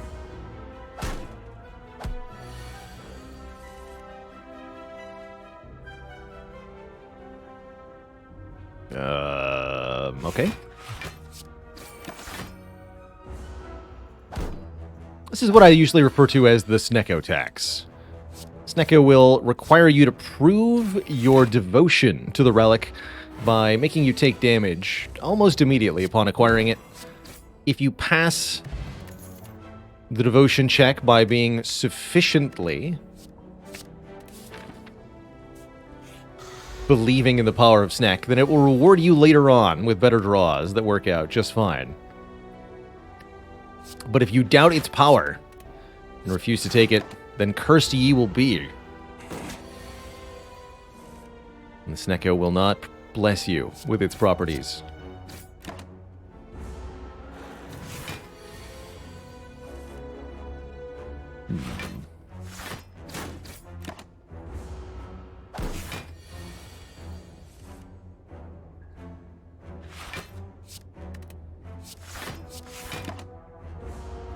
You get strength, I've got armaments. Who will win? Pro tip, person with armaments. Took armaments here as our first card because upgraded. We can use armaments to upgrade a whole bunch. Oh, wow. Wow, the Snecko options. Upgraded, we can use armaments to upgrade basically everything in our hand, which is quite useful considering how many cards you have in hand with Snecko Eye. Yeah, all of the above, please. Pretty hard to turn down Impervious's 30 block. I also really like Shockwave. Don't think we take a Perfected Strike here, although Perfected Strike with Snecko does work heckin' well. Could try forcing Perfected Strike. That would be enjoyable, let's say. How many of those do you think we can get, actually?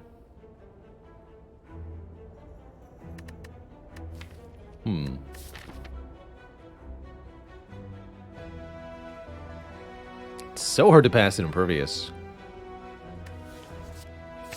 We'll take the Perfected Strike. I believe, actually. Upon review, I believe. Believe in the power of the P-Strike.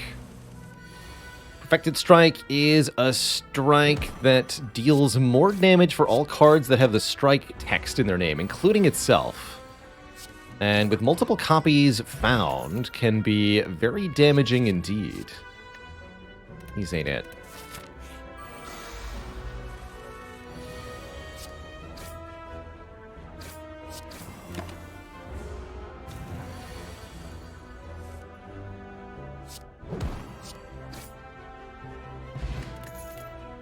Ooh, Whirlwind's also very good with Snecko Eye.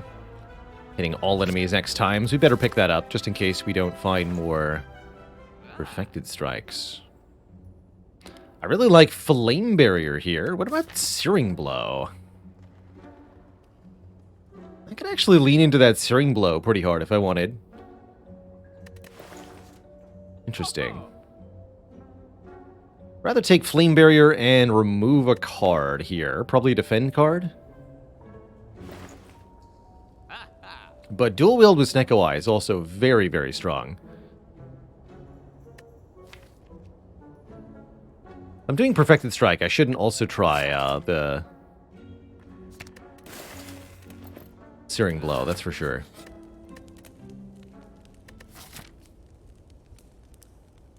Alright, we're fighting Guardian. I'll still upgrade Whirlwind first, then Armaments.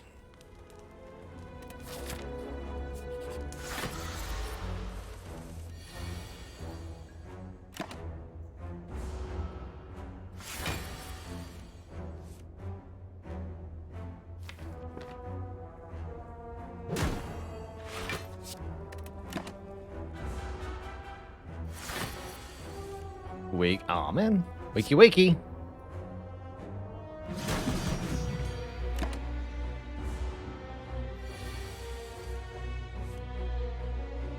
Very good draw overall.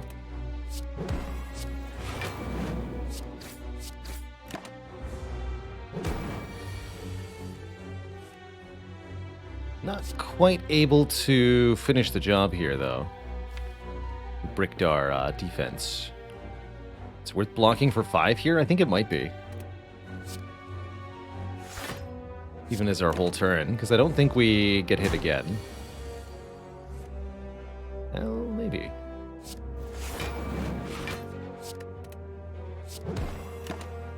I was wrong about that. Nope, I was right. Get the boot. A fire potion and a demon form with Snekowai. I'm gonna go with yes. That's a yes from me. It's a good start. 3 cost powers are yes. Pro tip. When in doubt, say yes. I will remove 1 strike, even though we've got a perfected strike. We don't want too many basic strikes in the deck.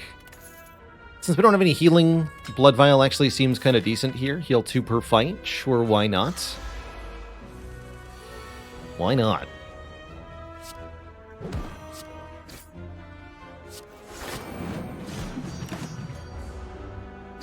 Spicy.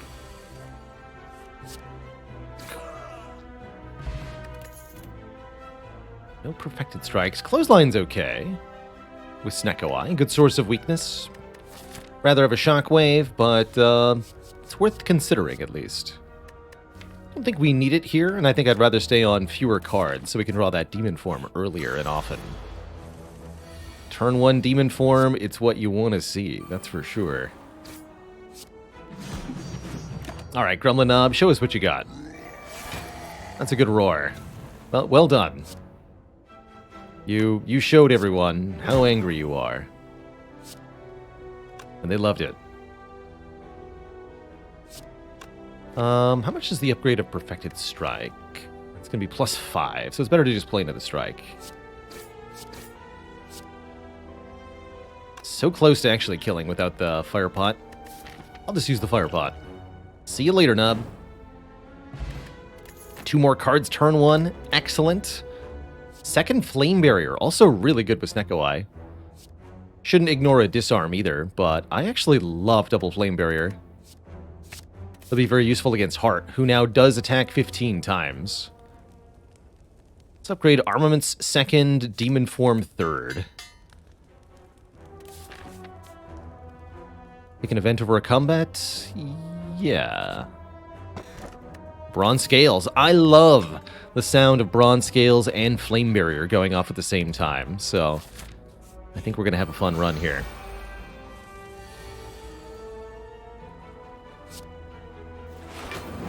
Such like a satisfying pinging noise.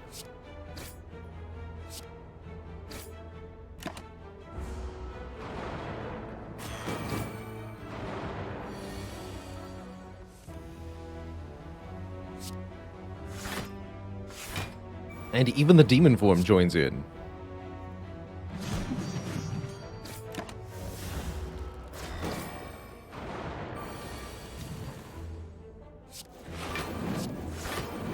Flame Barrier, go!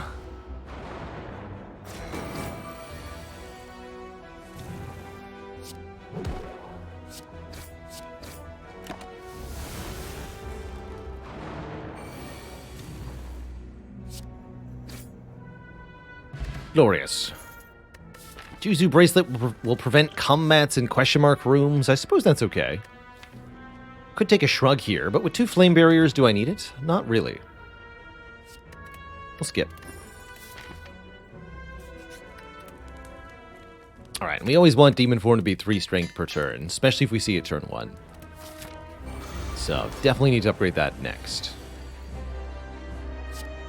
Double upgraded Flame Barrier versus Guardian, I hope so. Gonna have a good time in this fight.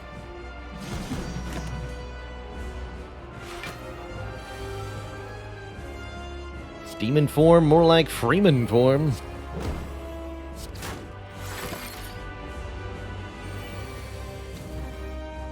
It's free.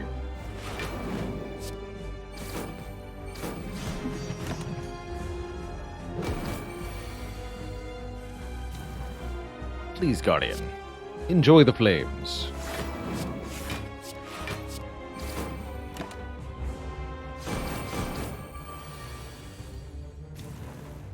And enjoy the spanking.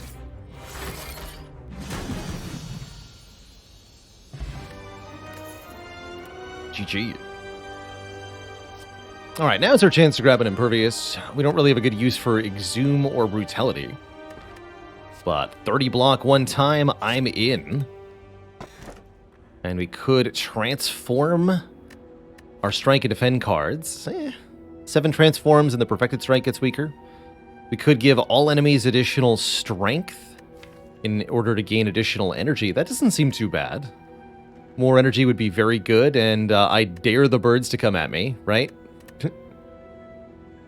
Or we could take Blackstar, get extra relics from elites. I think we're quite capable of killing elites easily, so Blackstar could be huge here, but 4 energy is really important for Snecko consistency. So I think the Philosopher's Stone would be quite good. If we see another disarm, we'll be obligated to take one. But yeah, we're really good against elites. Let's take the Black Star. I like no downside options, and I love collecting relics in Slay the Spire. Let's do it. How many elites can we get? 3 this act. And if we're lucky, we can find the Colosseum, too. I don't see a whole lot of rest sites happening, but with the armaments, I don't actually care about rest sites. Can even go to 2 shops if I want to.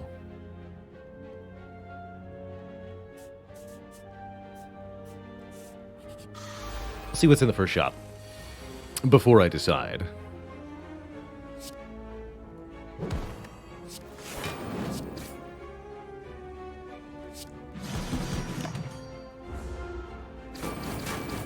Yeah. Toasted. Dark Embrace with an upgrade, although the upgrade doesn't matter with Snecko Eye. We exhaust cards, we draw cards. I'm going to take that.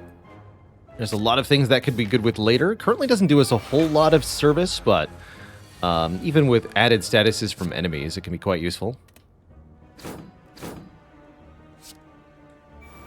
So I'll do it.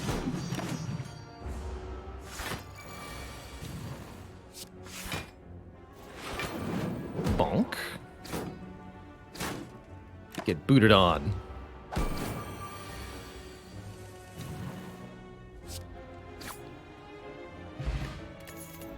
Card draw with Snecko is, generally speaking, pretty good, too. I'm hoping we find a Corruption, and then we'll have Dead Branch Corruption with Snecko Eye. That'll be quite spectacular. Upgraded Twin Strike and upgraded Infernal Blade would normally be quite good cards, but here with Snecko, the bar has been raised as to what constitutes an actually good card. Raised by quite a lot. Shockwave is definitely a good card. We're worried about elites. The elites we were sworn to kill with Blackstar. Sling of Courage makes life easier. There's also Molten Egg to make sure any attacks we add from here on out are upgraded. Lots of good options. Molten Egg to go Perfected Strikes build is extra fun.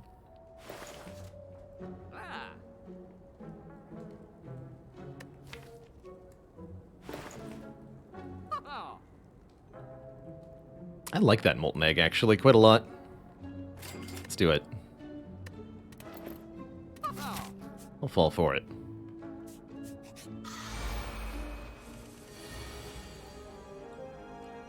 Is this a Kill the Mystic turn 1 situation?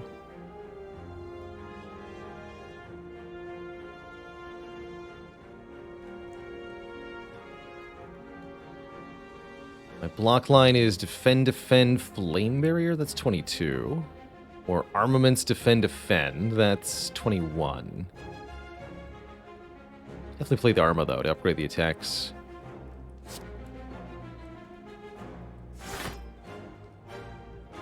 Can she just kill her? Almost. Dies to thorns. That's fun.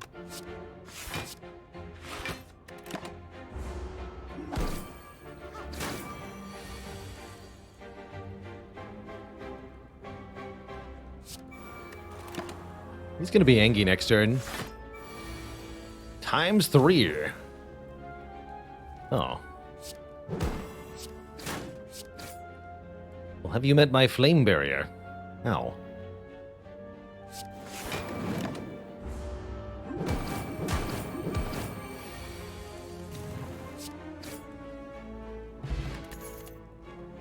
Shrug plus, pummel plus.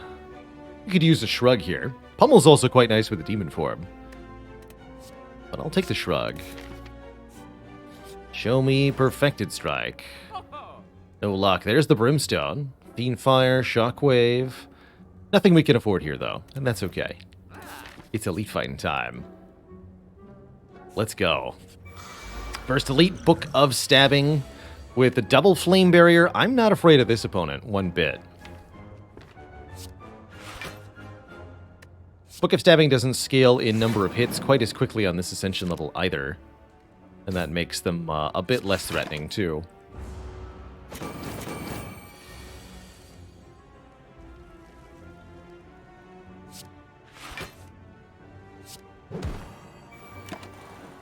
Although we can absolutely still get hit. And lose some of our valuable health here. That part can be trouble.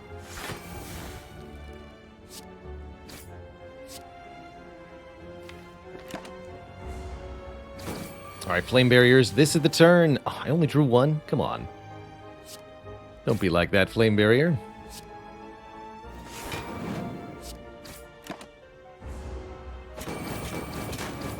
Might have been a good turn for a colorless potion.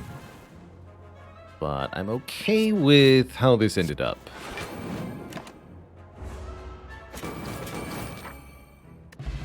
Get the red skull. If we're below half health, we get more strength.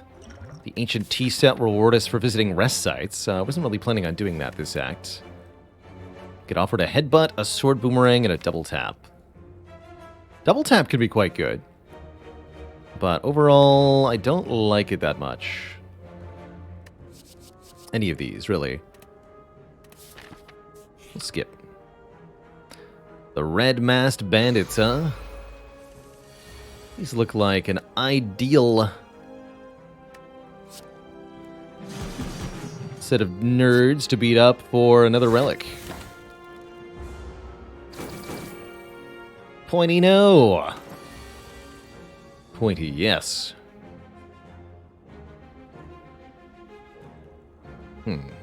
Can't block for a whole lot this turn, huh? Alright, well, Bear does less damage than Romeo, so we'll kill Romeo first. And then Arma to block for essentially nothing.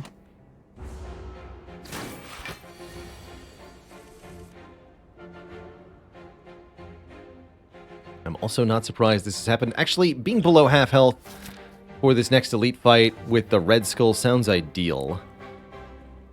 We heal 2 at the start of the next fight, so we want to go down to 38. We want to take 6 if possible. If I shrug and defend, we take 5.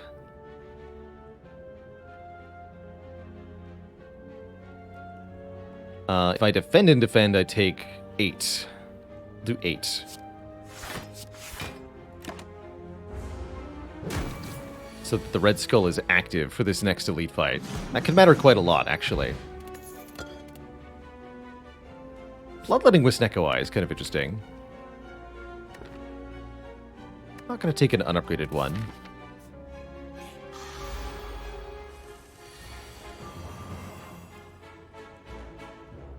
Three strength.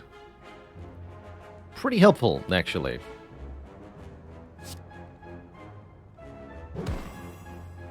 Cleanly kill the back guy with Whirlwind. Front 2 are mostly disabled and Flame Barrier full blocks. You'd love to see it.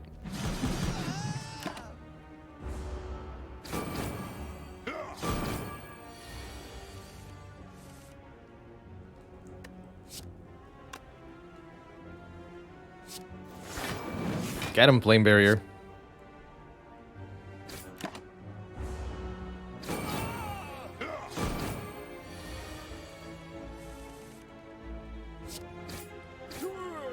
Great fight. Get meat on the bone. Now, if we end a combat below or at half health, which we definitely will the next combat, no matter what, we get a heal 12. Starting to not miss our starting relic at all here. Exhume looking better with the Dark Embrace. Can get back our Impervious now. Sure. This will also be good if we find a Shockwave or Disarm in the future. Tiny Chest versus the Blue Key. Usually I advise take the Blue Key. Although with 3 events coming up, it's kind of curious, actually.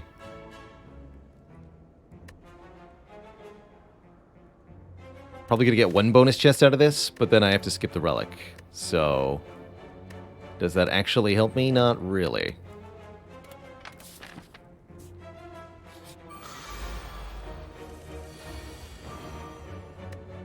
Not really.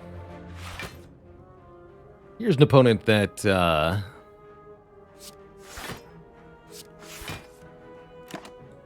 is a very weak to Flame Barrier. A Snake Plant. Double Flame Barrier. Have fun. We've got Pendant now. Look at that return damage. 33. Just brutal.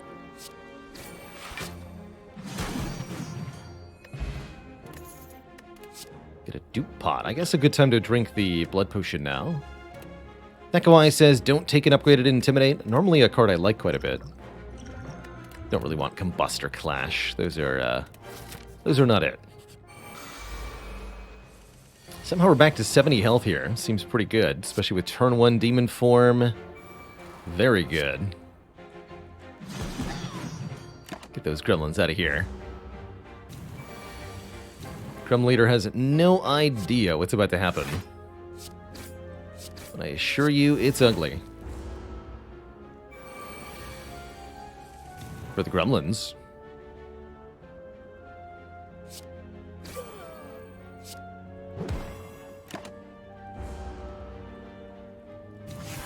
We're not done yet. Oh, aren't you? Here it comes. It being the whirlwind. Burp. The whirlwind of the gods. Get an Omamori blocking curses and gambling chip with Bag of Preparation, Sneko-Eye, now on turn 1. Take it this heavy blade, by the way. Now on turn 1, we draw 9 cards. We get to look at their cost. And then if there are any that we don't like, we can simply discard them and draw something else. Wondering, with the Juzu Bracelet, we got pretty good odds of seeing 999 gold in this final act here. So I'm wondering if we keep the charge on the Omamori and just pay out 85 gold here. That's what I'm going to do. Get myself an Art of War. Get myself a bottled armaments? Sure. And get offered apparitions. No Colosseum? That's a shame. Oh well. I like upgrading these flame barriers now. Shame we never saw any other perfected strikes. I would have really liked to lean into that this run. Yeah, it is 5 apparitions now. It's quite a lot, isn't it? So look at all these cards I didn't want to draw turn 1. Look at Demon Form that I did want to draw, but didn't. One chance? Still no. Bottom 2. Alright, that's harsh Demon Form, but fair. I'll allow it.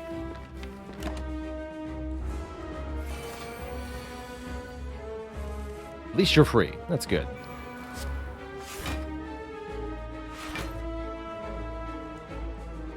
Are we weakening through the Bronze Automaton's artifact here? Sure, Whirlwind will kill the minions. That's fine. The Dark Embrace had been unupgraded. Would Arma have reduced it to cost 1? Yes. Yes, upgrading a card in your hand will lower its cost to the upgraded cost of the card.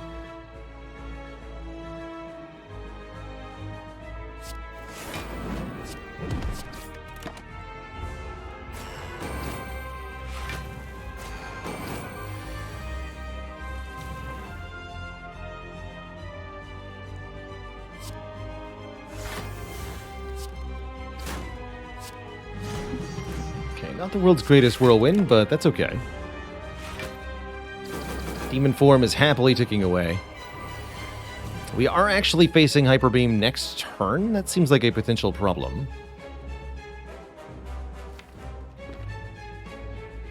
You're actually conveniently holding a free Exhume to get back Impervious at 2 cost. That'll help a lot. You're holding Flame Barrier. I want to draw that next turn. Although I can pen nib this Heavy Blade, can I not? No, I can't.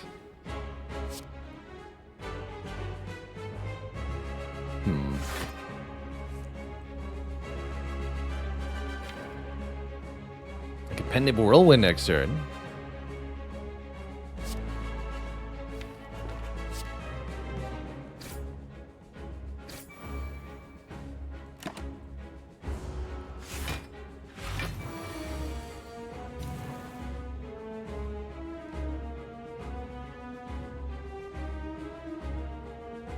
Alright, I'll be taking that Impervious now. Could even dupe pot it if I wanted to, but this fight's almost over.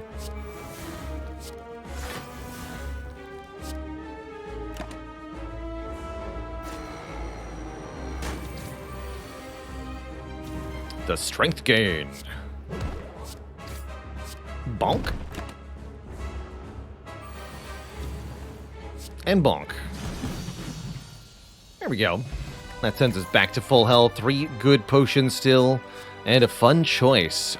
Fiend Fire, Limit Break, or Barricade. Actually a pretty good Barricade with 2 Flame Barriers. The 3 costitude of it doesn't matter at all. We're a Snecko deck. Really like that Barricade. Let's do it. Barricade with Flame Barriers. Maybe we can pick up a 3rd Flame Barrier. And I'll take the Speed Potion too. Our final options, we have to choose an Energy Relic here. Busted Crown gives us fewer card choices. Mark of Pain adds 2 wounds to the draw pile, or Coffee Dripper says we can no longer sleep. I think with the meat on the bone, there's no problem in not sleeping. So let's take Coffee Dripper here. We also get healed to, again, full between acts.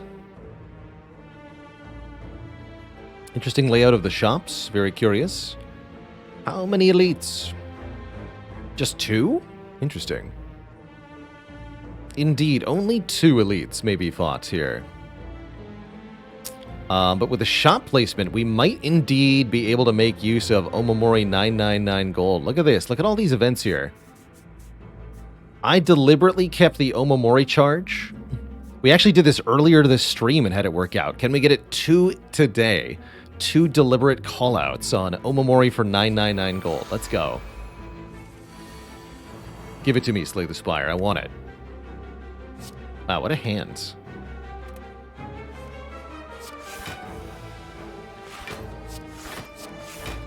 What an amazing hand.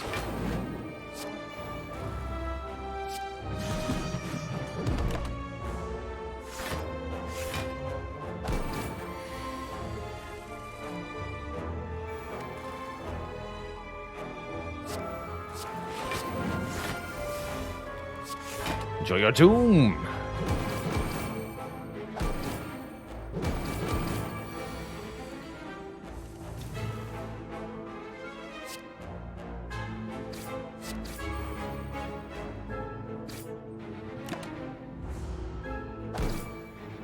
Yeah, with the Juzu Bracelet, I think we're actually reasonably likely to get what we're looking for here.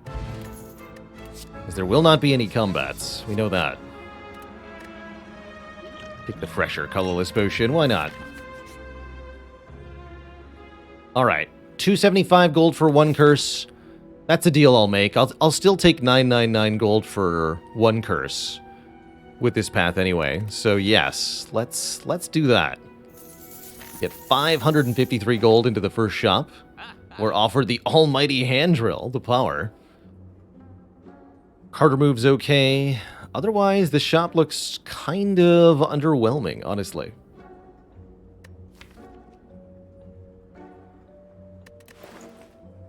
I guess Bag of Marbles is okay for turn 1 vulnerable. I'll take the marbles. And cut 1 strike.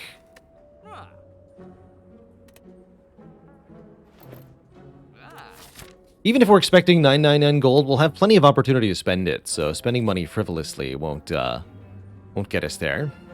Alright, well, we gained 222 gold, so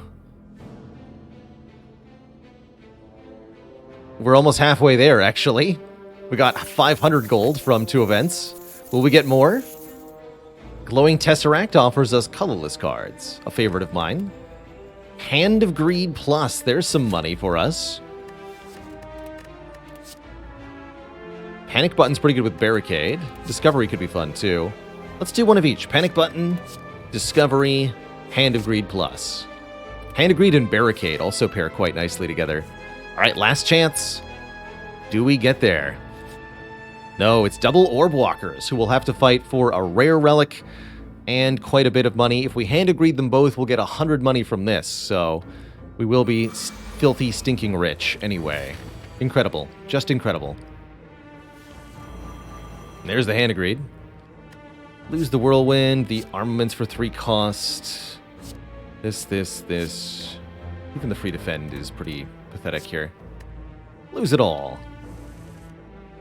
Yes, so that we can barricade, of course. Of course.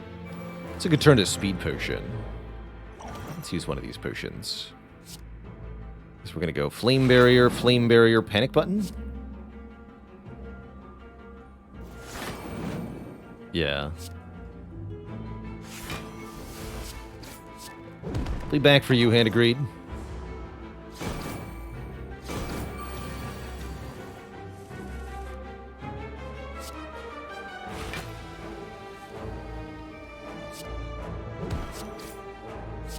Don't want them dead yet. Doesn't matter.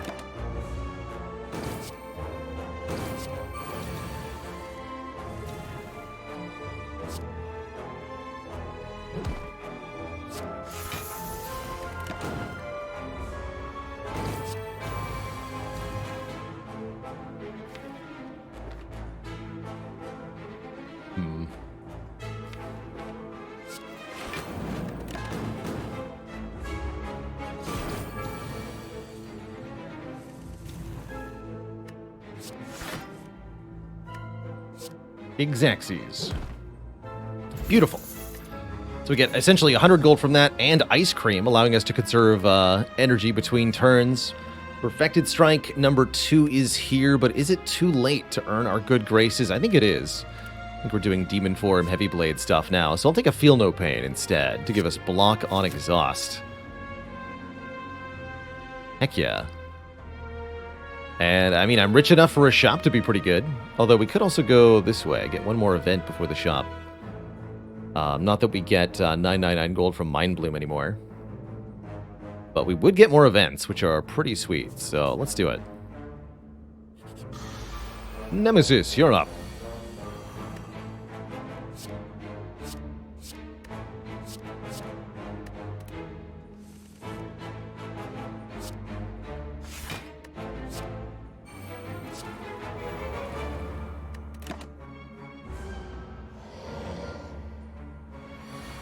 So we can still get the Mind Bloom event, but there's a floor restriction on the 999 gold option from Mind Bloom. Only on floor 40 or earlier will you be offered I Am Rich to get 999 gold for 2 normalities. On later floors, it switches to I Am Healthy, I think, heal to full for a curse. which is not what we're looking for.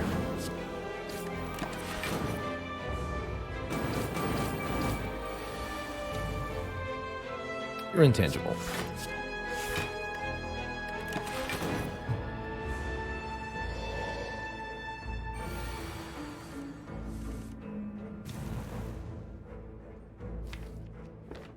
Discovery was free? Let's do it. Ooh, hello.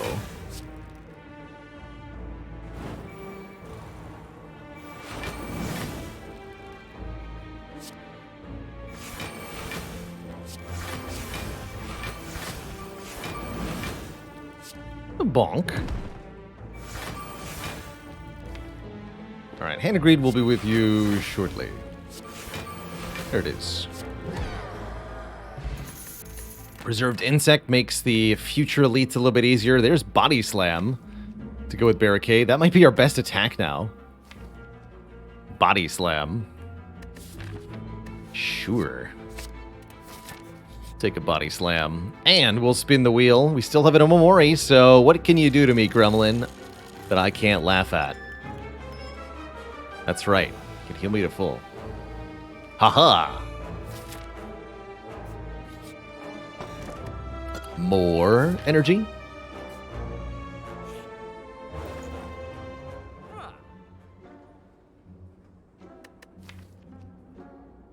I don't actually have ways to exhaust my cards if I don't get a random corruption. Abacus could be kind of okay. A little bit of block when we shuffle the deck, and that'll happen a lot. So sure, I'll take the Abacus. We'll also remove another strike here. Kunai could give us dexterity for playing 3 attacks. That's not going to happen very much. We do have one more shop coming up. Did we ever get a source of weakness? Because the weak potion actually could really help against heart. And we do not have a way to make the heart weak. So I'm going to buy this. Specifically for the heart. We could also get blind, but not that good with Snecko Eye. The miniature giant head.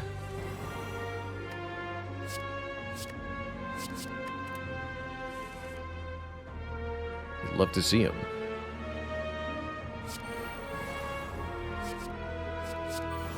Let's get a random uppercut, I suppose.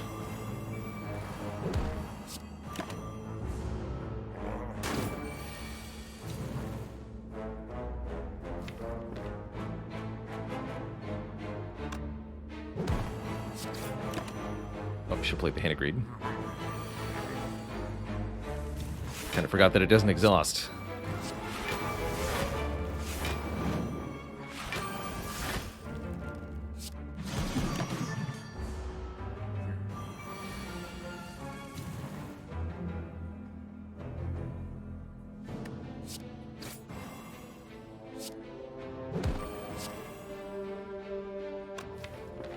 More on that later.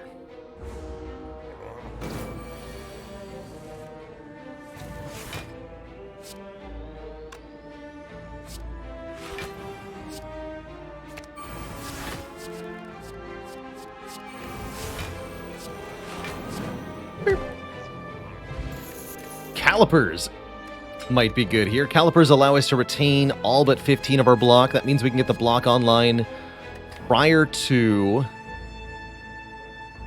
playing the Barricade, which is really appreciated. Second Dark Embrace will let us further exploit the situation. Let's go. And I'll keep taking events. Why not? Juicer Bracelet, take me home. Got a recall, so we can't travel immediately to the boss. We can thank the designer in Spire, upgrading 2 random cards, or heck, transforming 2 cards of our choice. Or outright removing a card. I'll take the removal, actually. Upgrade to defend while you're at it. And here's Mind Bloom. So note the lack of a gain 999 gold option, because we're past floor 40. We do not get to make that trade, but we can either fight a boss or upgrade everything we have. And I think the boss fight's great. That'll give us more money, another rare relic,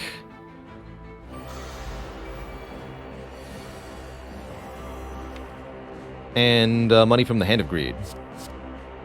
Although, unfortunately, as it's not Slime Boss, I can't gain an obscene amount of money. Oh, I've also got an opportunity to showcase one of the weird interactions with Upgrade and Snecko Eye. So most of the time I say that upgrading a card with Snecko will reduce the card to its current, to the cost of the upgraded card. If your card randomly rolled 0 cost, then the cost won't change if you upgrade it.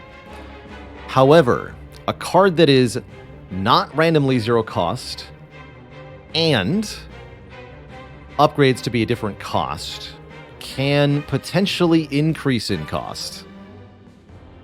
So, Barricade normally 3 cost, upgrades to 2 cost. Barricade in my hand is 1 cost. When I upgrade it with armaments here, this won't cost me anything important, right? Yeah. When I upgrade it with armaments here, check this out. Barricade actually goes up to 2 cost. And again, if Barricade had rolled 0, it would have stayed 0 when I upgraded it there. But only Barricade costing 1 will increase it in cost when upgraded with Snecko Eye. So that can't happen with Dark Embrace, because Dark Embrace upgrades to 1 cost. If it's at 0 cost, it'll stay 0 cost.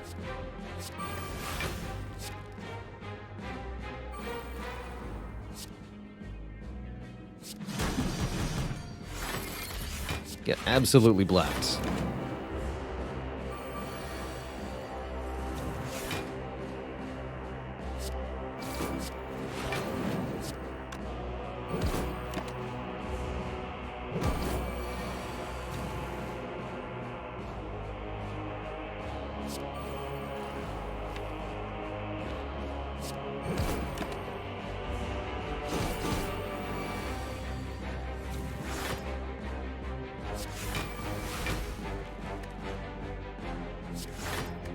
Enjoy the thorns.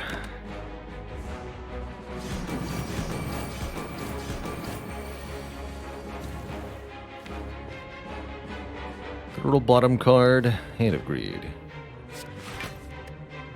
40. 40? What do you mean 40? I want to recount.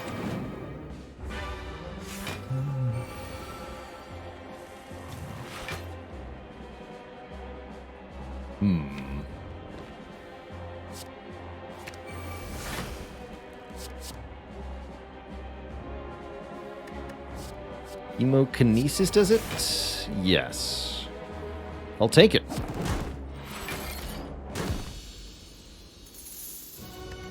Get a boat thingy. 18 block on turn 3.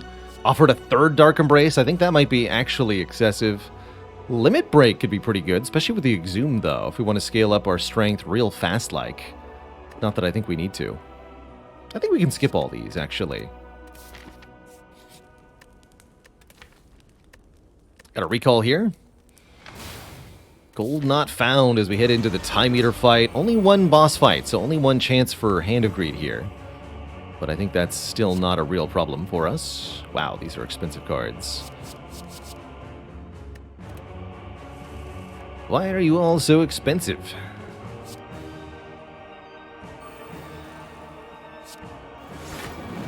Alright, we can either play a Dark Embrace or a Shrug. Dark seems better. Skip the bash for now.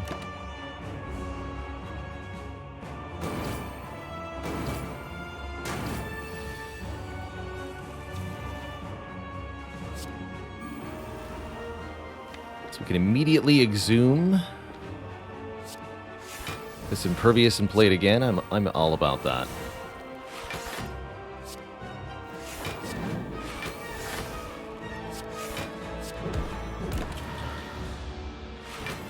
Perfect 12 cards there, too. I like it. This turn, not so much. Kind of awkward, actually.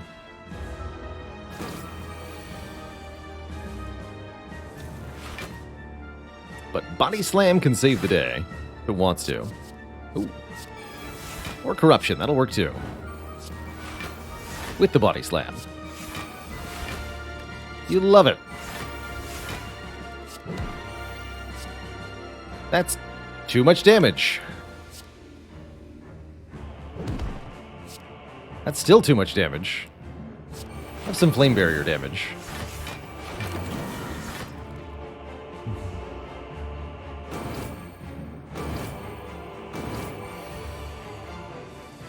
That, as they say, is a lot of damage.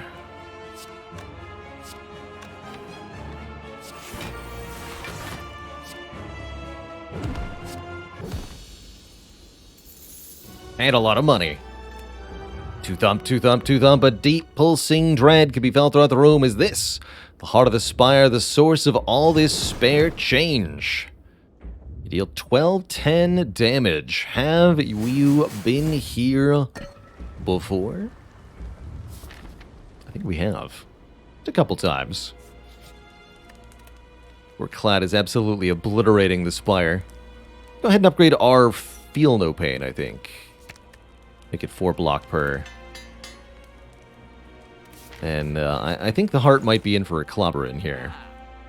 You can dupe any card in the deck. Demon Form is an option. One of the big block cards is an option. Heck, double Feel No Pain might be amazing. If we're going block heavy with Barricade, then what about a Heart of Iron for the final battle? 6 Metallicize.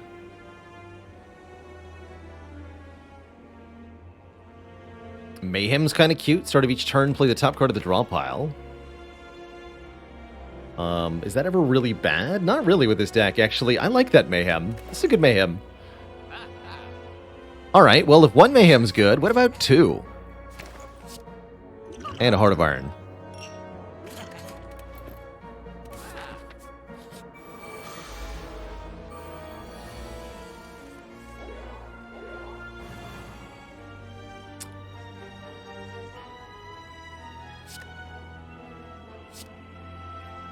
What about 2? I have 7 energy?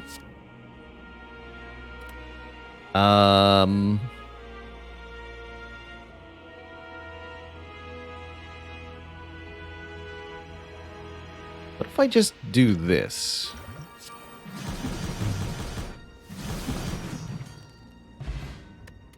That seems good.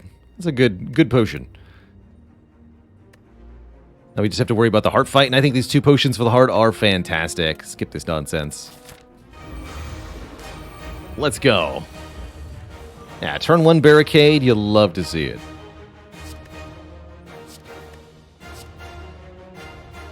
I have Exhume here. What am I exhuming, potentially? Nothing to exhume yet.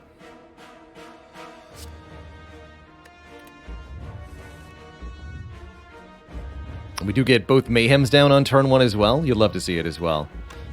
Mayhem is 1 cost upgraded, so playing Armaments will make them cheaper.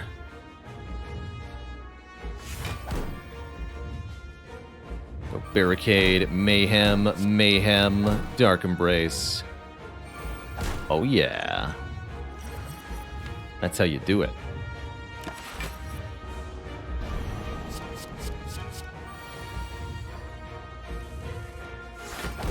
Demon Form put into play for free. Thanks, Mayhem. Well done. Discovery, what do you got? Double Barricade. Or an Exhume. Give me Exhume to get back Discovery. Obviously. Feel No Pain plus. Now it's positive. Barricade's back once again. For double Barricade action. I'll take a Warcry, I guess. Please reroll the cost of this Impervious. That's more like it. This would be a good time to use the Weak Potion, too. Have some Toast. Have some Bonk. Let's play this too, and since we... Oh, we lost the energy. Alright, well... That seems fine.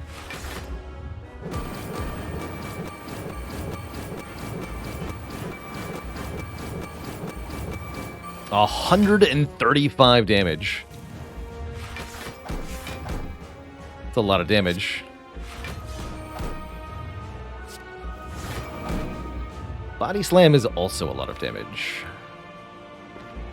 Let's exhume the discovery one more time.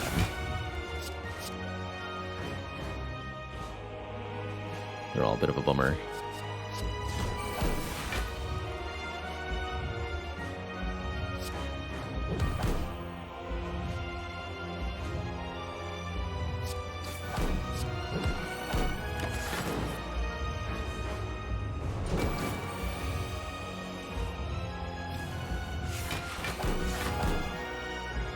Alright, pretty hard to line up the pendant with the double mayhem going off. Bonk.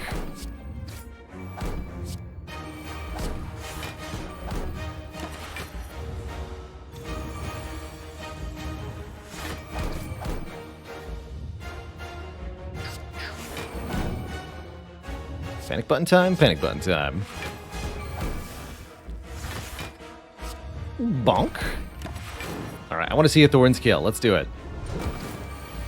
139, double flame barrier. Get toasty. GG. GG. Twitch chat.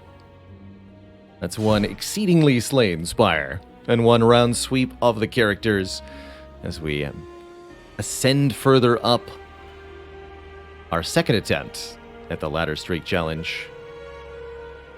GG. It's a heck of a run. GG, Twitch chat. Look at that money. 1,510. Thanks to those crazy events. How many combats did Juzu actually avoid? 4? That's pretty impressive. That's actually a good Juzu bracelet, considering the events we got. I think it actually did help us. Well done. Well done.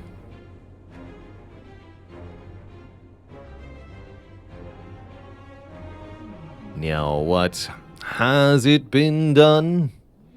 The Spire sleepeth, and so, Twitch chat, shall I hear the calls for more, and I raise you potatoes. Or French fries, perhaps. I think 4 victorious runs is a heckin' good stream. I can feel from the rumbling in my tummy that brain power is running out. So, why don't we unwind with a little bit of vacation? A little bit of Brotato. Brotato.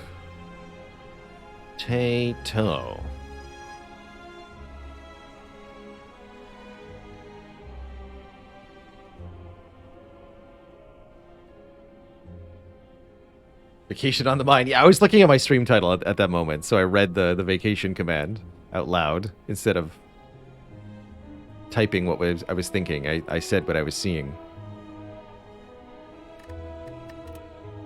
Brotato get another update? I saw the update that added the streamer and the arms dealer. Let's jump on over to that. Brotato.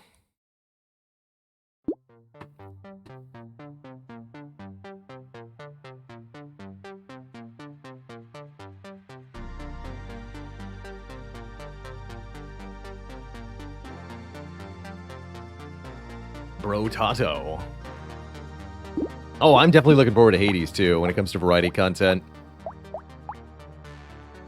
So the streamer. I saw they changed the streamer. I think I'm going to play random, though. This is my most enjoyable way. We don't have a difficulty 5 win with everybody, so let's just try to play with some of the characters and see what happens. First up is the Wildling. We have a huge amount of lifesteal with primitive weapons. However, we max our weapons at tier 2. And more insultingly, have a ranged and melee damage penalty. This character really is kind of sad. Starting with a torch here. At least we don't have a penalty to our elemental damage. And a stick. That said, the Wildling's advantage is that because your weapons are tier capped, you don't need to focus on getting good weapons as much, and you can stack more passive items.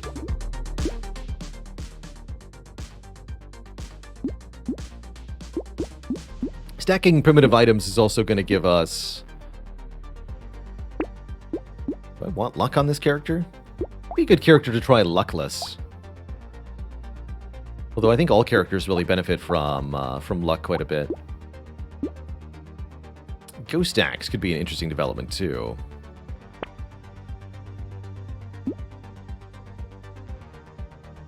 I want more sticks. Oh, burning spreads, though? Okay, hold on. Lock that torch. We could do some interesting things with this.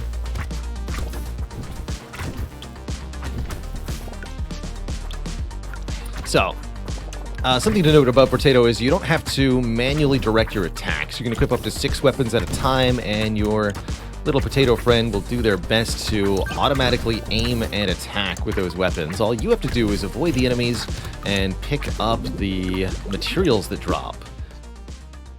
Get some more speed. Movement speed is, if you ask me, one of the most important stats in the game, if not the most important stat.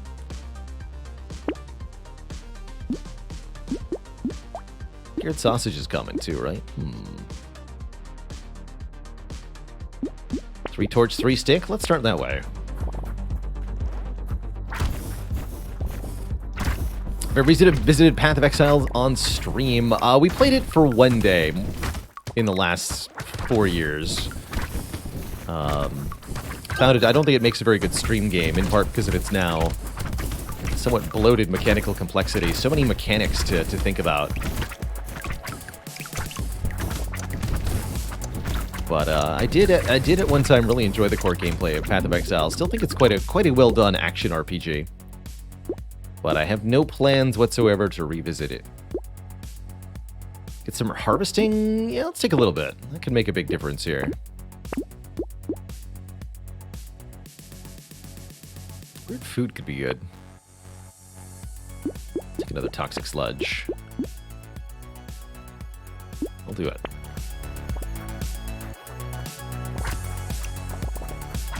I'm almost certainly going to try D4 when it comes out. I have no idea if I'll like it or if it's going to be a good game, but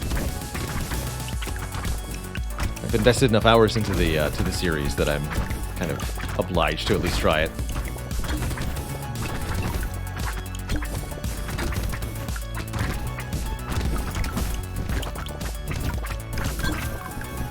Doubt I'll stream it though. We'll see. I'll probably need a better computer for that anyway. That's a next year goal. 2023, or probably towards the end of 2023, I'd like to think about upgrading the hardware of the stream in a substantial fashion. Oh, and we got another snake. Okay, here we go. We've officially got the burning build going. I think there might be some merit to this.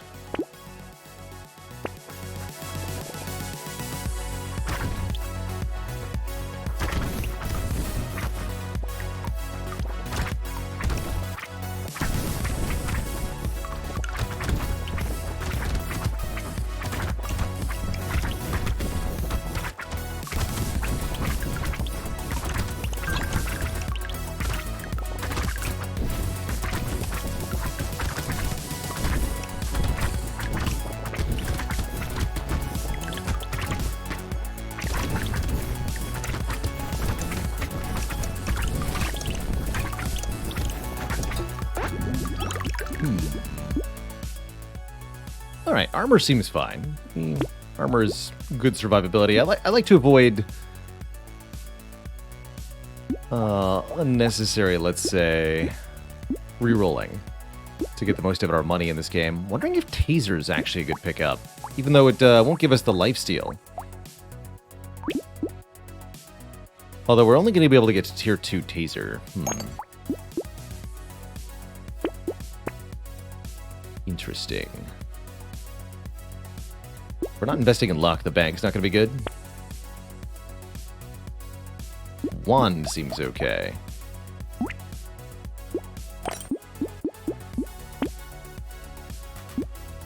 Wand seems okay.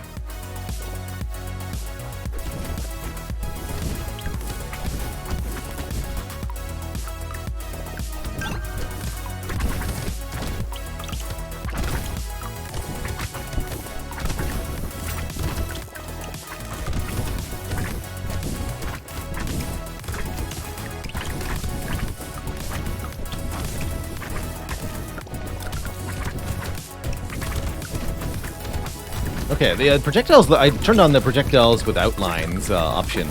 I do see those bullets a little bit more easily now. Hopefully that will help.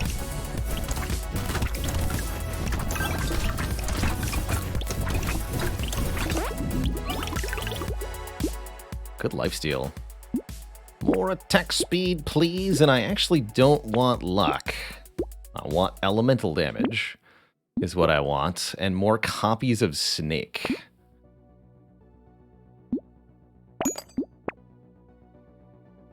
Ooh, early tractor. Gives us huge harvesting for a penalty to damage. I'll take that. Also want to lock in an eye surgery here. We can have up to 3 of these. Causes our burning to activate faster. That's also a big deal.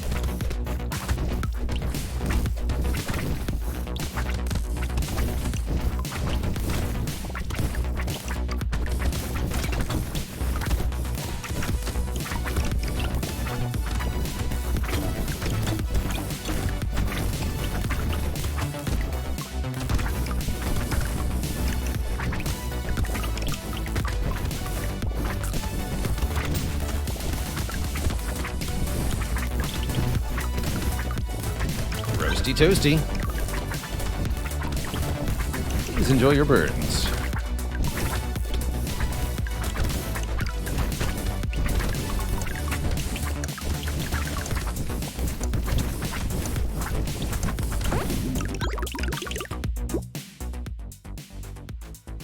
Getting a bit more range might be nice. What's the base range on a wand? 350. Reroll. Actually, 2 HP regen's quite good. Let's take that.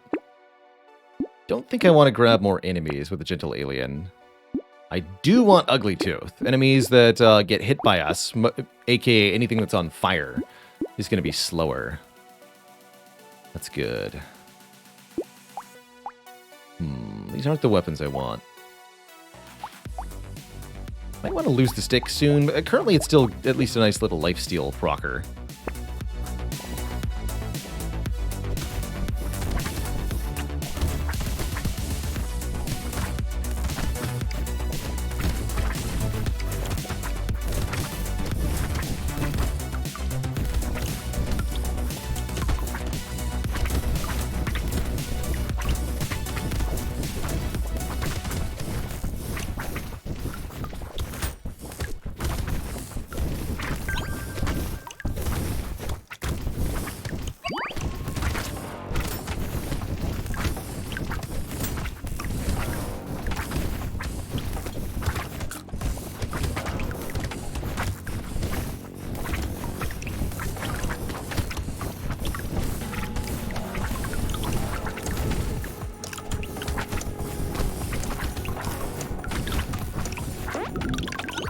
Not a bad wave overall.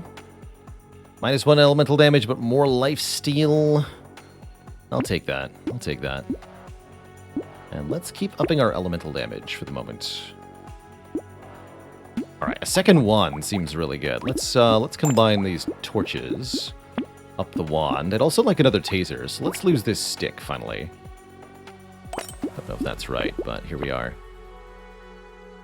It's a relatively early vigilante ring. Have to take it next wave? Sure, we're doing okay. Especially with 59 harvesting. Sure.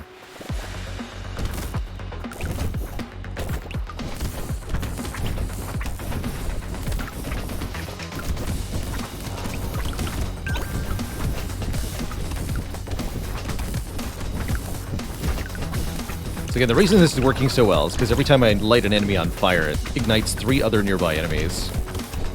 Thanks to 3 snake items. And that is toasty. Also, the torches can light large crowds on fire as they're a flaming melee weapon.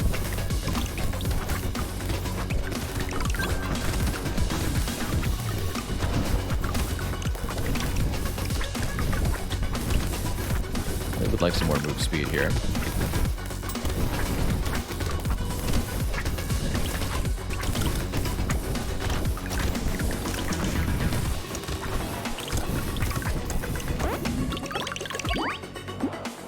Crate has a scope. Less attack speed, but 25 range. Don't benefit from the range damage. I don't really like losing 7 attack speed. I'll recycle this. I guess I'll continue to invest in my lifesteal stat. Max health feels important. We're not sporting enough of that yet. Flaming brass knuckles. There's the best flaming weapon we can get. Let's lose this torch.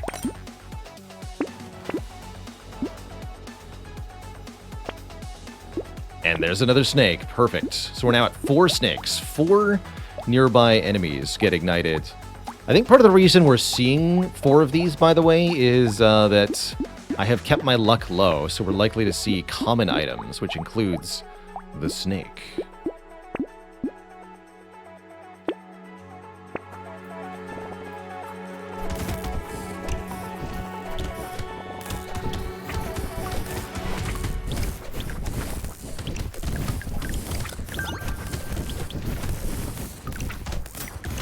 What we'd really like to see is a flamethrower. I think the wildling can find flamethrowers, but we'd have to be pretty lucky for that to happen.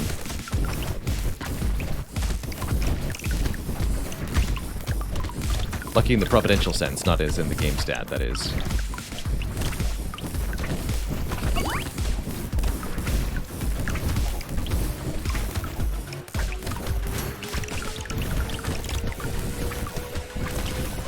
Oh no.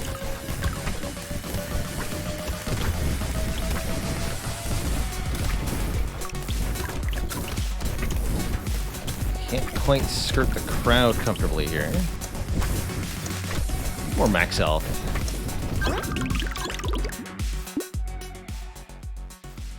One elemental damage for -2 harvesting. Deal. More regen or more armor. Let's take the hit point multiplier that is armor. And there's the max health I want. There it is. Power generator. Plus damage based on our movement speed. Currently, this is actually -1 damage, but we'll be taking all the speed ups we see, so I'll pick that up. Coffee's going to be good, too. Fertilizer's good. One more reroll, one more reroll. Snake number 5. Burning spreads to 5 nearby enemies. Migashu, thanks for 38 months of support.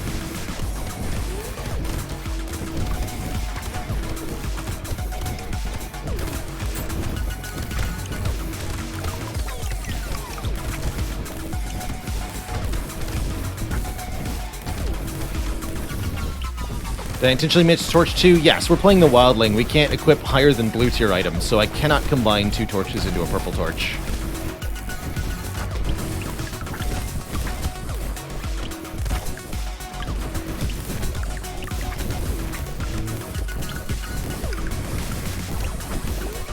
We're not allowed to have purple weapons,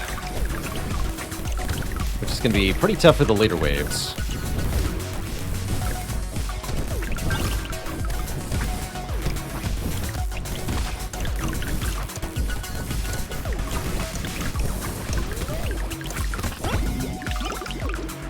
There's a lot of materials for us. Let's get 3 more armor. Come chonky. Range and attack speed seems good. What about knockback? A little bit of knockback on tasers actually seems kind of nice. None of this is explosion damage, right? That's right. XP gain's okay. Don't want crit chance. Bowler hat. Luck and harvesting for minus attack speed and crit chance. Don't necessarily want the luck, but it is nice. Going over 100 harvesting especially. Got a horde wave next wave. I'm not afraid. Show me the power. Watch how fast 5 burning spread clears out a horde wave here. Gotta watch your health. Oh, dear lord. How about we just die, actually? Is that what's gonna happen? That might be what's gonna happen here.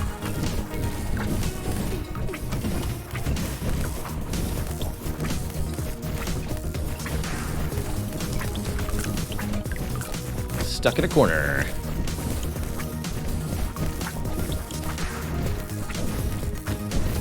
Little motion seems to be working, though. Making a break for it. Ah! That was wrong. It was wrong to make a break for it. I think we were safe where we were. GG. Also, Brotato crashed when I died, apparently. Good run. That wasn't promising. Promising, but didn't get there.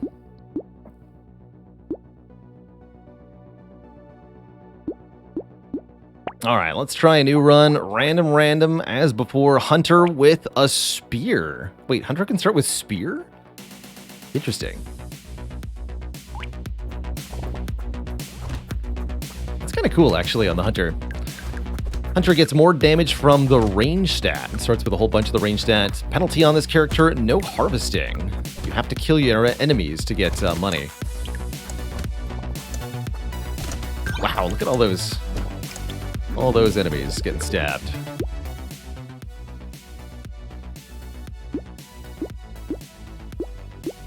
That elemental damage wildling build, I had a lot of belief in. I think it still had a good chance. Let's see, and we get more crit chance, right? That's right. Let's take the crit chance up. I like the idea of spears. Let's do Spear Hunter.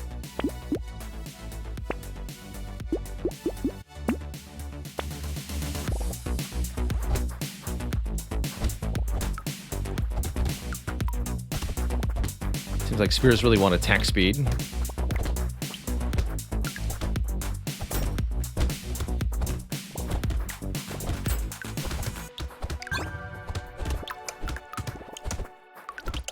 At least we'll get lots of max health for having spears, something this character normally struggles with quite a lot. We take more range? 15 range is 1.5% damage, right? Yeah, 1% damage for every 10 range.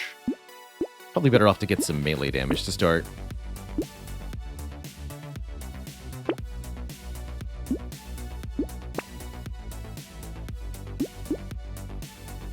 Let's lock Clawtree. Clawtree seems really good.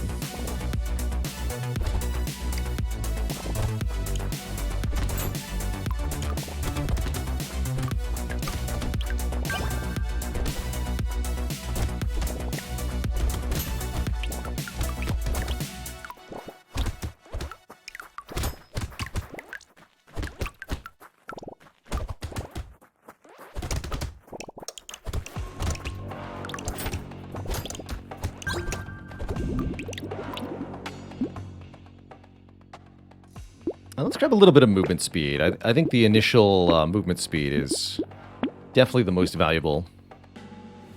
Do I dare go Gummy Berserker? I think I've learned my lesson on Gummy Berserker. No harvesting on this character. Don't take the fertilizer. Luck's good, though. I like the luck stat.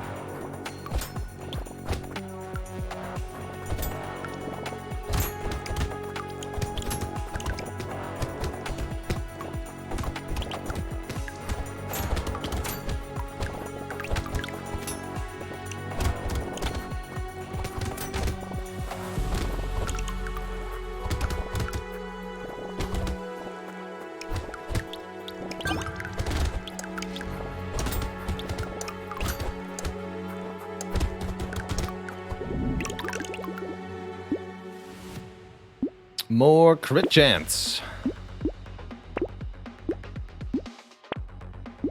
And more spears. Take a Beanie. Beanie's a speed up, range down. Range down's bad, but the speed up's so good. And if you want speed ups, you gotta be willing to lose at least some other stat.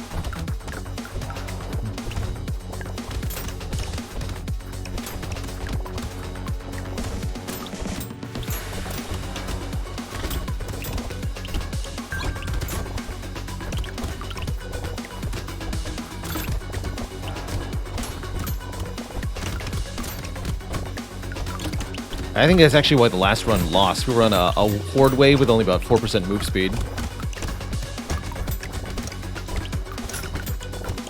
It's all about the move speed.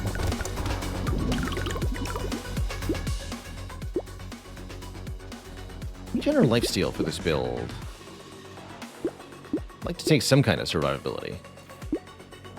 Spear seems like regen might be better, but we'll go lifesteal.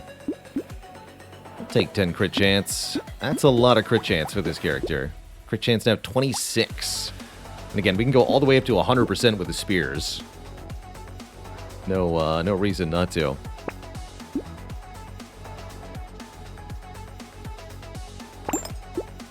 Chance to heal when picking up material. Cute Monkey actually seems quite good. What about the elephants? Chance to deal damage based on luck when we pick up a material. I like that too, actually, and I'm going to be taking a lot more luck ups this run.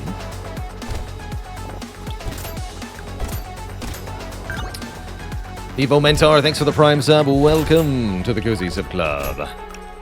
Welcome, welcome. It's tater time.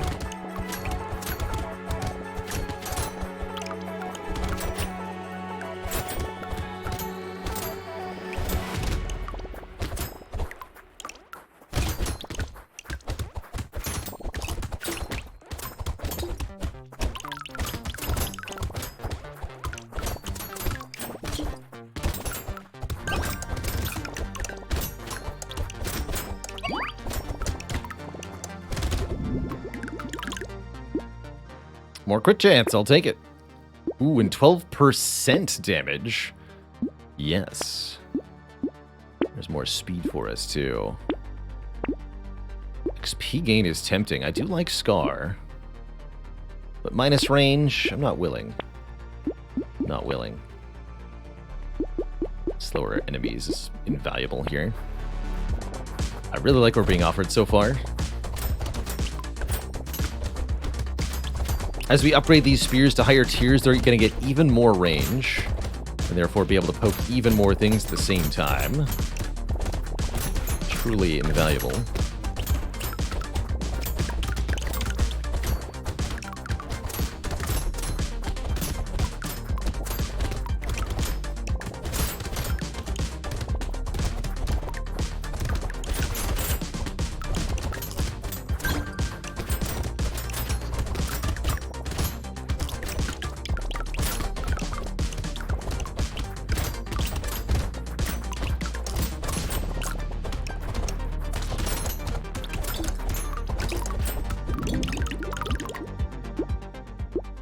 Max health looks good. We definitely want to keep our tankiness going up.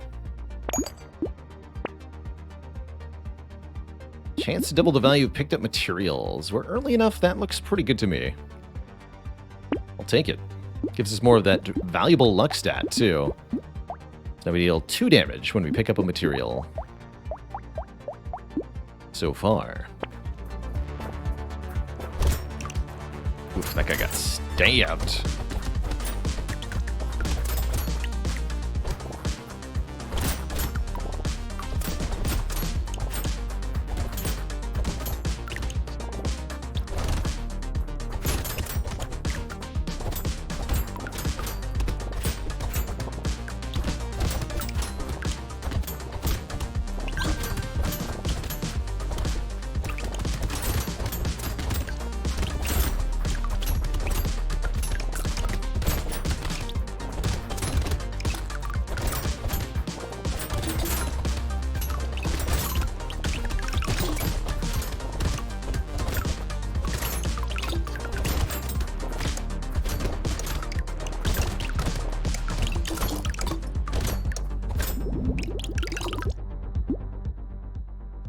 I definitely want some more attack speed.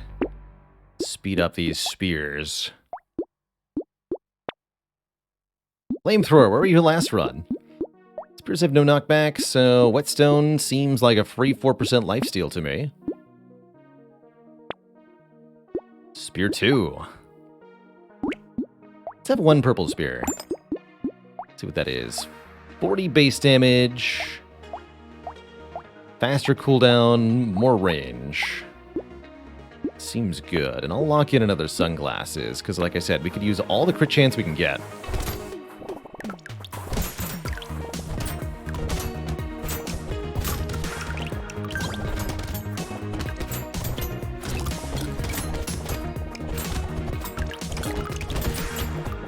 Wow, this wave is getting absolutely skewered. Savage.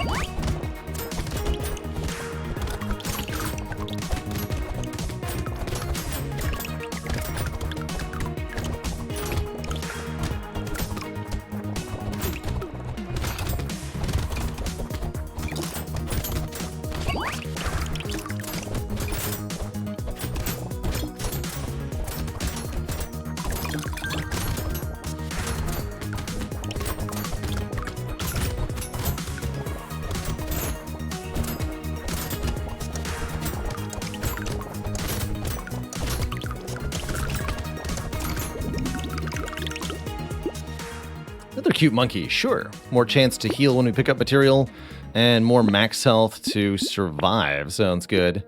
Let's also invest in our range a little bit. That's the main stat of this character. Wow, that was a lot of level ups, that wave.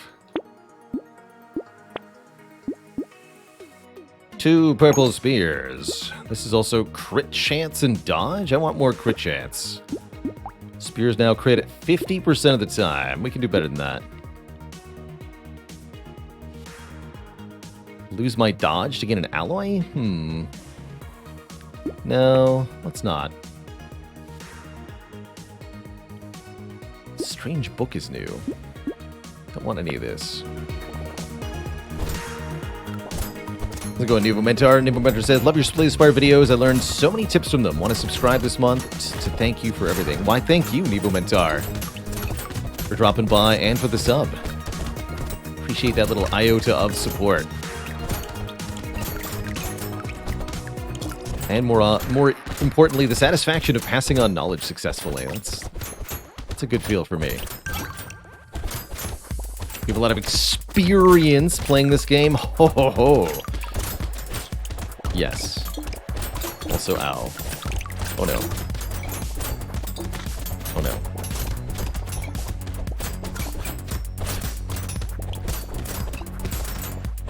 They're not attacking fast enough. And it's spooky now.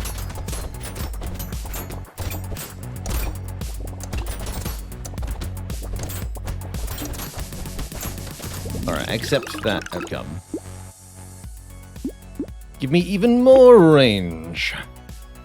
Triangle of Power seems like a good way to get damage up. Wisdom, less so. Medical turret can be a nice way to heal.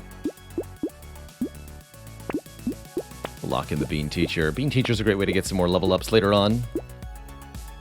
Let's do it.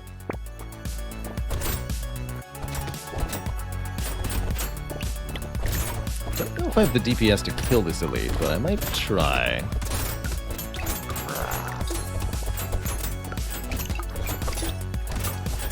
No, I'm not going to try anymore. Their bullets are difficult enough. Thank you.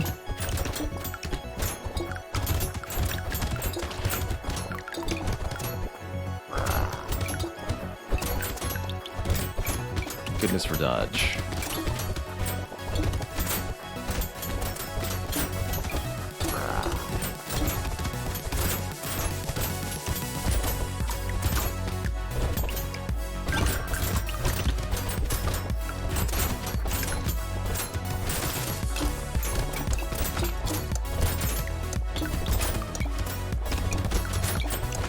Ew, good. Alright, still 250 materials unpicked up. Take even more range, please. First metal detector's already paid for itself. I'll take one more.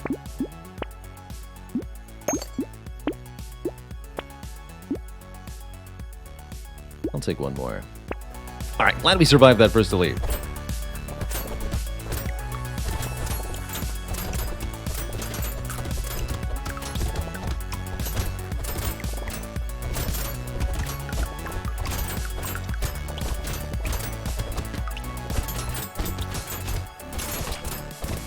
Wow, we don't have a lot of durability, huh?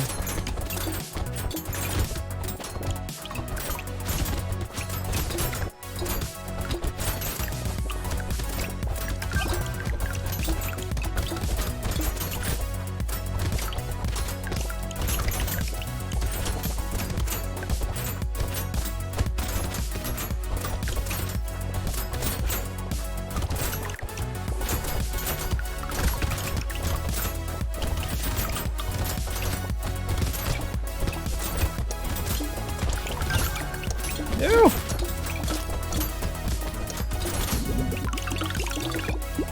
Don't know why I insist on making it so difficult for myself.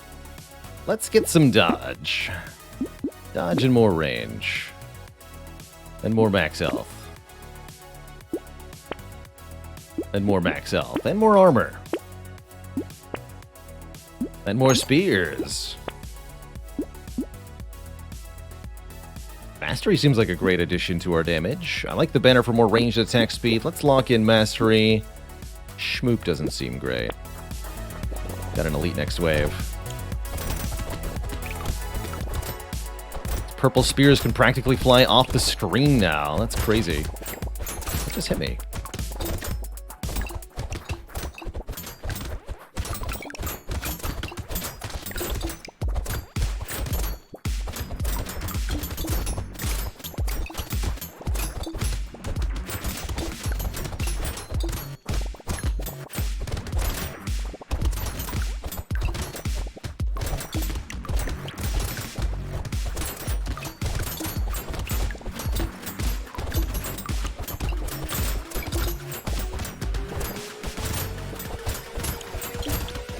Sometimes you gotta weave in between them there. Tricky.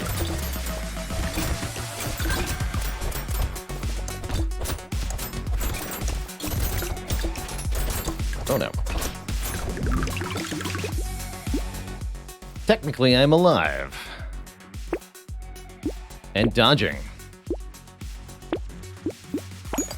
And dodging. I think we want a sad tomato here. Elite number 2, we've got better spears this time. The chef. I think we might be able to kill the chef.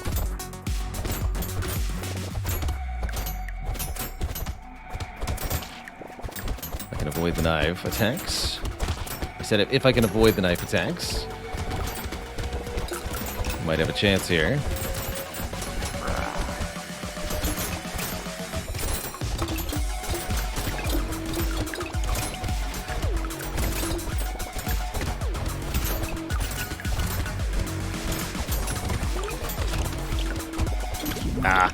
Got hit by the other attackers on the screen while trying to evade the knives there. Hunter with spears worked really well for the first part, but started to fall apart there. Just not enough attack speed to constantly threaten stuff. Interesting. Let's try a new run. Soldier with a shredder. Soldier's a particularly fun one. Soldier can only shoot while standing still, but gets massive bonuses to said shooting. So Soldier is a character that, above the others, can easily kill just about every enemy that spawns, even on difficulty 5.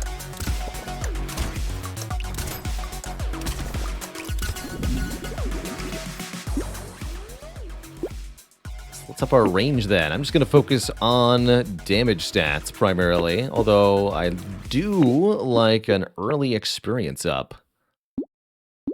Lock an SMG. Those are fun too.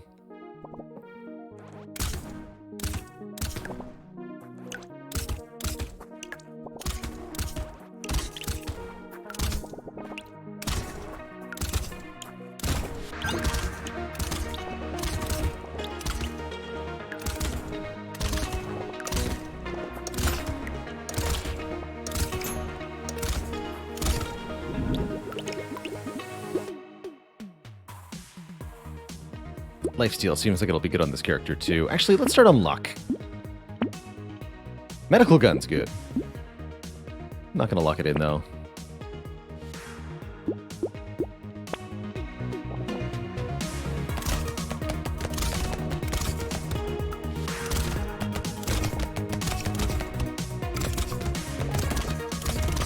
This is my kind of gameplay. I don't have to do a thing.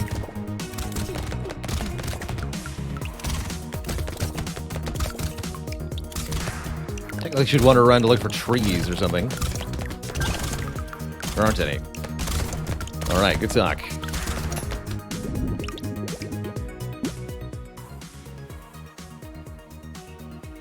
I'll take 5 attack speed up and 12% damage. It's only level 4. That's really lucky to see a purple perk there. Cool. I like it. 2 lifesteal seems good. Should roll for more weapons, though. Shotguns are good. Get some more guns in here.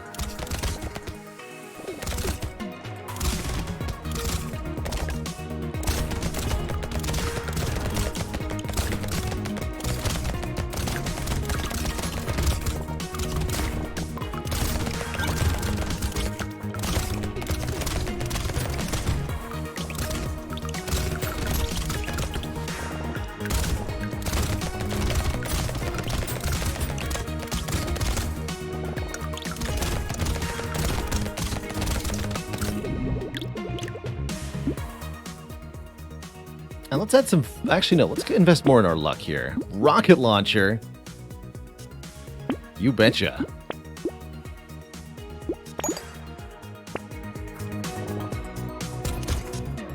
That can hit crowds for us just fine.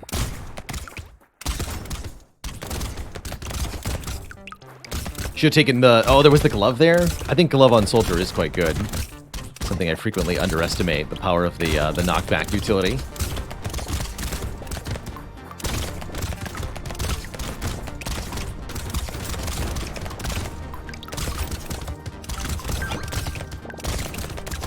Yeah, especially if you're looking to just sit in one spot. Knockback is pretty good.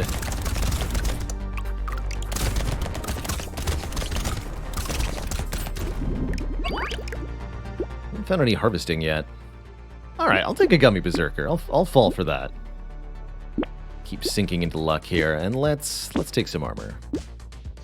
Piggy bank this early? Okay. Sure. Let the savings begin.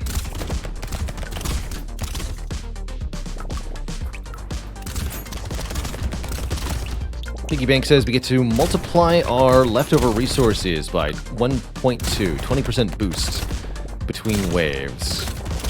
So if we spend no money at the shop, we'll get compound interest on it. And that can be very strong indeed.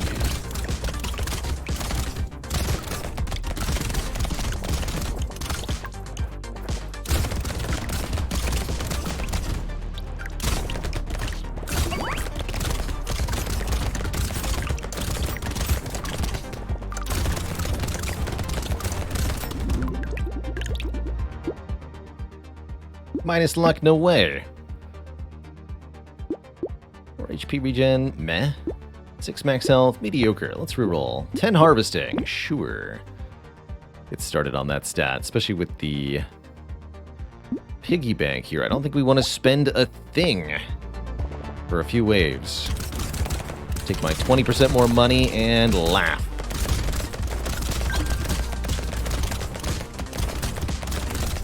That's right, the piggy bank doesn't give you any additional experience. Just more money.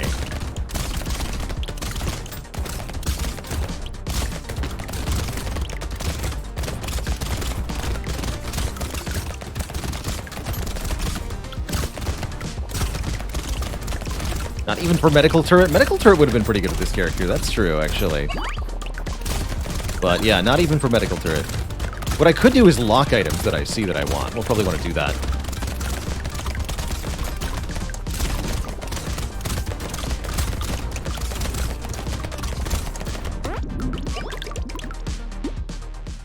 Sure, we'll take a burn chance. Why not? And I'm a sucker for luck. Let's keep lucking it up.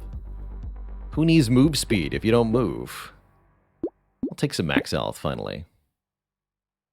Crit chance seems good.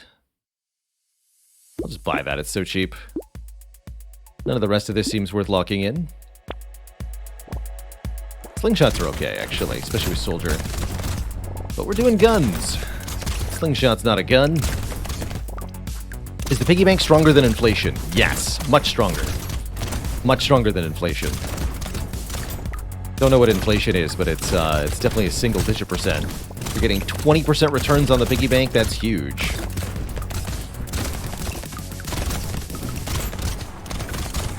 Oh, okay, hold on. Stutter step it. Stutter step into the bullets, though.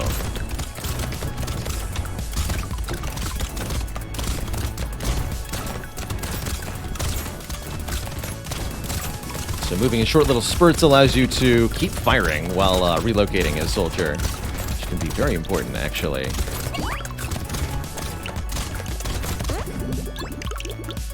Almost got killed there. More materials from recycling stuff, sure. More attack speed, sure. A bigger or better, maybe even arguably a second rocket launcher. We'll lock that. So, items that you lock will not change their price. They're not affected by inflation here. So this rocket launcher should stay at 108 until I'm ready to spend my money here. This wave, I should be able to just kill everything.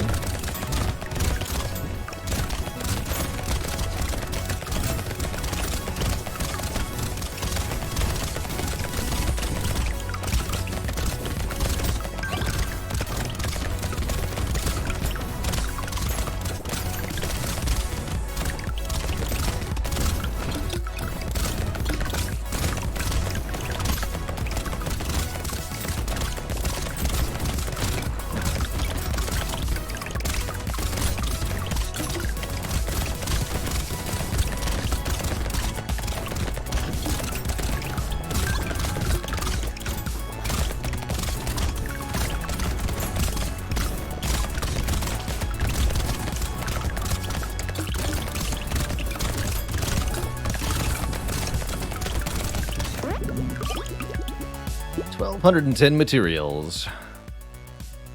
Let's get some more... Actually, I'll take crit chance for damage. And damage for damage. And more damage. Alright, we should spend down a little bit this wave. I'm gonna go double rocket launcher.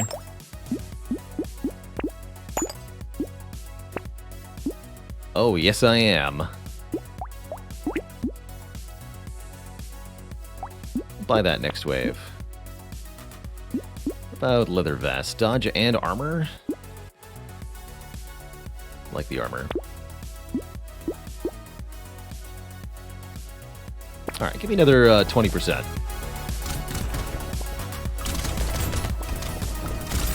Maybe you should have taken the tooth. The tooth is pretty good. Especially when you're not moving yourself.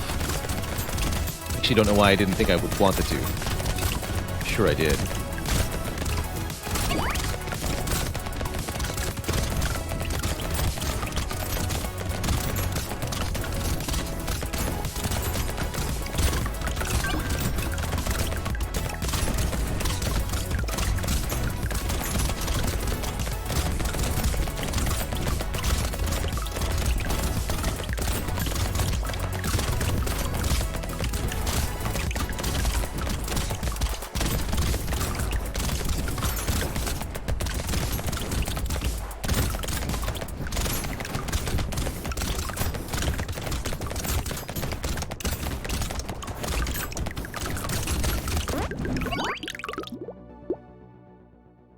One range damage, sure.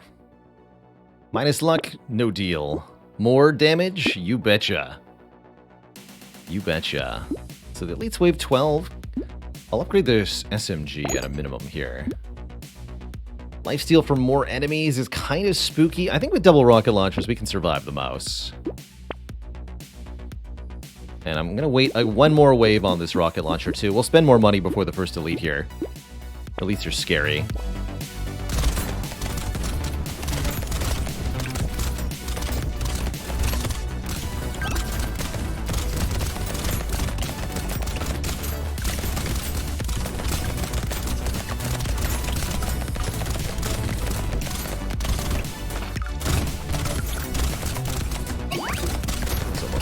Unpleasant.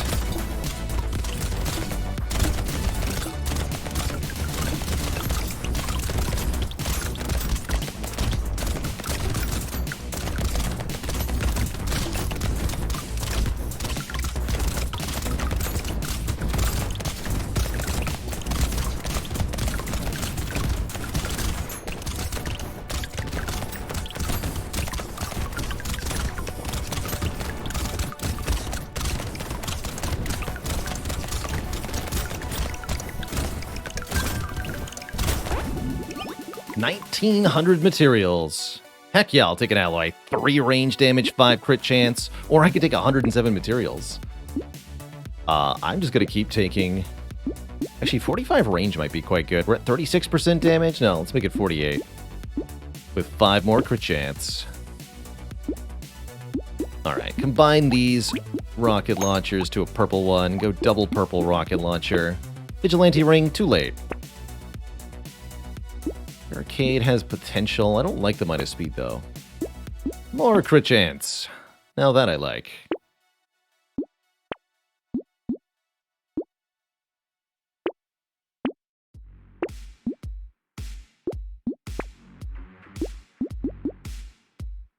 Spin seems good. Gives me some more lifesteal, and if I need it, the move speed. Alright. We'll get another plus 200 materials from the piggy bank here. We've already gained 685, according to piggy bank. And it's only going to be more and more each wave. Ghost Scepter 3 could be rather interesting here. Giving us max health, but I don't feel like I need it.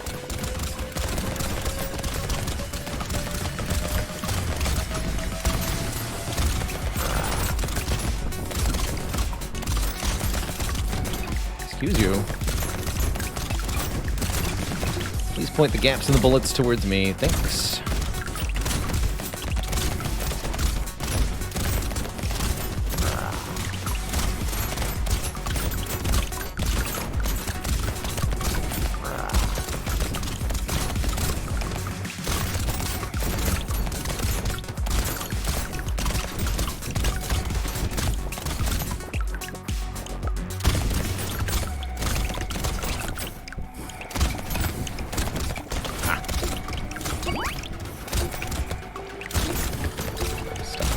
Oh, I walked right into that. That was entirely on me. I screwed that up at the end so bad. Oh well, that's what there's next run for. We got so close to getting the kill there. Randomosity says Masochist. The Masochist has more health and more regen and more armor. And is all about taking damage.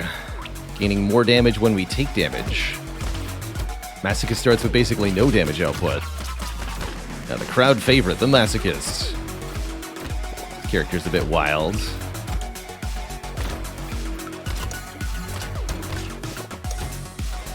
Starting with a Ghost Scepter is pretty bad. We'll have to fix that momentarily. 2 Ghost Scepters, sure.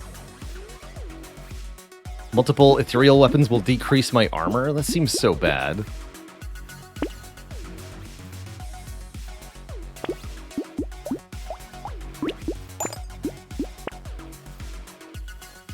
I want a Shredder? I don't freaking know, man. I'll try a Shredder.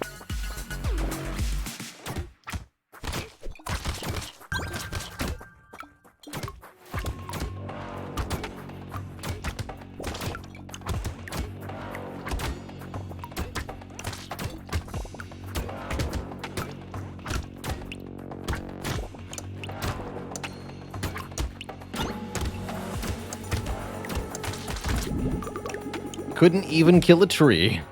That's right, I gotta take damage to do damage, don't I? Well, we'll see about that.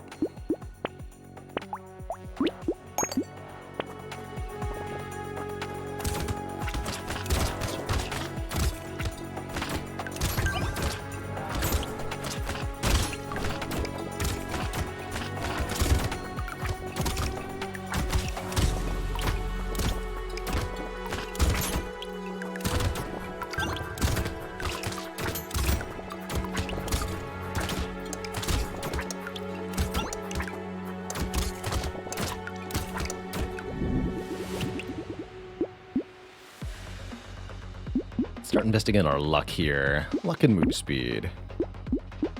Gain me any stats yet? 0, 2.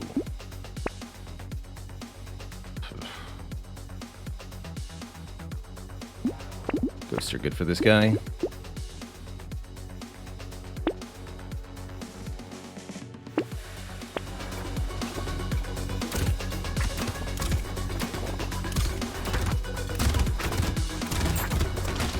Maybe not as good as I thought, actually.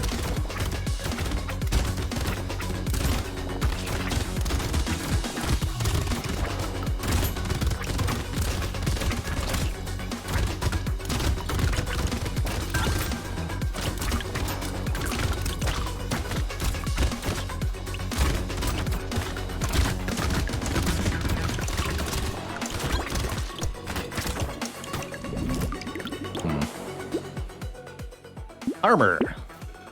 Armor seems important. More ghost weapons seems like an odd choice, but here we are.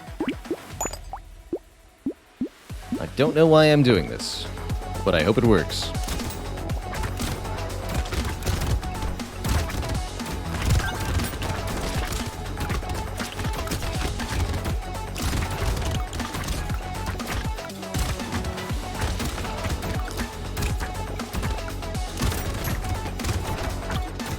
Usually this sort of build kind of falls apart around wave 8 or 9.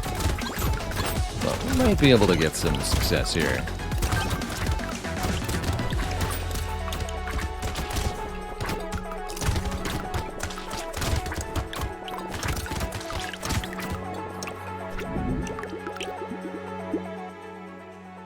Speed's gonna help no matter what. Speed and luck and armor.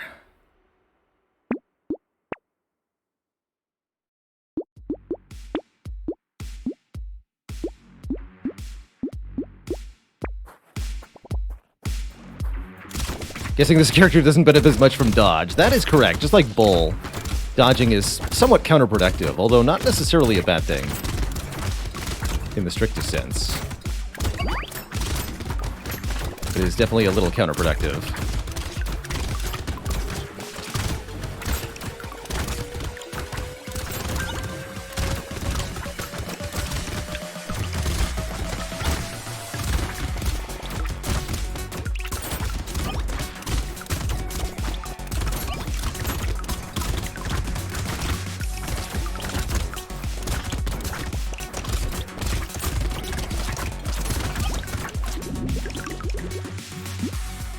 More luck, let's do it. And I like lifesteal, actually, especially as we're scaling our attack speed. Sniper gun. Interesting. Skills with 20% of our range stats. Odd. I don't think I want that.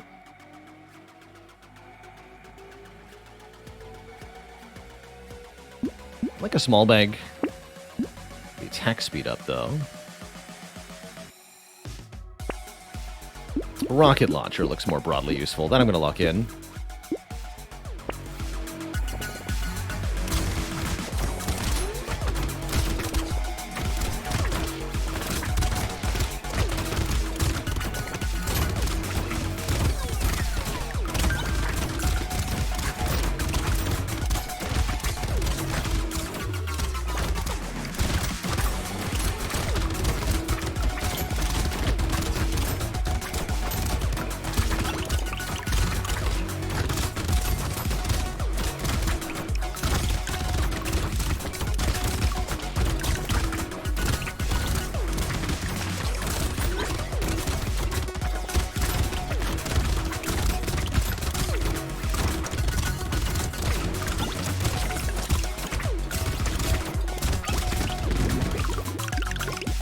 Some stats going up there.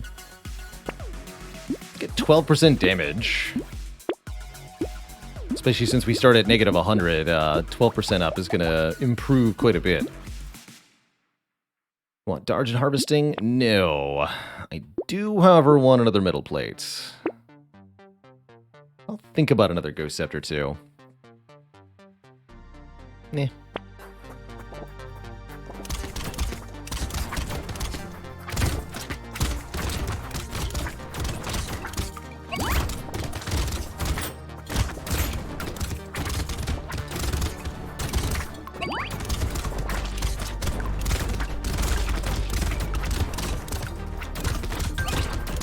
Yeah, we want to take hits, but not from these big enemies here. Just the ones that will hit us for the least amount of damage.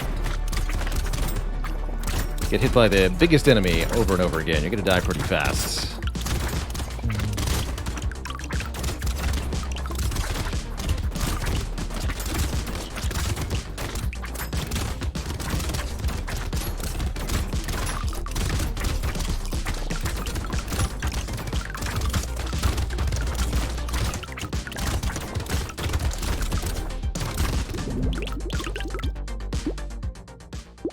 Not doing burning.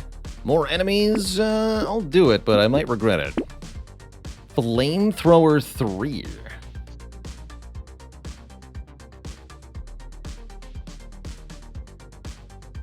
Done deal.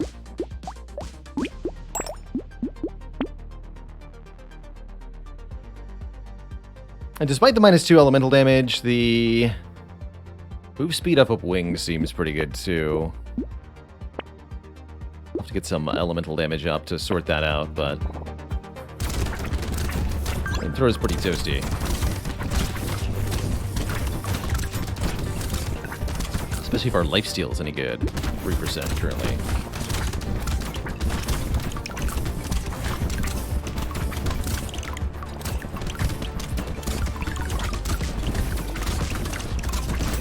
Take damage 20 times before we're back at base damage.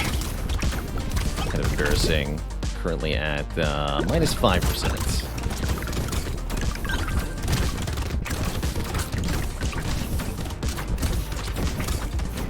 Love to find the blood donation item that makes us take 1 damage per second in exchange for plus harvesting, as the 1 damage per second would actually be really good for us. See you there. Die with a crate. You'll not escape me alive, that's right.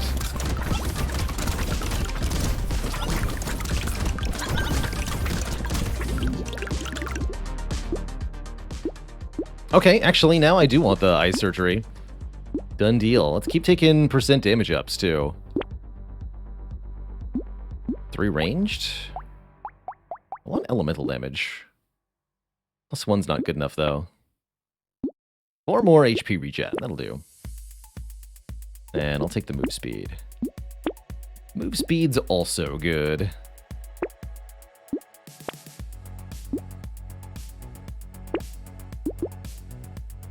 -1 lifesteal, no deal. Luck? Yes, though. I want luck. See, we've got a horde coming up in a few waves. That shouldn't actually be too problematic, a horde, for us.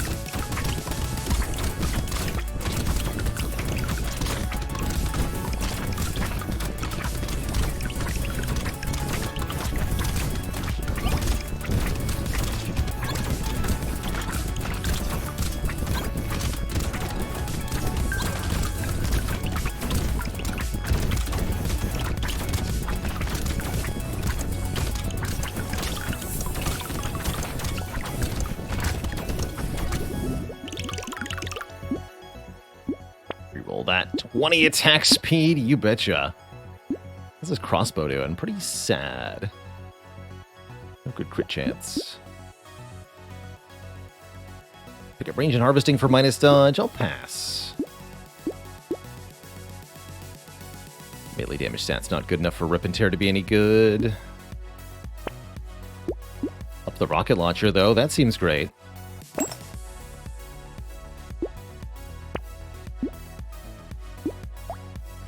And I guess I'm going to go double flamethrower. For the horde.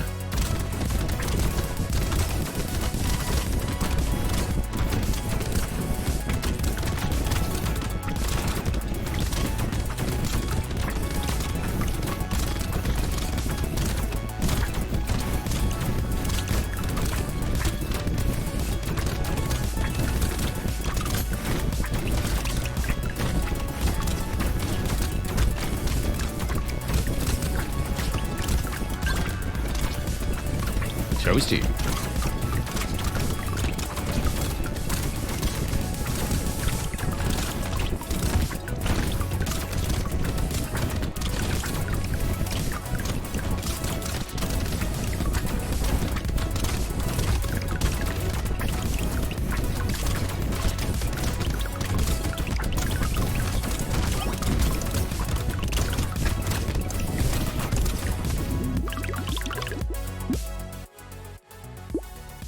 Move speed, yes. Range, yes. Minus enemy speed, yes. Lock that thing. Take another scar. Alright, it's horde time. I think our double flamethrowers and our rocket launcher will sort this out pretty well. Just gotta make sure we get hit enough early.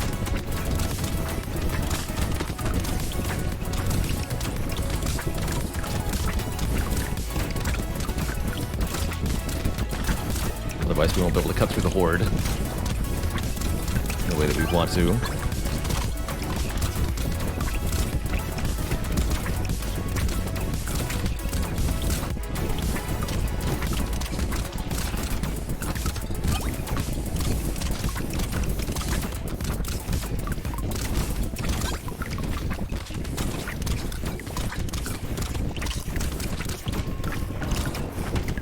Now they all burning. Look at the power. Anything that gets touched by the flames will die.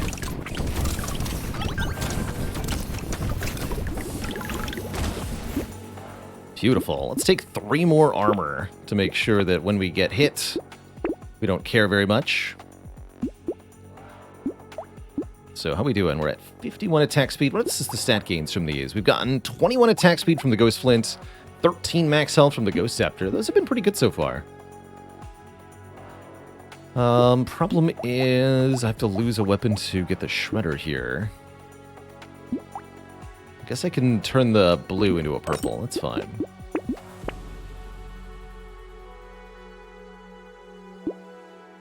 Still haven't found any good elemental damage ups. 30 luck looks good, though. I'm gonna lock in the Ugly Tooth. Ugly Tooth with Flamethrower is really good.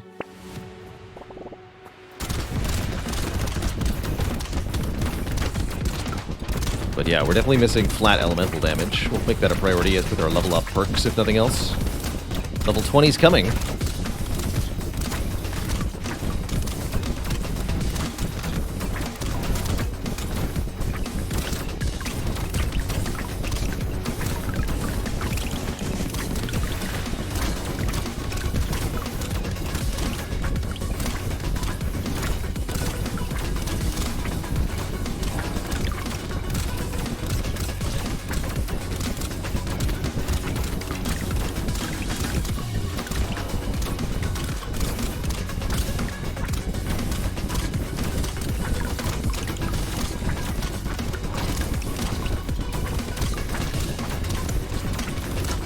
Where'd the crate go? You are. Couldn't kill it. Oh, I did, actually. Good. 10 attack speed? Good. Ugly Tooth? Good. There it is, blood donation. You take 1 damage per second. Twitch chat. That's what we wanted. Let's go. Now I don't need to worry about taking damage from enemies so much. We're going to gain 5% base damage per second. And the blood donation will kind of do all the scaling for us.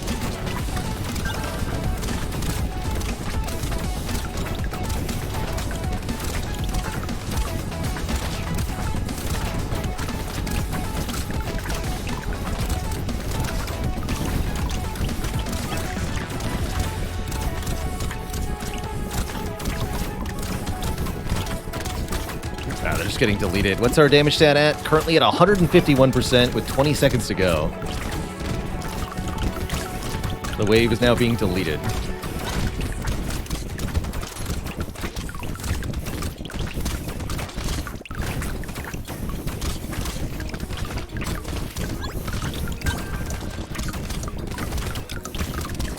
Well, that just seems unfair.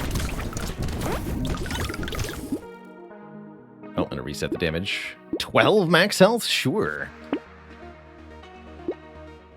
And I actually want more range on these flamethrowers. I also want burning to proliferate. Let's go. Let's go. Wand is cute. Give me more luck. I want it. Still nothing that improves my elemental damage. How about we just grab another flamethrower instead? I'm cool with that.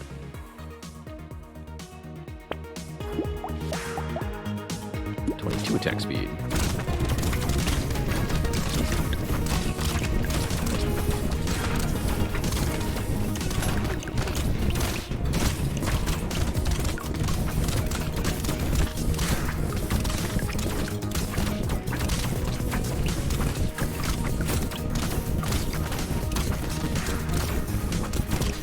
Toasty.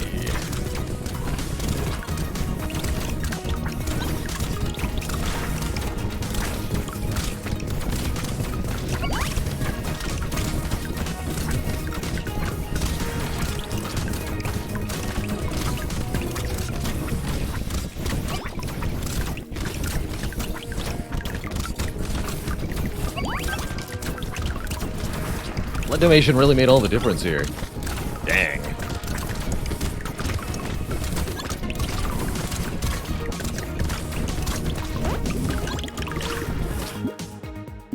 Who needs books?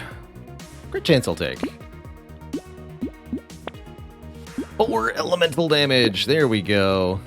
And 5 more on the gnome. Oh my goodness.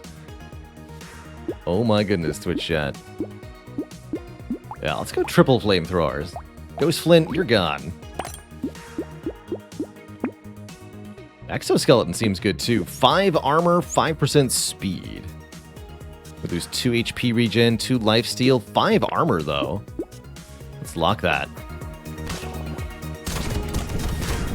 Get toasted, my friends.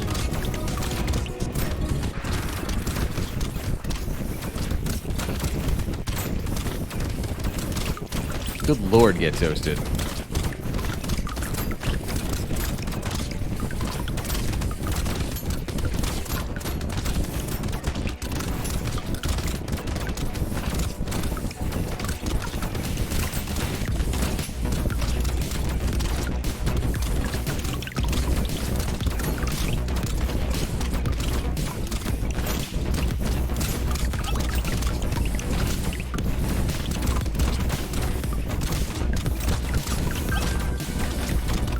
Barely feels like difficulty 5 anymore.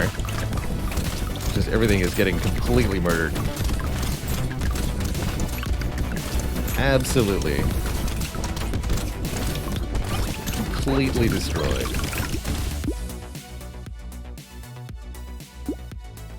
Let's go 100 luck. More enemies? Sure, why not? Crits don't make our burns any better. Power Fist, though. Chance to explode. None of the above. Well, this actually makes a red shredder. We'll do that. Alright, Chef. Show me what you got. I bet you it's not going to be enough here. Just a hunch.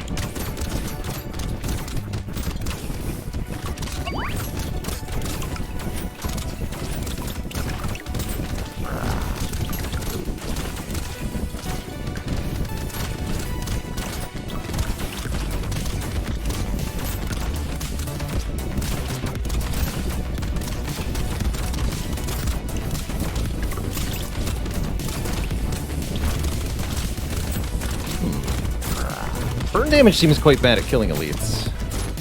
Probably because it can't stack very well.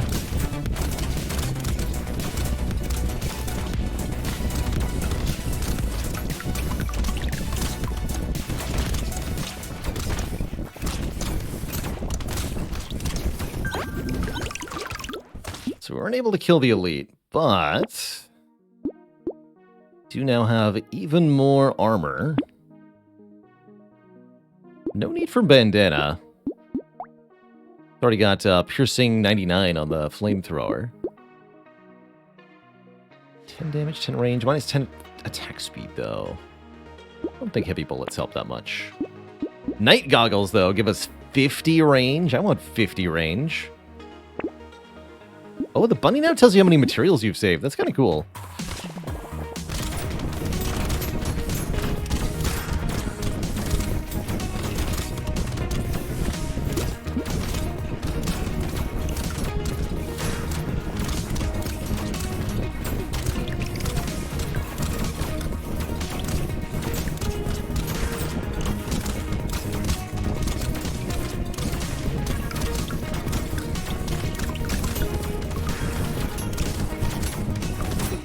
Range just makes these flamethrowers so much toastier.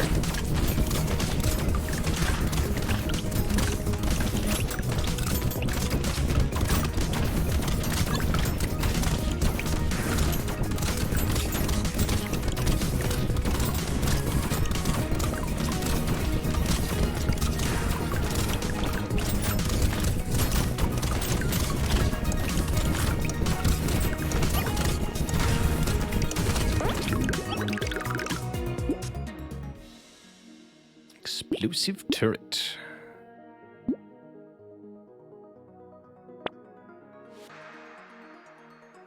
Ritual gives lifesteal. Cyberball seems like it's actually quite strong. We have a huge amount of luck, and this is also affected by percent damage. I'm taking that.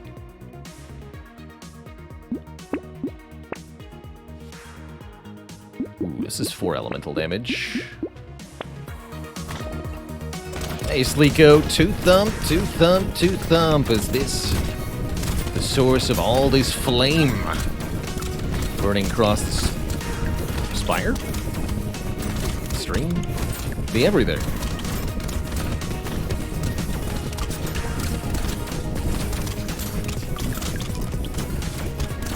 One thump, two thump, red thump, blue thump. Flico, thanks for the prime sub.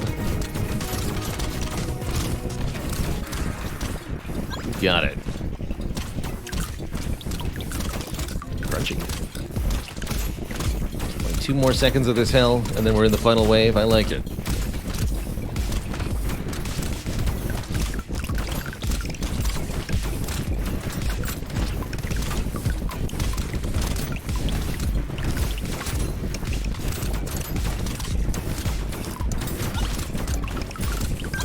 Managed to get to level 23 just in time, too. Good.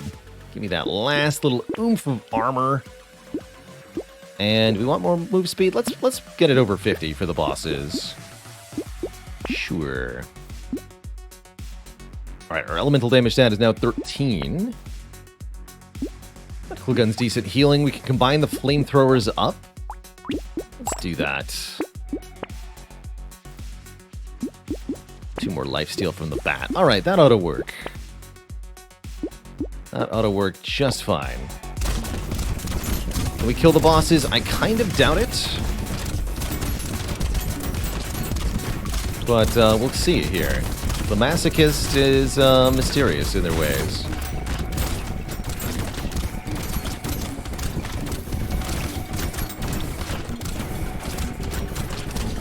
Whoa. Not like that, though.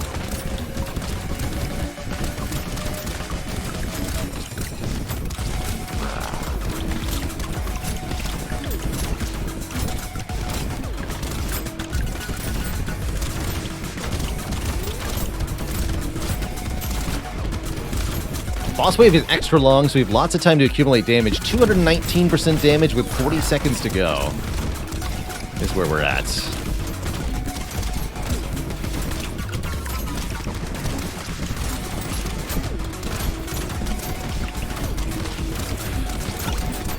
Watch out for that bullet spray from the boss there. Ooh, don't die.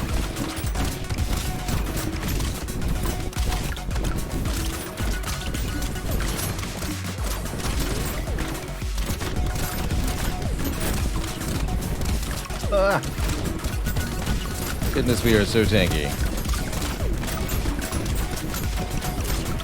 Alright, one died. Got one of them. And we survived. GG. Run 1. Definitely doesn't seem like burning damage is very good against bosses, but with that much damage modifier stacked on, we're able to get there. GG. GG. Masochist cleared on Danger 5. Is killing the wave 20 bosses just bragging rights? It most assuredly is. Just bragging rights. Actually, I want to start the farmer with a potato thrower. It's actually cool that you're allowed to start potato thrower on farmer, because it's a tier 2 weapon. The potato thrower gets bonus damage now based on your max health. That's a change. So you can actually scale the damage of the potato thrower. Curious if we'll be able to do that successfully. Wait, no, I want to kill the tree. No! Not acceptable.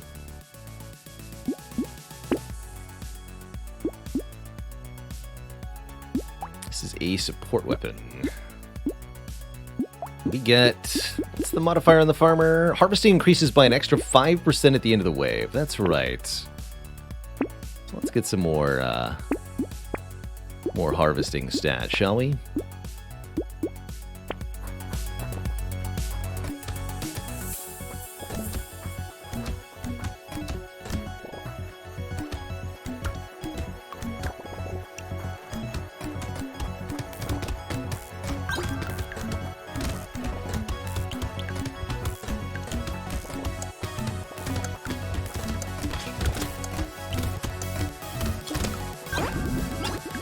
Trees are invulnerable.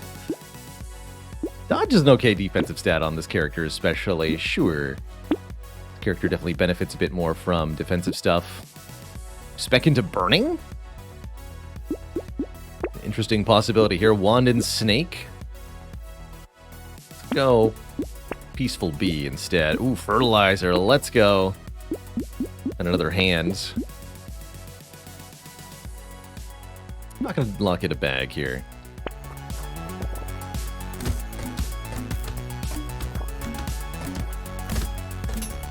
So our damage falls further and further behind, but our harvesting scales up a lot here. So the more harvesting you get, the better, really, with Farmer. It's kind of the whole idea, right?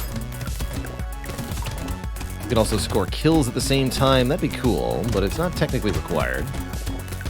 Definitely need to be able to stay alive, though. Our wave side will be better than this, though. This is not how you want it to go. Take some damage. Max health will kill the potato thrower. Luck seems good in general, though.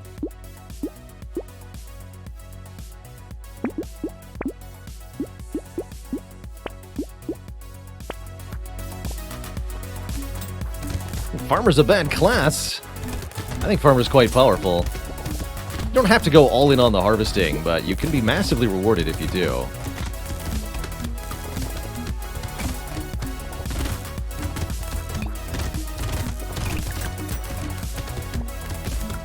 Definitely feels like we'd like to get some more damage in here, though, if possible. Even one real weapon would make a big difference.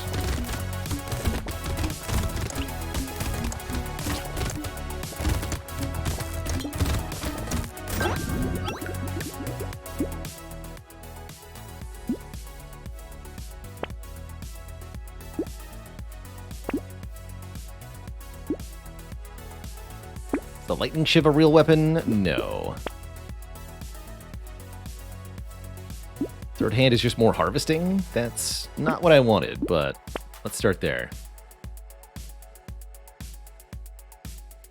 This isn't helping me.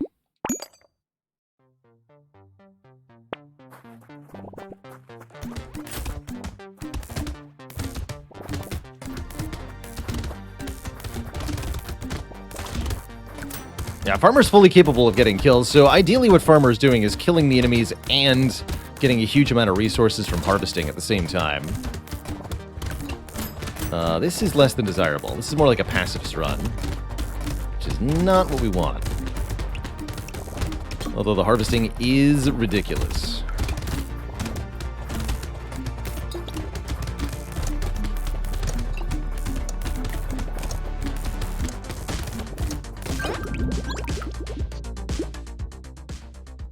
Ten more.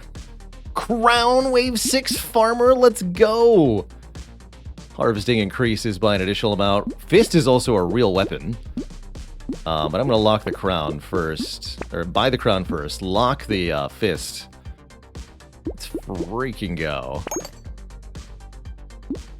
So we're at 145 harvesting here at Wave 6. We need to sort ourselves quickly. The fist is going to help.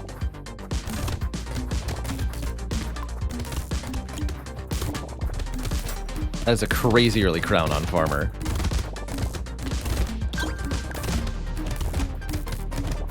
The king of farmers, they call him.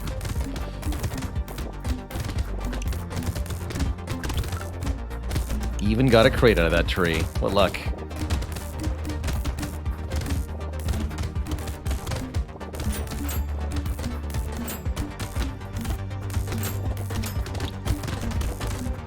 So from right, our harvesting stat now scales by...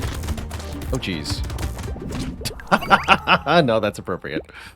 Yeah. That's Farmer for you. Alright, I'm not playing Bull or Hunter again. Let's pick the character for the last one. Let's try the Arms Dealer again. Scale with Death.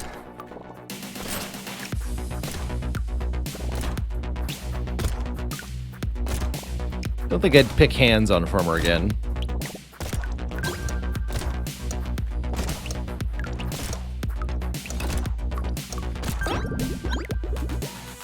So Arms Dealer has huge harvesting. Probably want to buff that a bit. Problem with the arms dealer is you lose all your weapons every wave. Which is very awkward.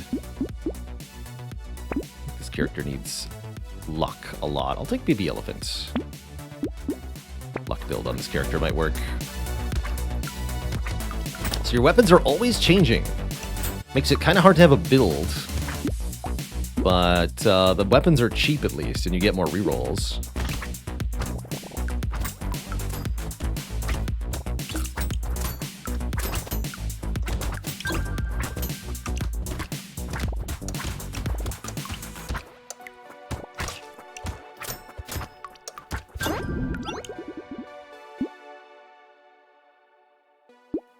Move speed. A little bit of lifesteal.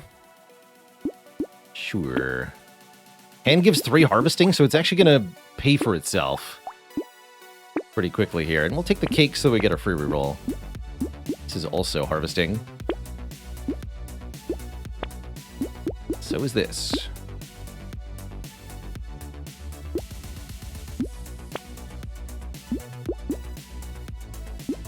There's a real gun for us. I don't think I need the double barrel shotgun. Keep the rest here. Yeah, locking seems like an important strat on the arms dealer. Find weapons that are good and save them for next wave. With your extra rerolls.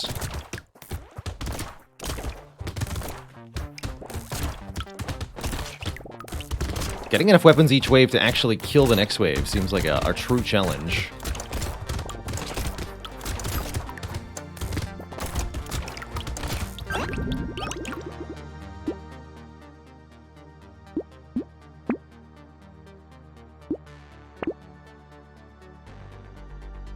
Bag any good? We're sacking luck, so I'm gonna go with yes. Bag's good. Buy this for the free reroll. It's 1 armor. Armor's good.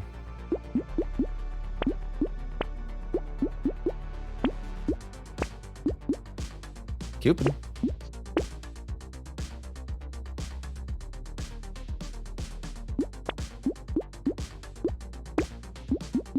Crit chance seems like a wise choice. Ugly Tooth also very broadly useful. We'll lock that in too.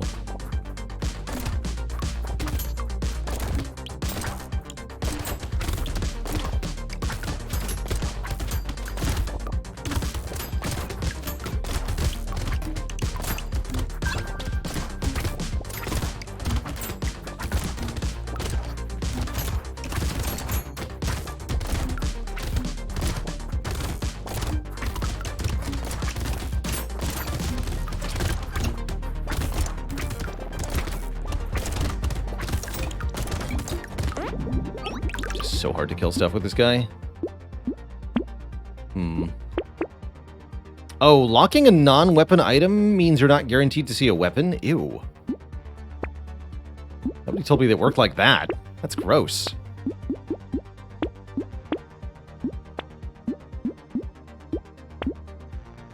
Ew. Ugh. Never lock a non-weapon item on this character. Never. Very bad.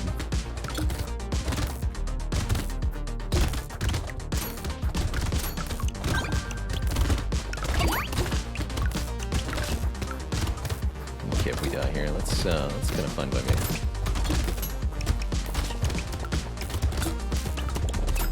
The fists are weak. Yeah, we're dead. Let's try again. Different weapon though. Oh yeah, you always start with a pistol. Got it.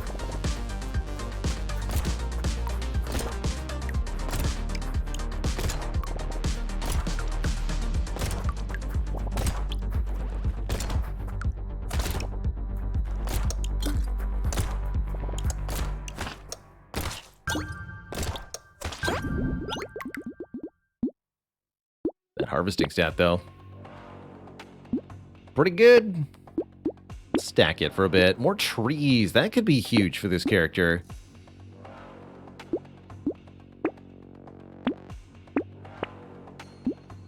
Fertilizer also potentially huge here.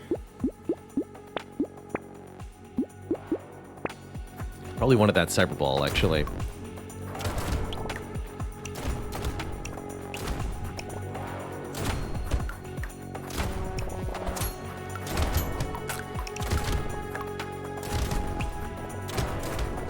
There was a weapon in my shop, it was the Spike Shield. Oh. Didn't recognize it as a weapon? That's pretty funny, actually. Spike Shield's not a real weapon. Come on.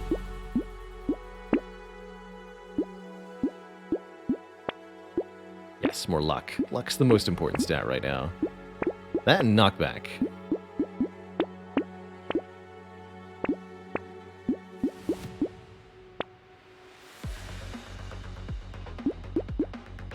Crossbow's not very good, actually.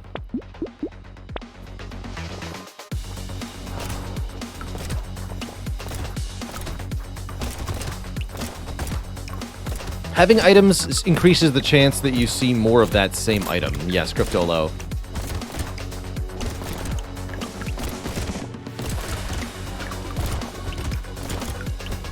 That's true for passives as well as weapons. Once you have one, you're more likely to see more of them.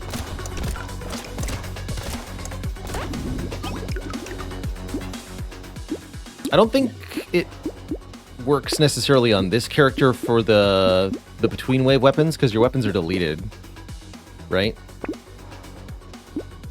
Take a ghost stack, sure.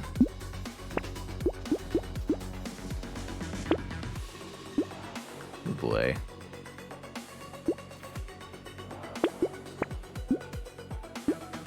Those are bad weapons. Ugh.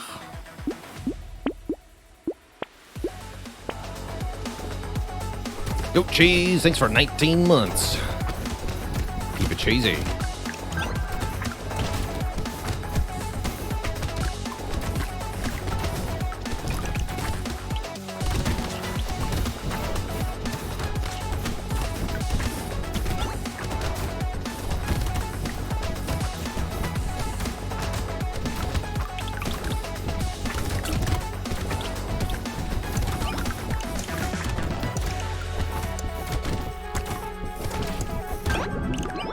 Enough.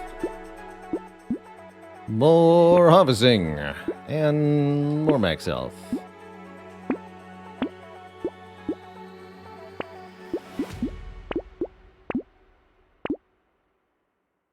Sure.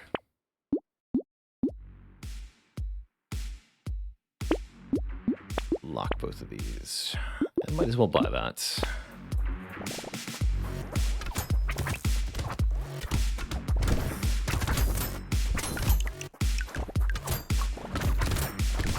Spire for wave 6 seems kind of good.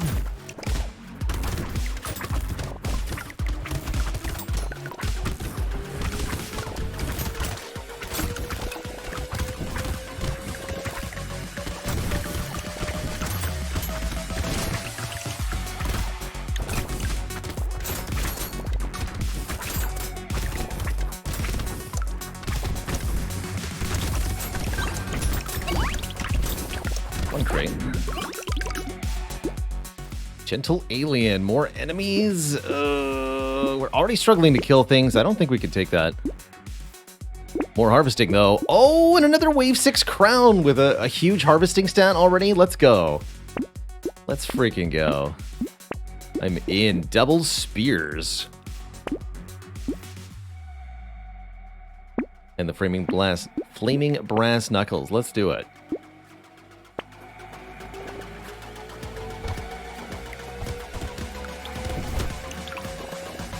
I might take a look at the Vampire Survivors DLC. I did get a key for that, so there's no cost to me to do it. Might be worth checking out.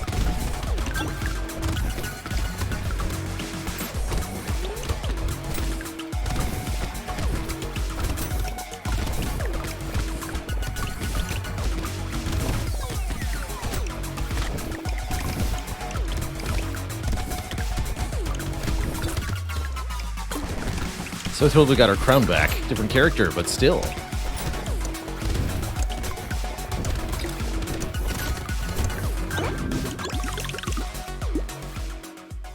plus 11 harvesting there. Get some more luck. And more move speed. Don't buy this hand. Need real weapons this wave. Wouldn't exactly call that a real weapon. Tonic's great, though.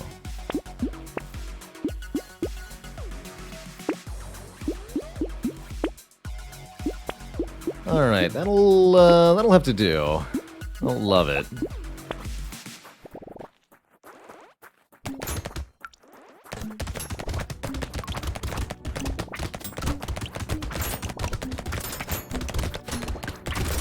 Oh dear.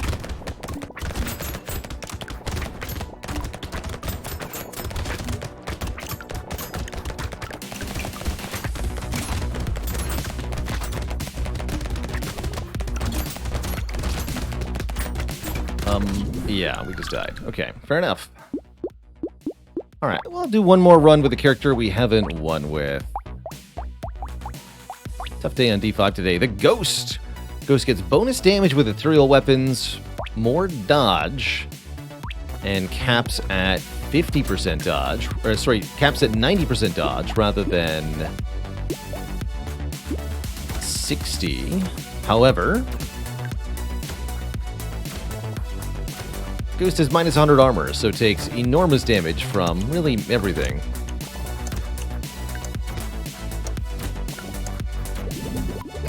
Can't even get one max health from the Ghost Scepter immediately. Bummer.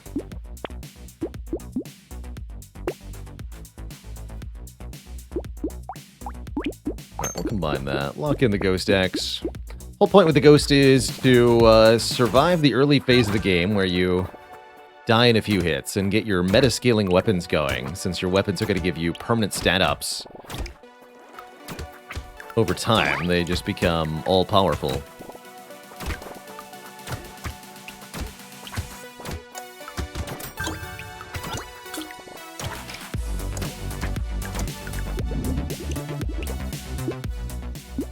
Recycle the sausage. Take luck? We'll take luck.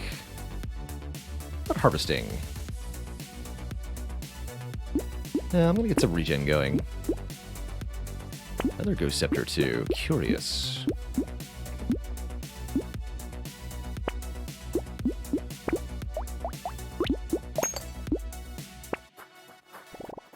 Combining the Ghost weapons reduces the number of kills they need for a stat up, so there's a bit of benefit there.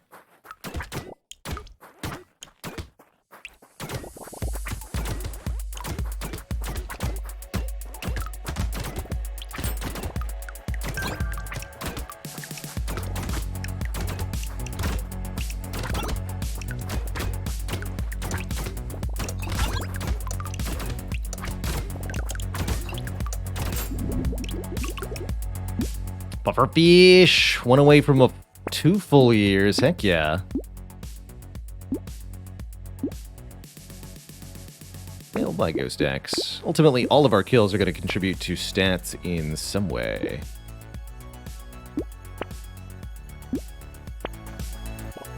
Don't know if it's actually worth buying the baby elephant, but I want to, so we'll do it.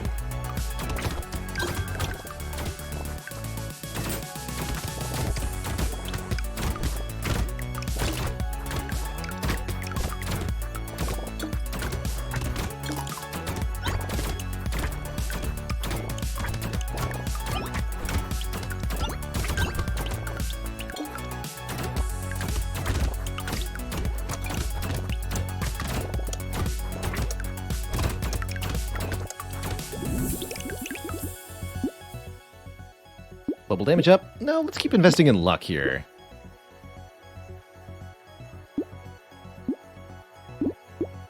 And then I'm going to grab some melee damage.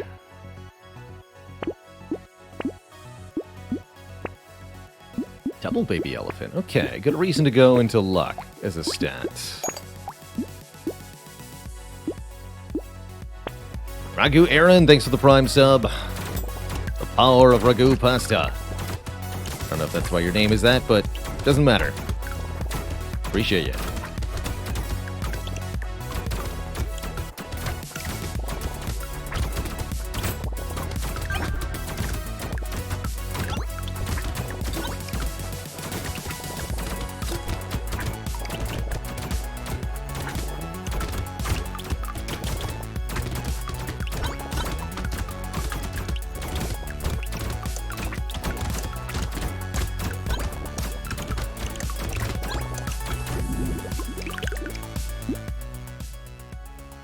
Grab some more attack speed or reroll. Let's just take the attack speed up. Let's make a purple staff. I have mixed opinions on Terrified Onion these days. Cool, that could make a red staff if I want one, or 2 purple staves. Either's good.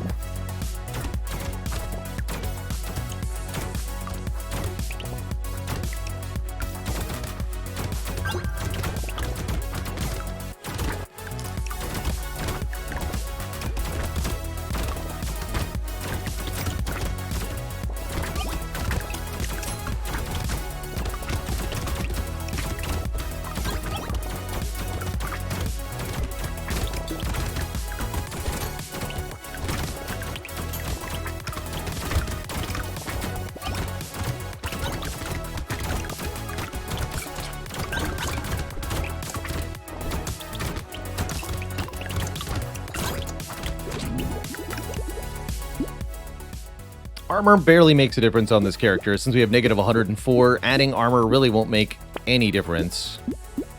15 attack speed's good, though. Let's grab some lifesteal as well. Take those purple perks. Why the heck not? And I think adding crit chance to this build might just work out. Gentle Alien's incredible. More enemies to scale our stats off of. You had better believe that's good. I'll lock in a coffee here.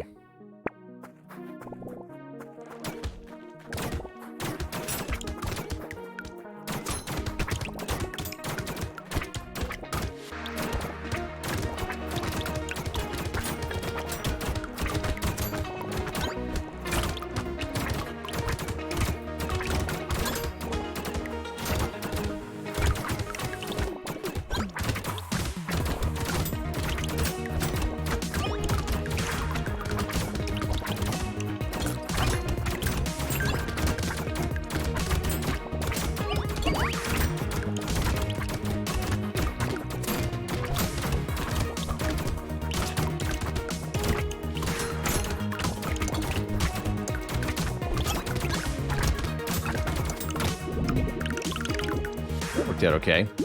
Engineering, who needs it? I want luck. And attack speed. Can't actually buy this ghost egg. I could if I combine to purple, or to red here. Red gives us 1 max health for every 12 enemies killed with it. That's pretty good. Steel's good. Minigun? Interesting. Ghost might want to pick up non-ethereal weapons eventually. Minigun's fun.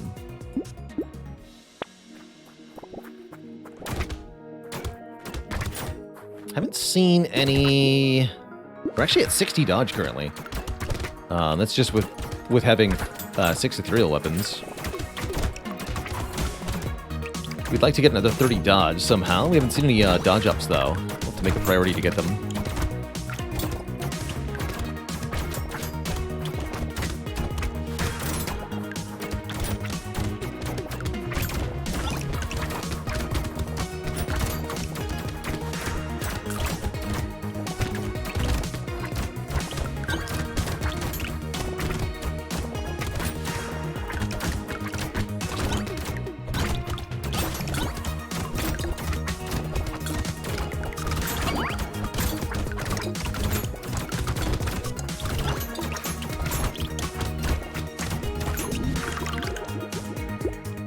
Ten more luck. Hey, there's dodge. Let's start taking dodge. And look at these weapons. Amazing. Up the ghost axe. Up the ghost axe. Again. Sell this ghost scepter. Buy this one. Buy the trees too. These are all very good.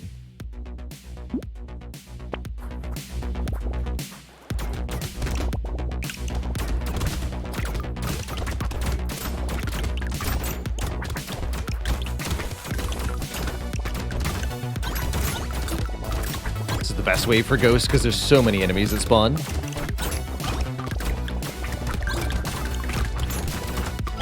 Truly absurd number of them, which means we get a truly absurd number of stat ups.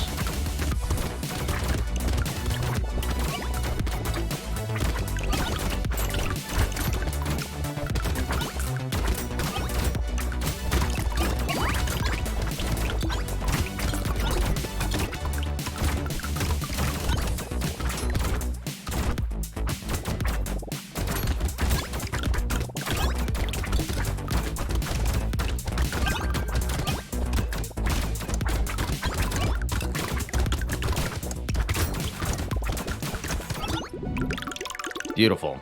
Llama Train, thanks for 10 months. Sure, I'll slow down the enemies, and sure, I'll take more crit chance. Take more crit chance. More crit chance and more dodge. Buy the book just for the reroll. Why not?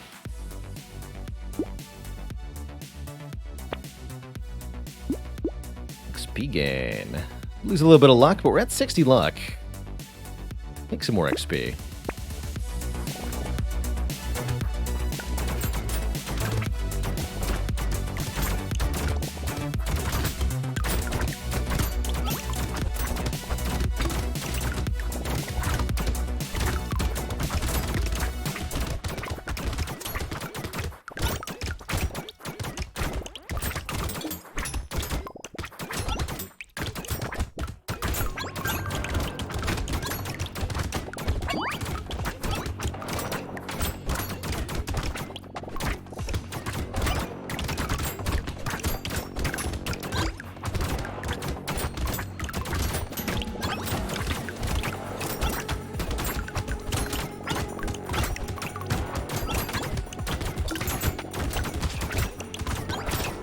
Ghost run can end before you know it, though. Yeah, like that. All was seeming well, but fail the dodge chance roll 3 times in a row and you're dead. That's how it goes, unfortunately. Alright, one more run with a character we haven't won with. Doctor. Bonus attack speed with medical weapons. Bit of harvesting. HP regen is doubled. Doctor's kind of cool.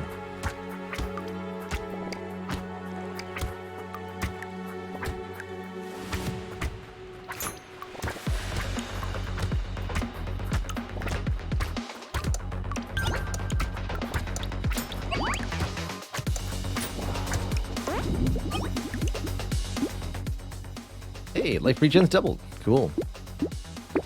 What about move speed?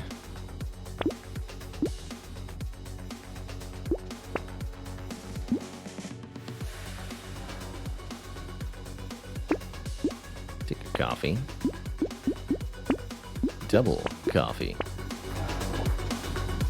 Scissors McGee, they call him.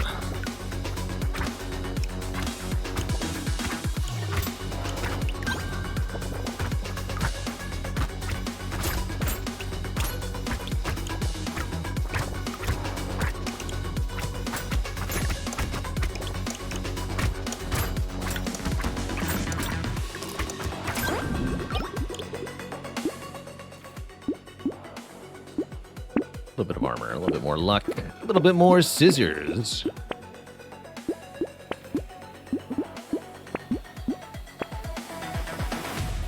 Or if we can make an all scissors doctor work.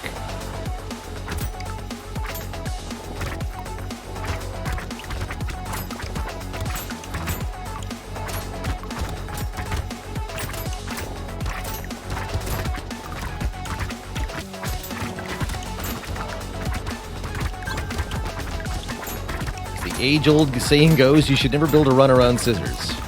Wait, that's not quite right. More luck.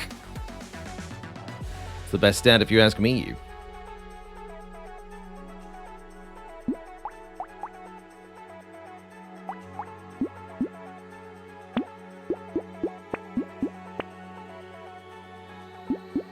If you ask me.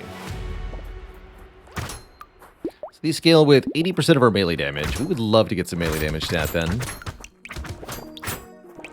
to make the scissors hit extra hard.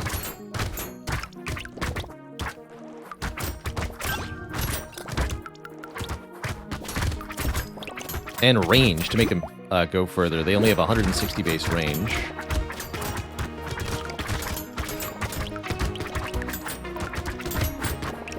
So I'd say we want range and melee damage.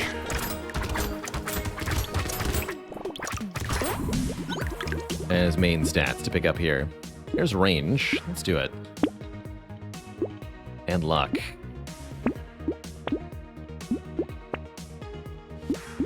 I'm in. Did I win the Spectral Run? No, died very suddenly. That's the life with minus 100 armor. And uncapped dodge.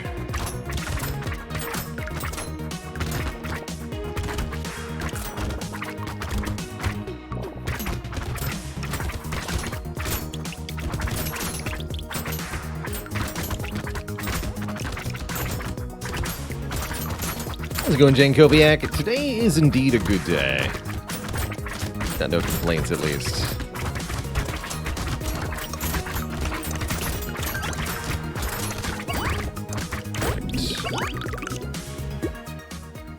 No to minus speed. Yes!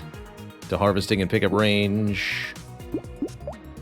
Is there ×2 crit chance? Sure. Give me some more crit chance. Take a little bit of max health for my own survivability's sake. Ugly Tooth seems good. But where's the melee damage up?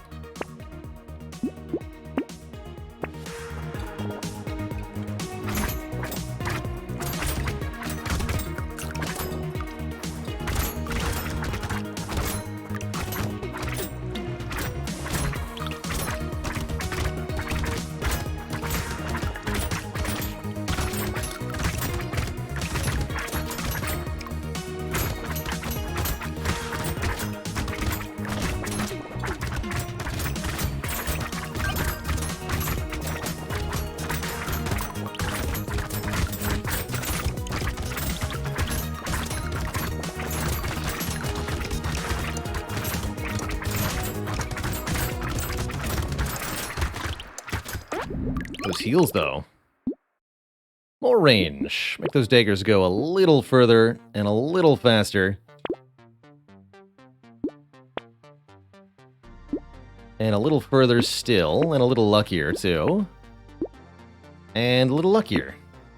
Yeah. So now we're at 100 range stat, making the scissors have 200 range. That feels right. Starting to lose out on DPS as we still haven't seen any melee damage perks, but we can fix that soon.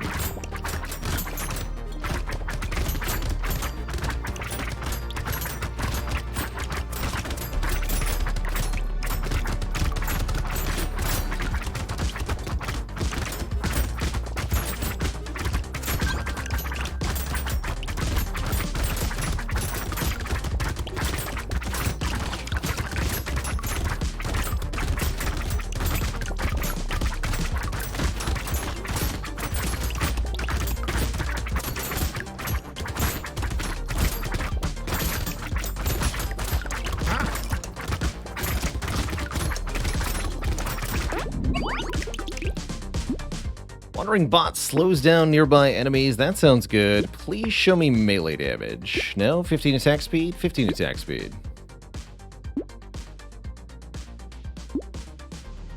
Wrench actually seems kind of good. Wrench 3? Sure, that'll help me kill things. I'll take it.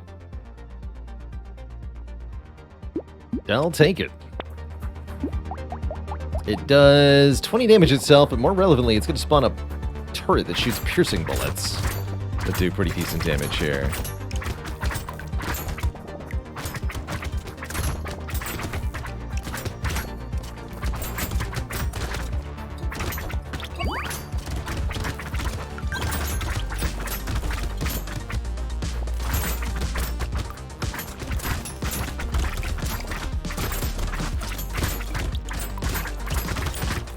Whoa. That is not what we want.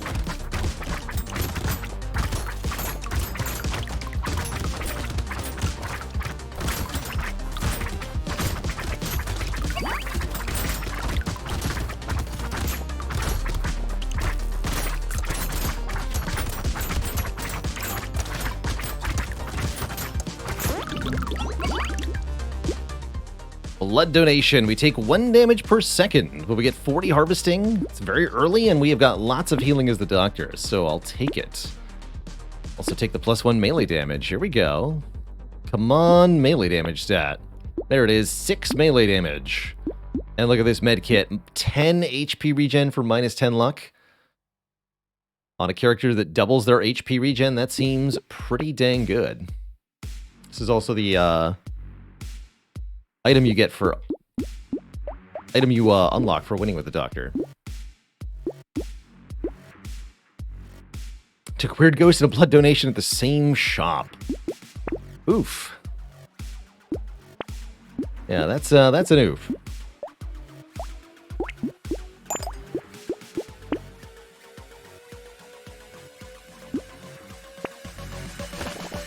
Oh, that was my controller disconnecting. Ah. Here we go.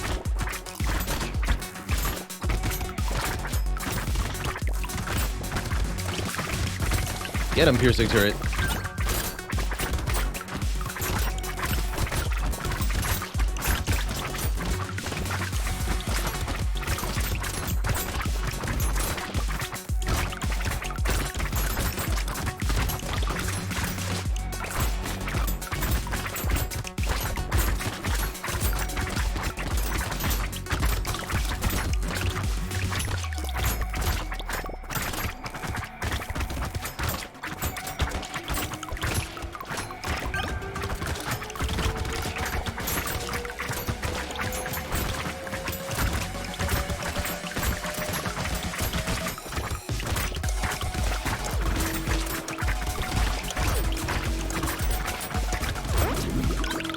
Beautiful wave. 8 more melee damage, let's go. And 45 range. And 30 more range off the wings. Means these scissors now have 237 effective range. We've got 175 range stats. And we're going to keep investing in that. Give me the bean, teacher. I want to be one with the bean.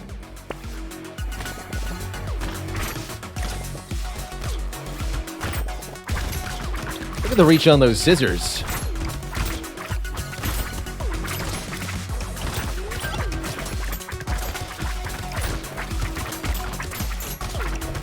They're extra sharp today.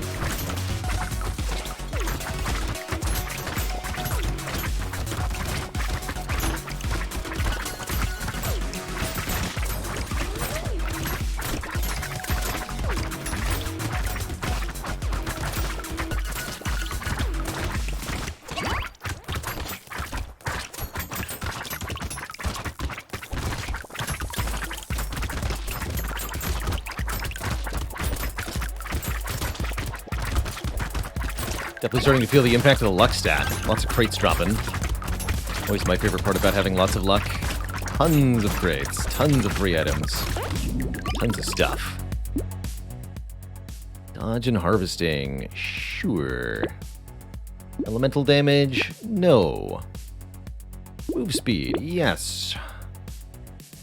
And more max health, also yes. Sounds good to me. Lots more harvesting, not too late. I'll take a Cyclops worm. More regen, minus luck. I don't like the minus luck. Ritual's great, though. The Angel of Death, thanks for 2 months. The Prime sub.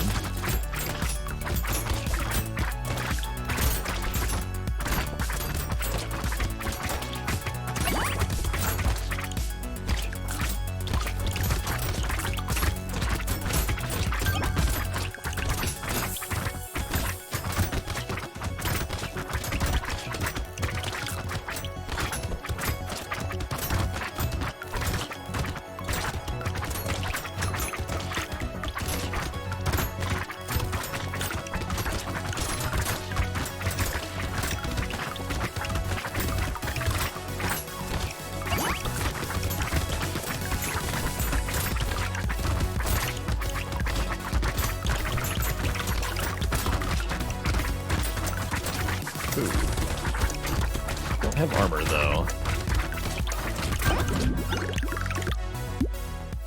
Four crit chance. Deal. 8 harvesting. Deal. 15 more luck. And 9 more move speed. Also deal. Let's get some knockback on these scissors. I bet it'll be extra silly. Sniper gun firing every 3 seconds? No thanks. Think of lottery, though. And a muscly dude. He's got melee damage, sure. It's elite time. Our elite is the priest-type enemy. They spawn lots of stupid nonsense. But maybe scissors can kill them.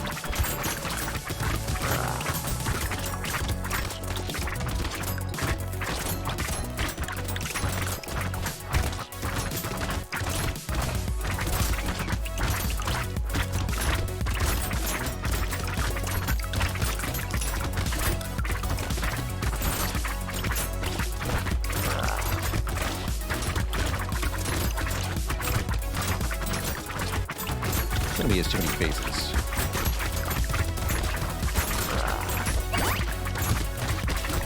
Whoa. Did not see where I was there for a minute.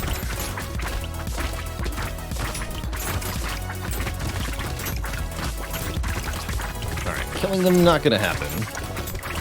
Let's take my win and leave. Next elite should be something we can do, though. Adding, making us slower, not acceptable. Take 5 crit chance, though. Triangle of power. We take damage a lot, actually, so I don't think we want this.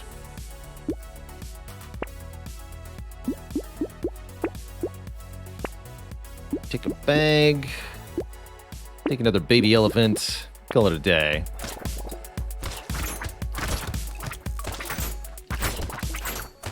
Yeah, blood donation in the... That's right, we have blood donation in the triangle. That would not be so good. Lose 2% damage every second. Yikes. Seems bad, actually. Ultra bad.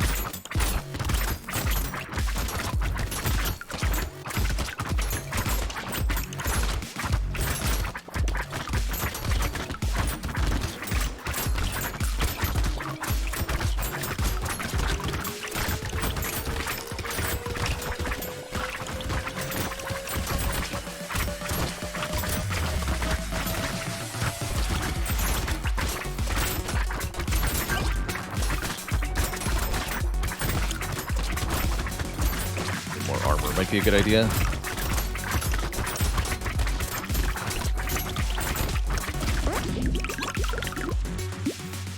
Speaking of the devil, there's 3 armor. I'll take it. And wheat. Harvesting and melee damage. Done deal.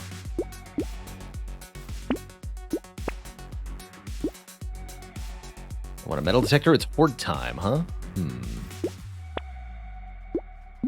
Scissors 3 seem good.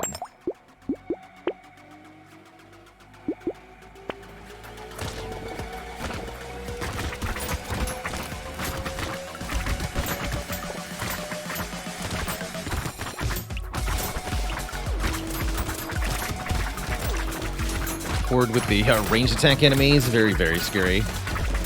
Gotta hunt them down, make sure they don't shoot bullets everywhere.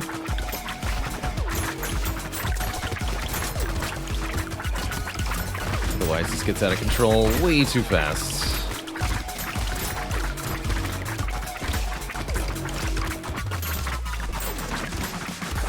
Well, it's already out of control now, I guess, huh?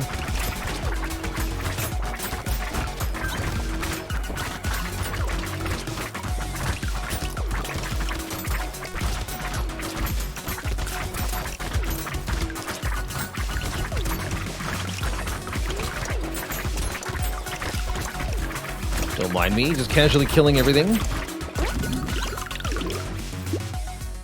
Get some more armor. And now we'll take another alien magic. Or an alien magic, the first one. Wolf Helmet, 8 elemental damage, 15 luck. Not benefiting from the elemental damage, so I don't think we take this. Torture, restore 4 HP per second, but can't heal any other way. Tragically bad for this run. I'll take a mouse, though. Mouse means more enemies. I think the scissors can cut through more enemies. Their melee damage stat, 23. Cool.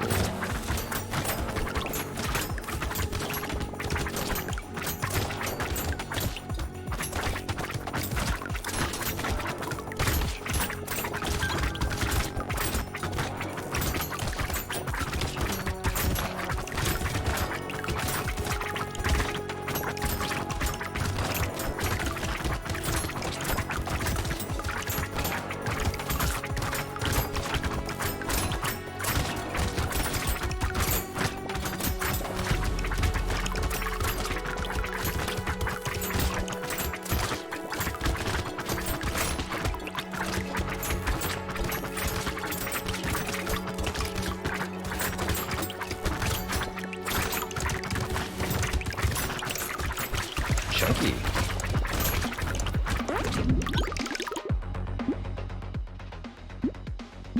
Get our range stat to keep going up. Wings will make it even more so. Am I stacking dodge? Sure.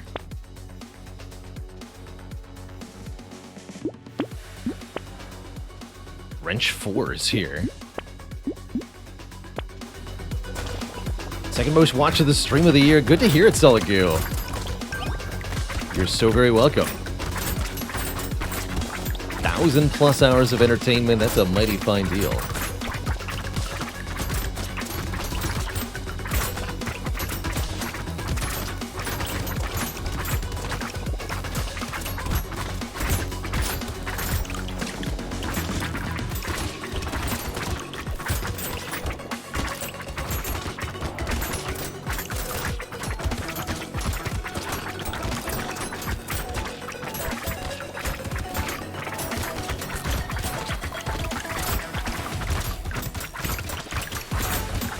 Crates I kept finding, though. Oh well.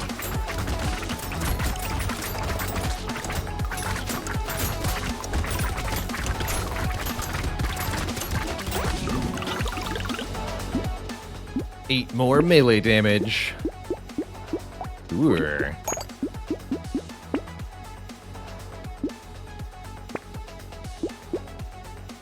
More dodge, more dodge.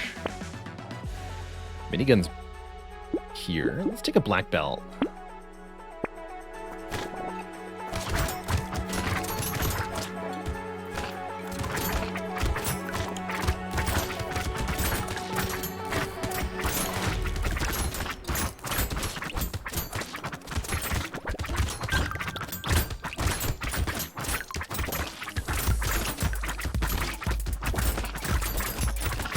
I think we're ready to kill that elite next wave. Might also be ready to get rid of this wrench. Who needs a wrench when you could have another pair of scissors?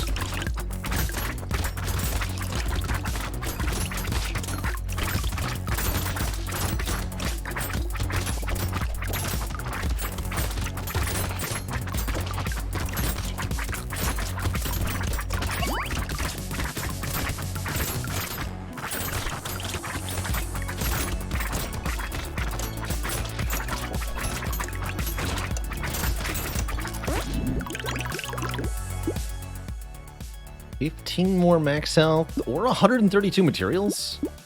Take the materials, actually. Bit of armor.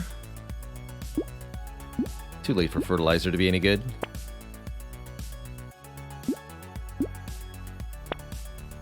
Too late for crown to be any good. Same for tractor and little frog. Could take handcuffs here for 8 more melee damage. Let's actually lock that for the moment. Alright, wave 18 elite. The charger. Alright, I'll face you. And perish.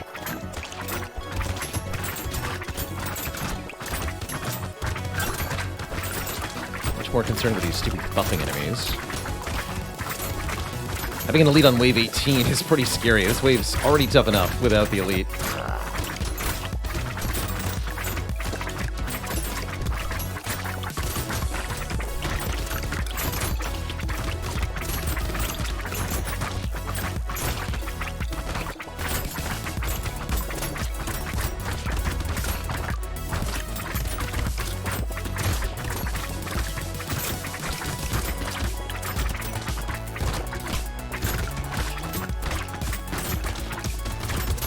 Holy moly.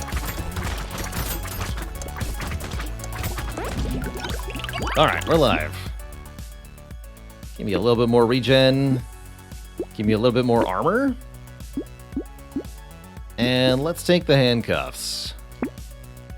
47 melee damage stat. Those are some powerful scissors.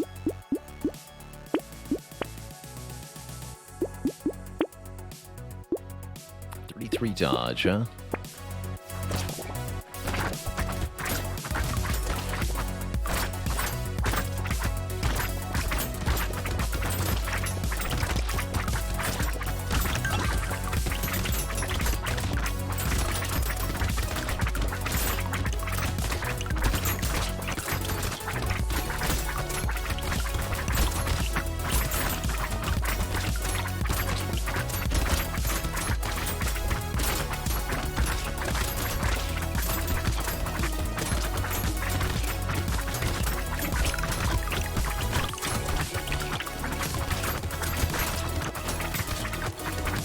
Piercing turret, help! Ah!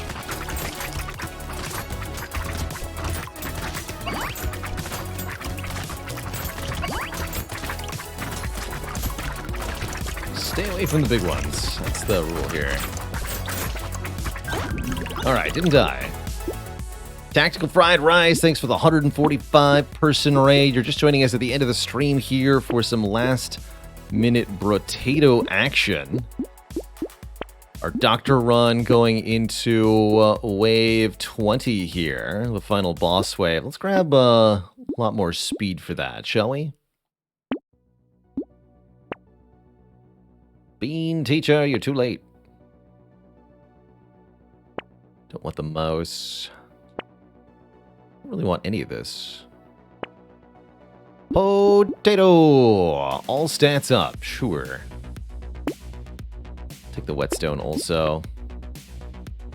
And more crit chance. 38 crit chance. Scissors crit 53% of the time. Not too bad.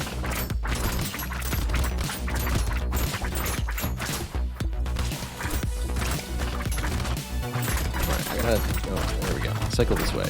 Ah! Goodness, we have healing up. Don't think we're going to be killing either of the bosses this run, unfortunately. I'd really hope we would be able to do so, but... one has not favored us.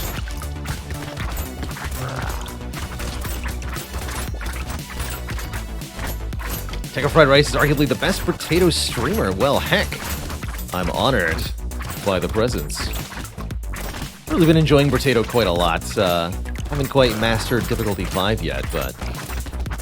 looks like we're about to get our Doctor win, so I'll take it.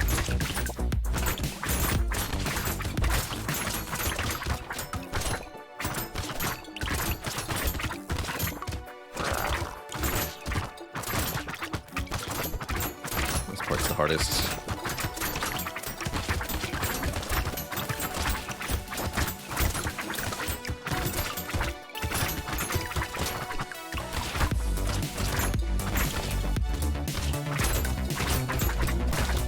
Run for it. That's the secret. Use your move speed.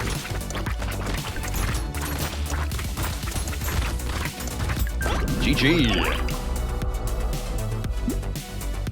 Run 1. Don't even do sliders. Oh, that's right. You can tweak the enemy health to be even higher than normal, right? Difficulty 5's not even as hard as Brotato gets theoretically. One more? Alright, for the raid, sure, we'll do one more. With a character we have not gotten a victory with. Let's see, I'll choose. They recently buffed the Gladiator, so let's try the Gladiator on difficulty 5. Gladiator now gets 20% attack speed for each unique weapon. We'll be starting with a Spire here. First difficulty 5 Doctor win indeed. Haven't gotten our difficulty 5 win on everybody yet, but I'm sure we will with time. Stabby, stabby.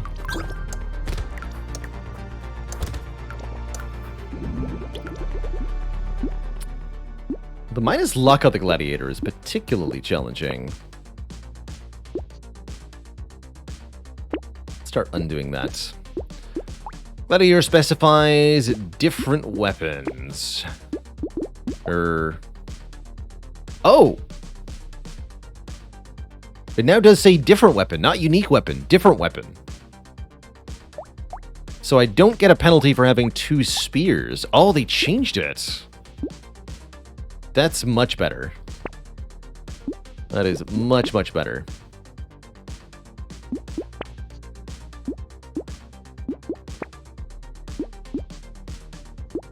I guess I'll just go 2 spears for the moment.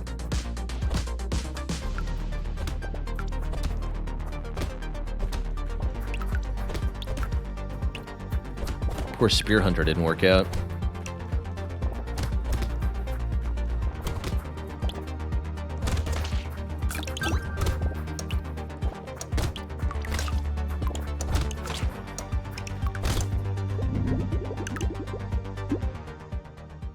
Alright, this is a melee-only character, right?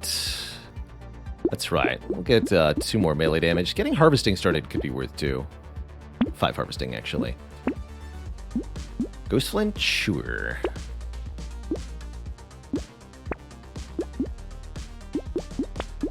Guess I'll lock spears.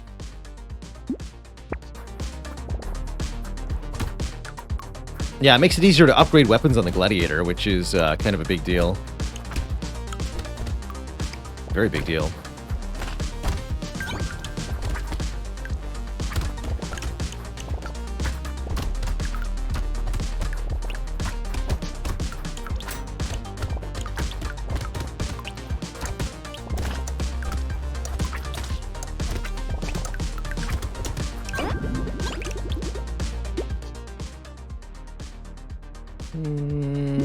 Five attack speed.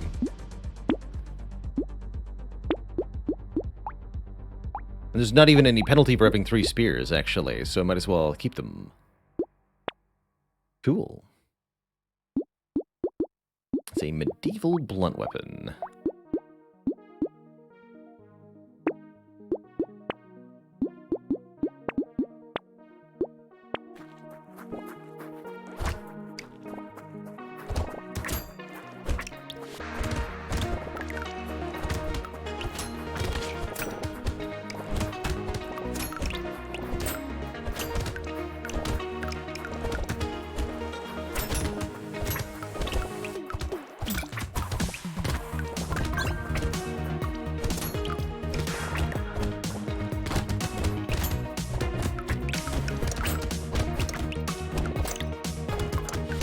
Very good.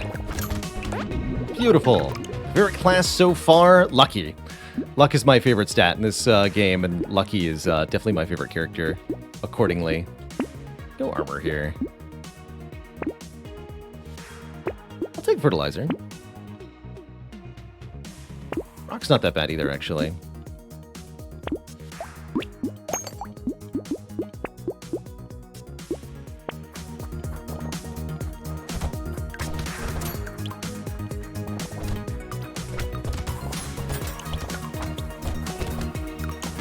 Engineer. Good stuff on NG.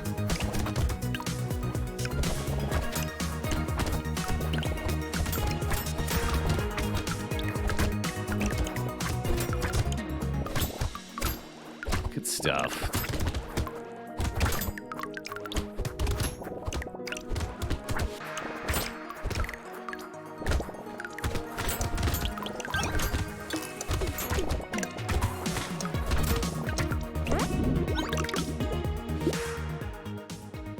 Harvesting.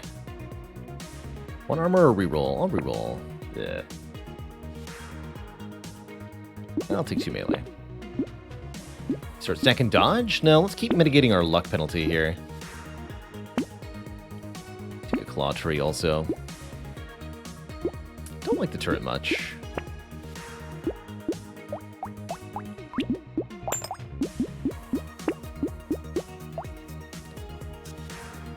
Made the speed penalty on blunt weapons a little bit less bad. That's good. Tooth has got to be good.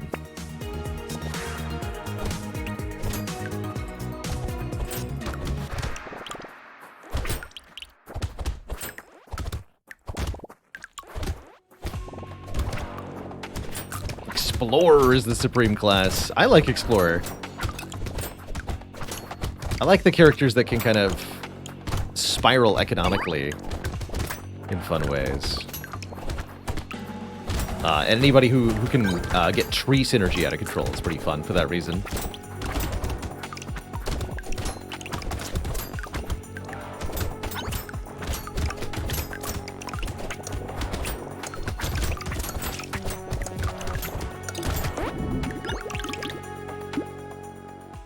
Yeah, I'll take one more fertilizer.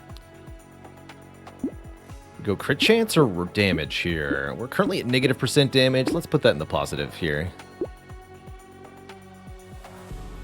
We add a knife. I've got good crit chance. Adding a knife ups our attack speed dramatically. Circle Saw. Good lifesteal. Sure. There we go. Now we've got huge attack speed owing to 5 different weapons.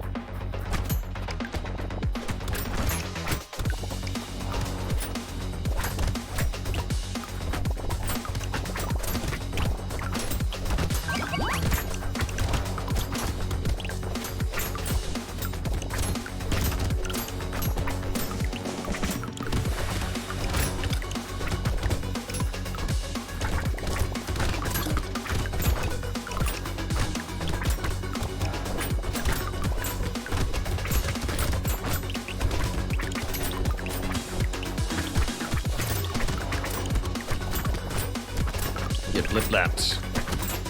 I tried Primo pre-nerfed? Yes, I tried him very briefly. I didn't get very far. Or wait, pre-nerf? I played pre-buff.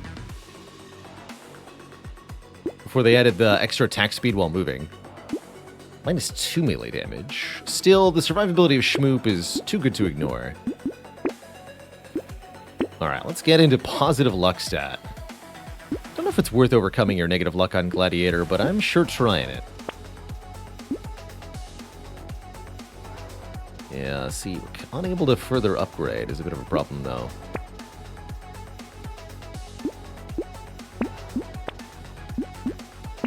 Coupon's good, XP gain's good. Chance to heal when picking up materials seems good, too. They added a cap to money gen. Understandable, but sad.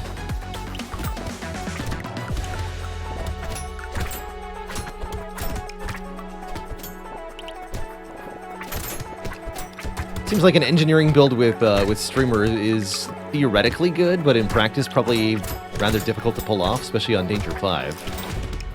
But once it starts working, I bet it works really well.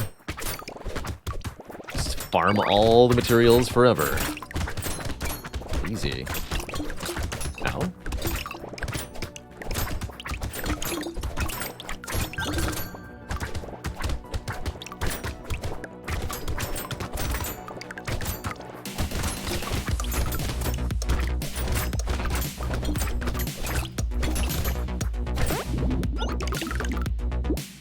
Six melee damage. There we go. We want lifesteal on this character. Seems like we want some way to heal. Lifesteal will do. Early piggy bank. I'm in. What about a gentle alien? I'm also in, but I might regret that. 30 luck? That'll take. The piggy bank do the rest.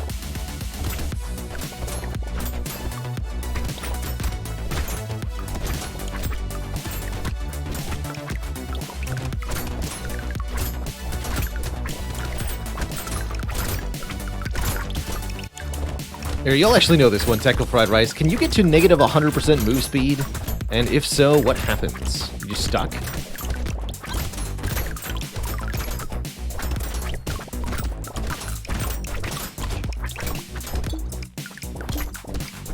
Yes and yes. Alright, well, that sounds fun.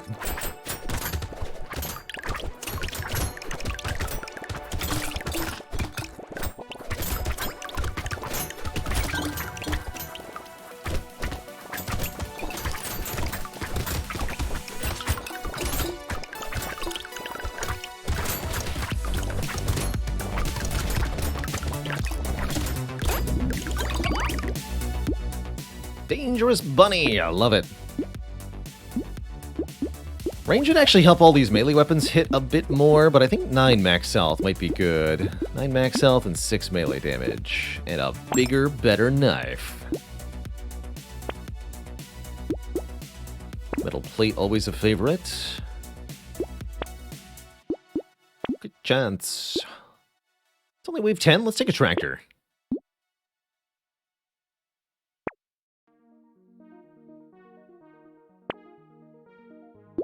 Spear 4. Oh yeah, we have the piggy bank. Let's not spend all our money here. This has only gained me 3 move speed, 3 attack speed this whole run so far.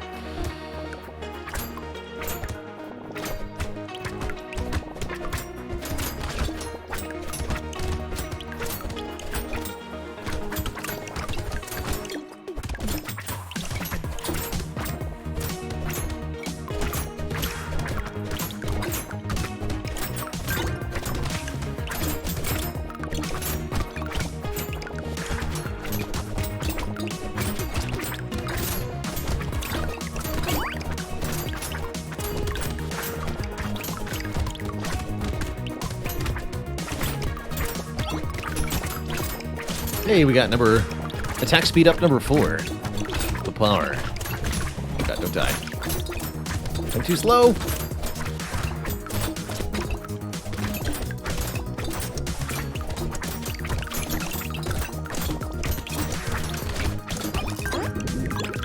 What's our move speed at? -5?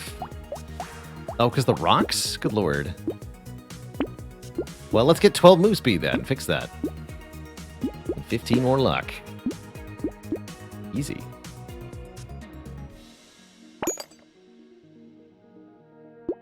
Might actually go double spear. I'll keep the rock for now. It's a horde wave. Noted. 76 for a wheelbarrow, wave 11. Let's do it. Alright, horde wave, bring it on.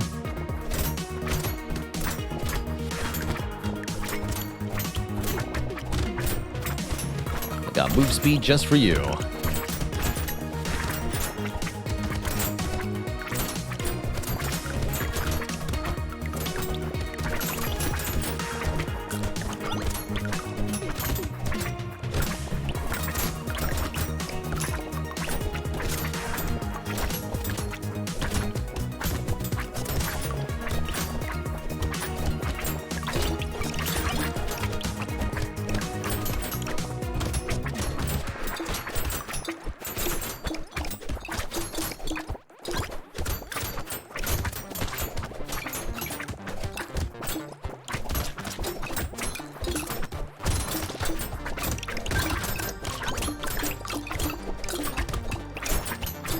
Not a bad horde.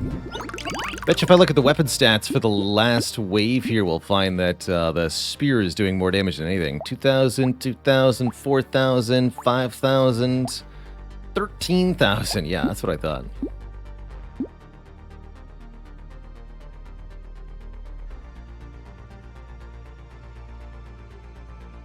Nine dodge is tempting. I think melee damage is maybe unnecessary. 3 armor. Could take warrior helmet here. I don't like the minus speed though. Cyclops worm seems good. Trade some range for serious damage. And we can finally upgrade the rock. Beautiful. Might be time to get rid of this soon. I'd gain 20% attack speed replacing it with a screwdriver. That alone would be worth it probably. Alright, piggy bank, go! Got piggy bank and 100 harvesting. That's kind of insane, actually. In addition to still killing the waves, of course.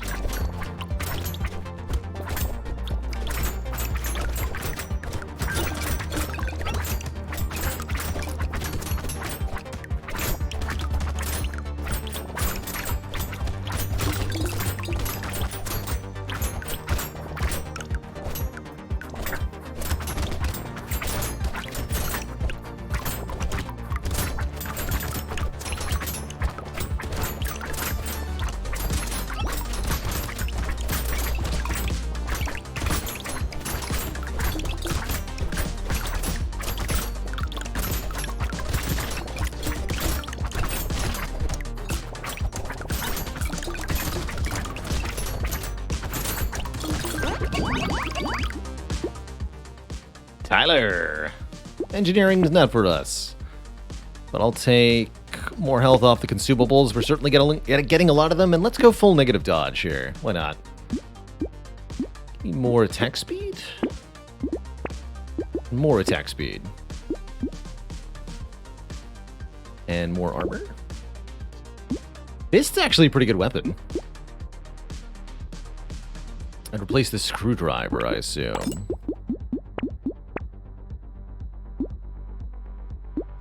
Take more luck. Metal detector, eh. Take more piggy bank value. How's it going, Night Shifty? You're looking at the Gladiator. Gladiator who has managed to get to 60 luck. I don't know how it happened either, but we're here.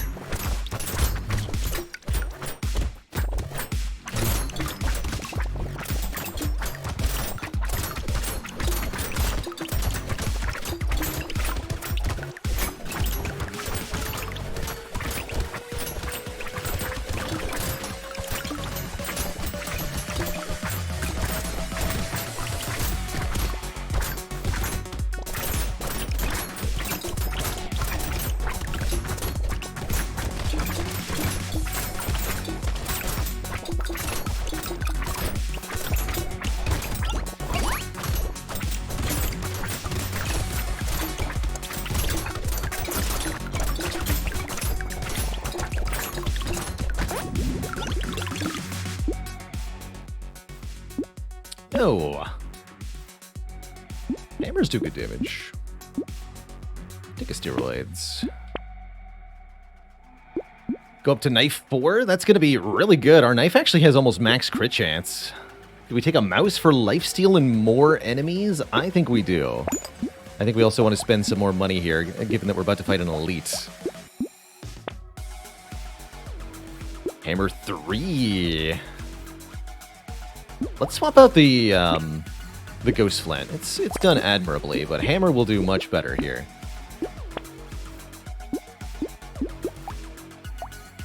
I do have bonus knockback, so Whetstone is a bit of a penalty here. Too late for Vigilante Ring. Take another Cyclops Worm, though. And one bat.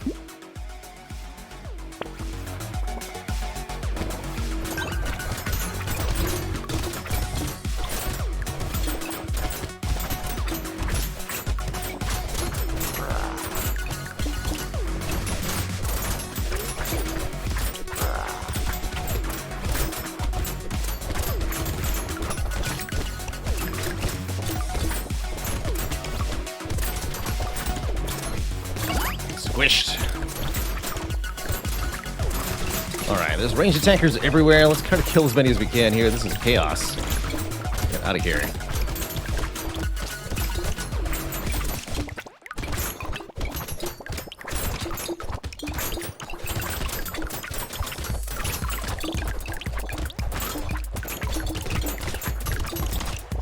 Okay, maybe a little bit less damage taken, hey?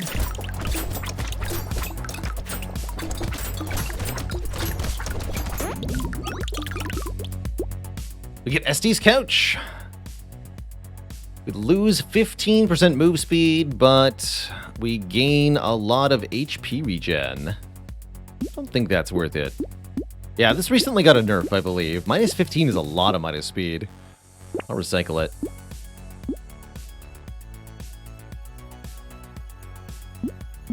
Take 30 range, too. Hunting Trophy, almost usable here. I don't think so, though. There's not quite enough waves left.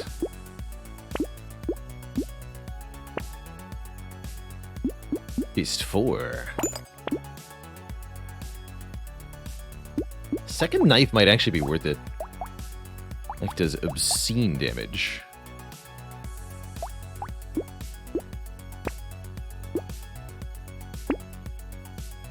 Chance to dodge, take life steal, give me more money.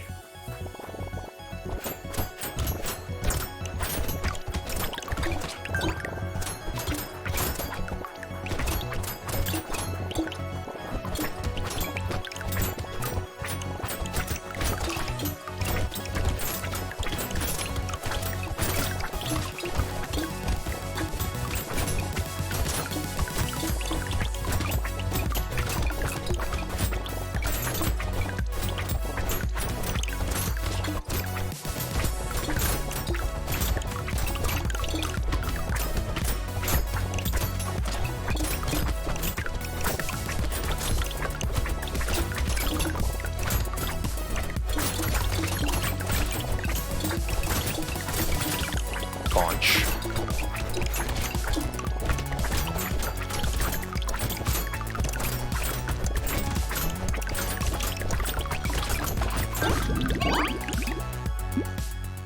Engineering, no one needs it.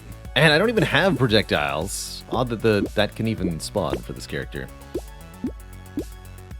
But 70 luck, do we add more? I think we take attack speed. Attack speed and range is what I want to take here. And a jetpack. 15% speed, 10% dodge. Sign me up. 55 health, handcuffs? Handcuffs? No. More speed. Power generator to go with the speed. More crit. More luck. More lifesteal. More money. Getting tons of cash every wave now. According to the piggy bank, it is responsible for 1,248 materials.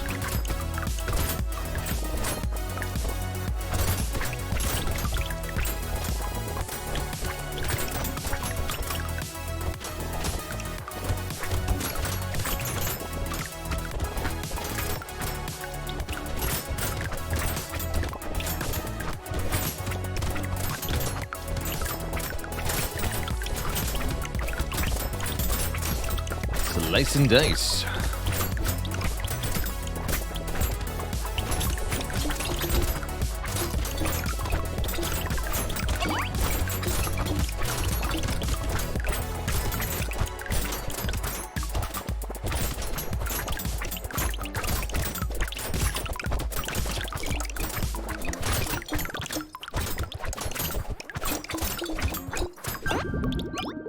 $2,000 materials.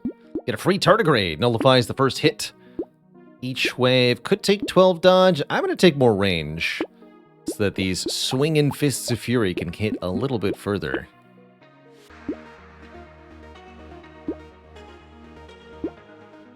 I'll buy that for more crit chance too.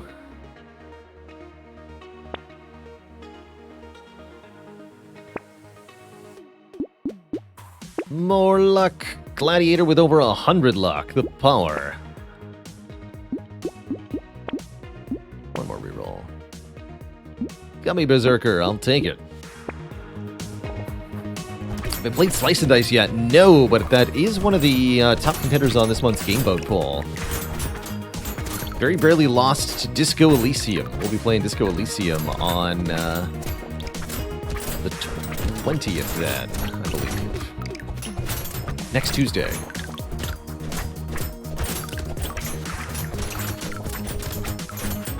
Yeah, the Gladiator character has a base of negative 30 luck. So to be at over 100 now is pretty wild.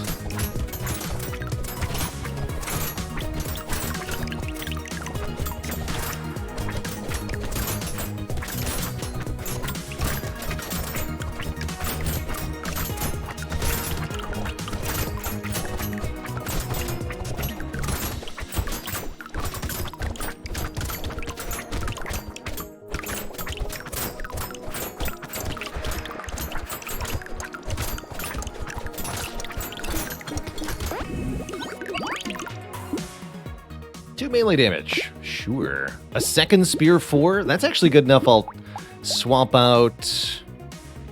Circular Saw is actually a lot of our healing.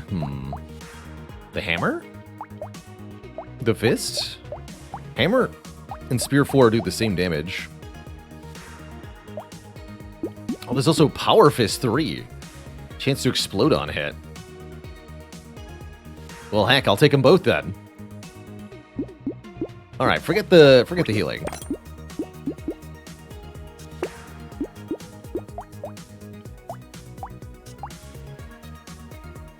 Use the rock. More luck. And speed. All right. An elite will appear. This one's been getting me lately. Let me kill it.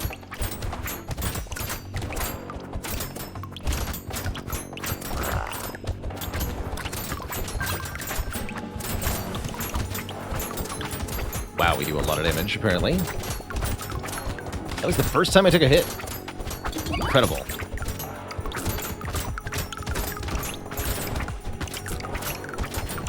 These two red spears are absolutely just killing everything. Holy heck. FF2468, thanks for the 2 months. Keeping it cozy. And mucho appreciated.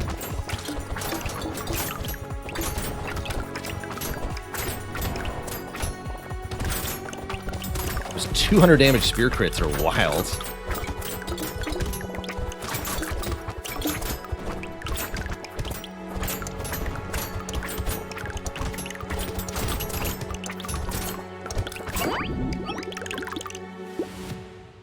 Explosive turret. Not much of an item. I mean, sure. And I'll take some armor here. We're at almost 150 luck stat.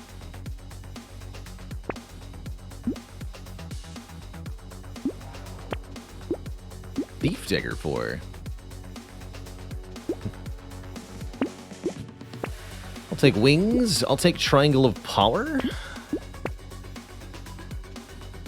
Take 2 melee damage. Take 2 more melee damage. Take 3 more melee damage.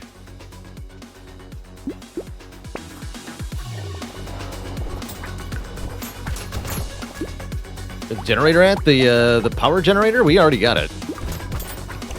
We're already power generating.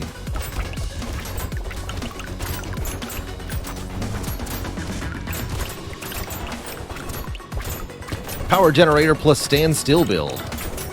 The power?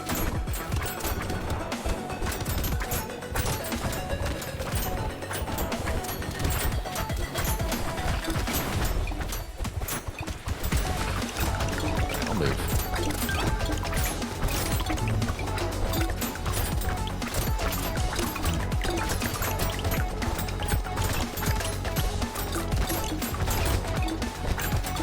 Pokey pokey.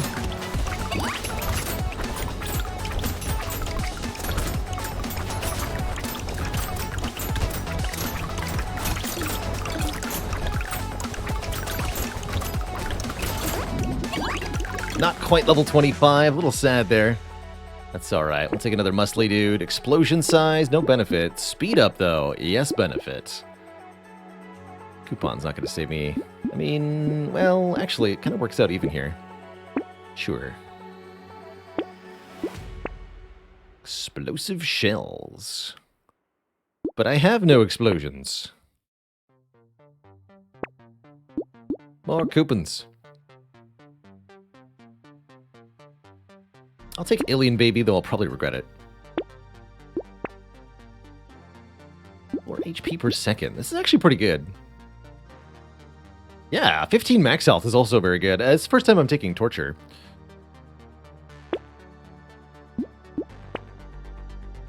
More crit.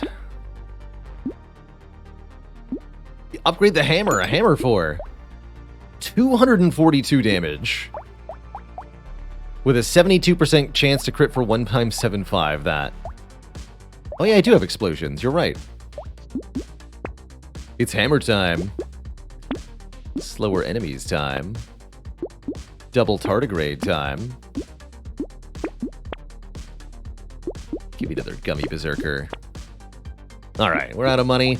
Let's absolutely slaughter some bosses, shall we?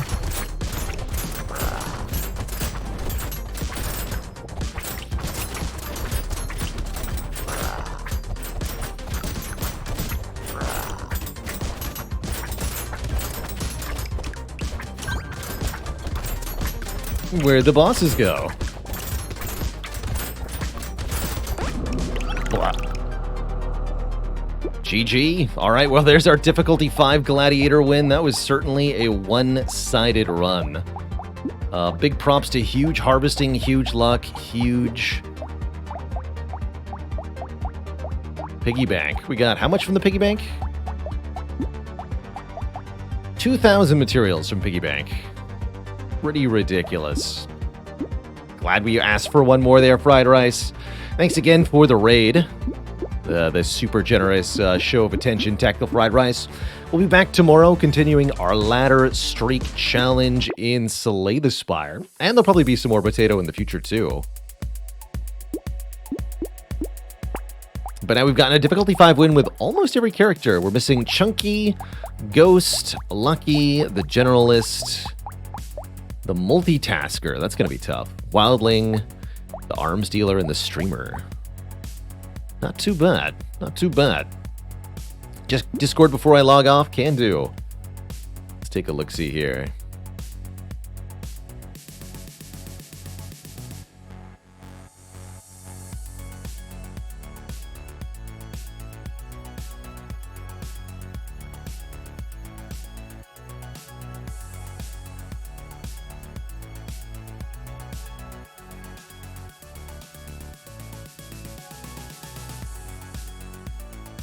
Is there a difficulty 6? Not yet. I imagine difficulty 6 plus could be something that get added in the future. Let's see, what am I checking here?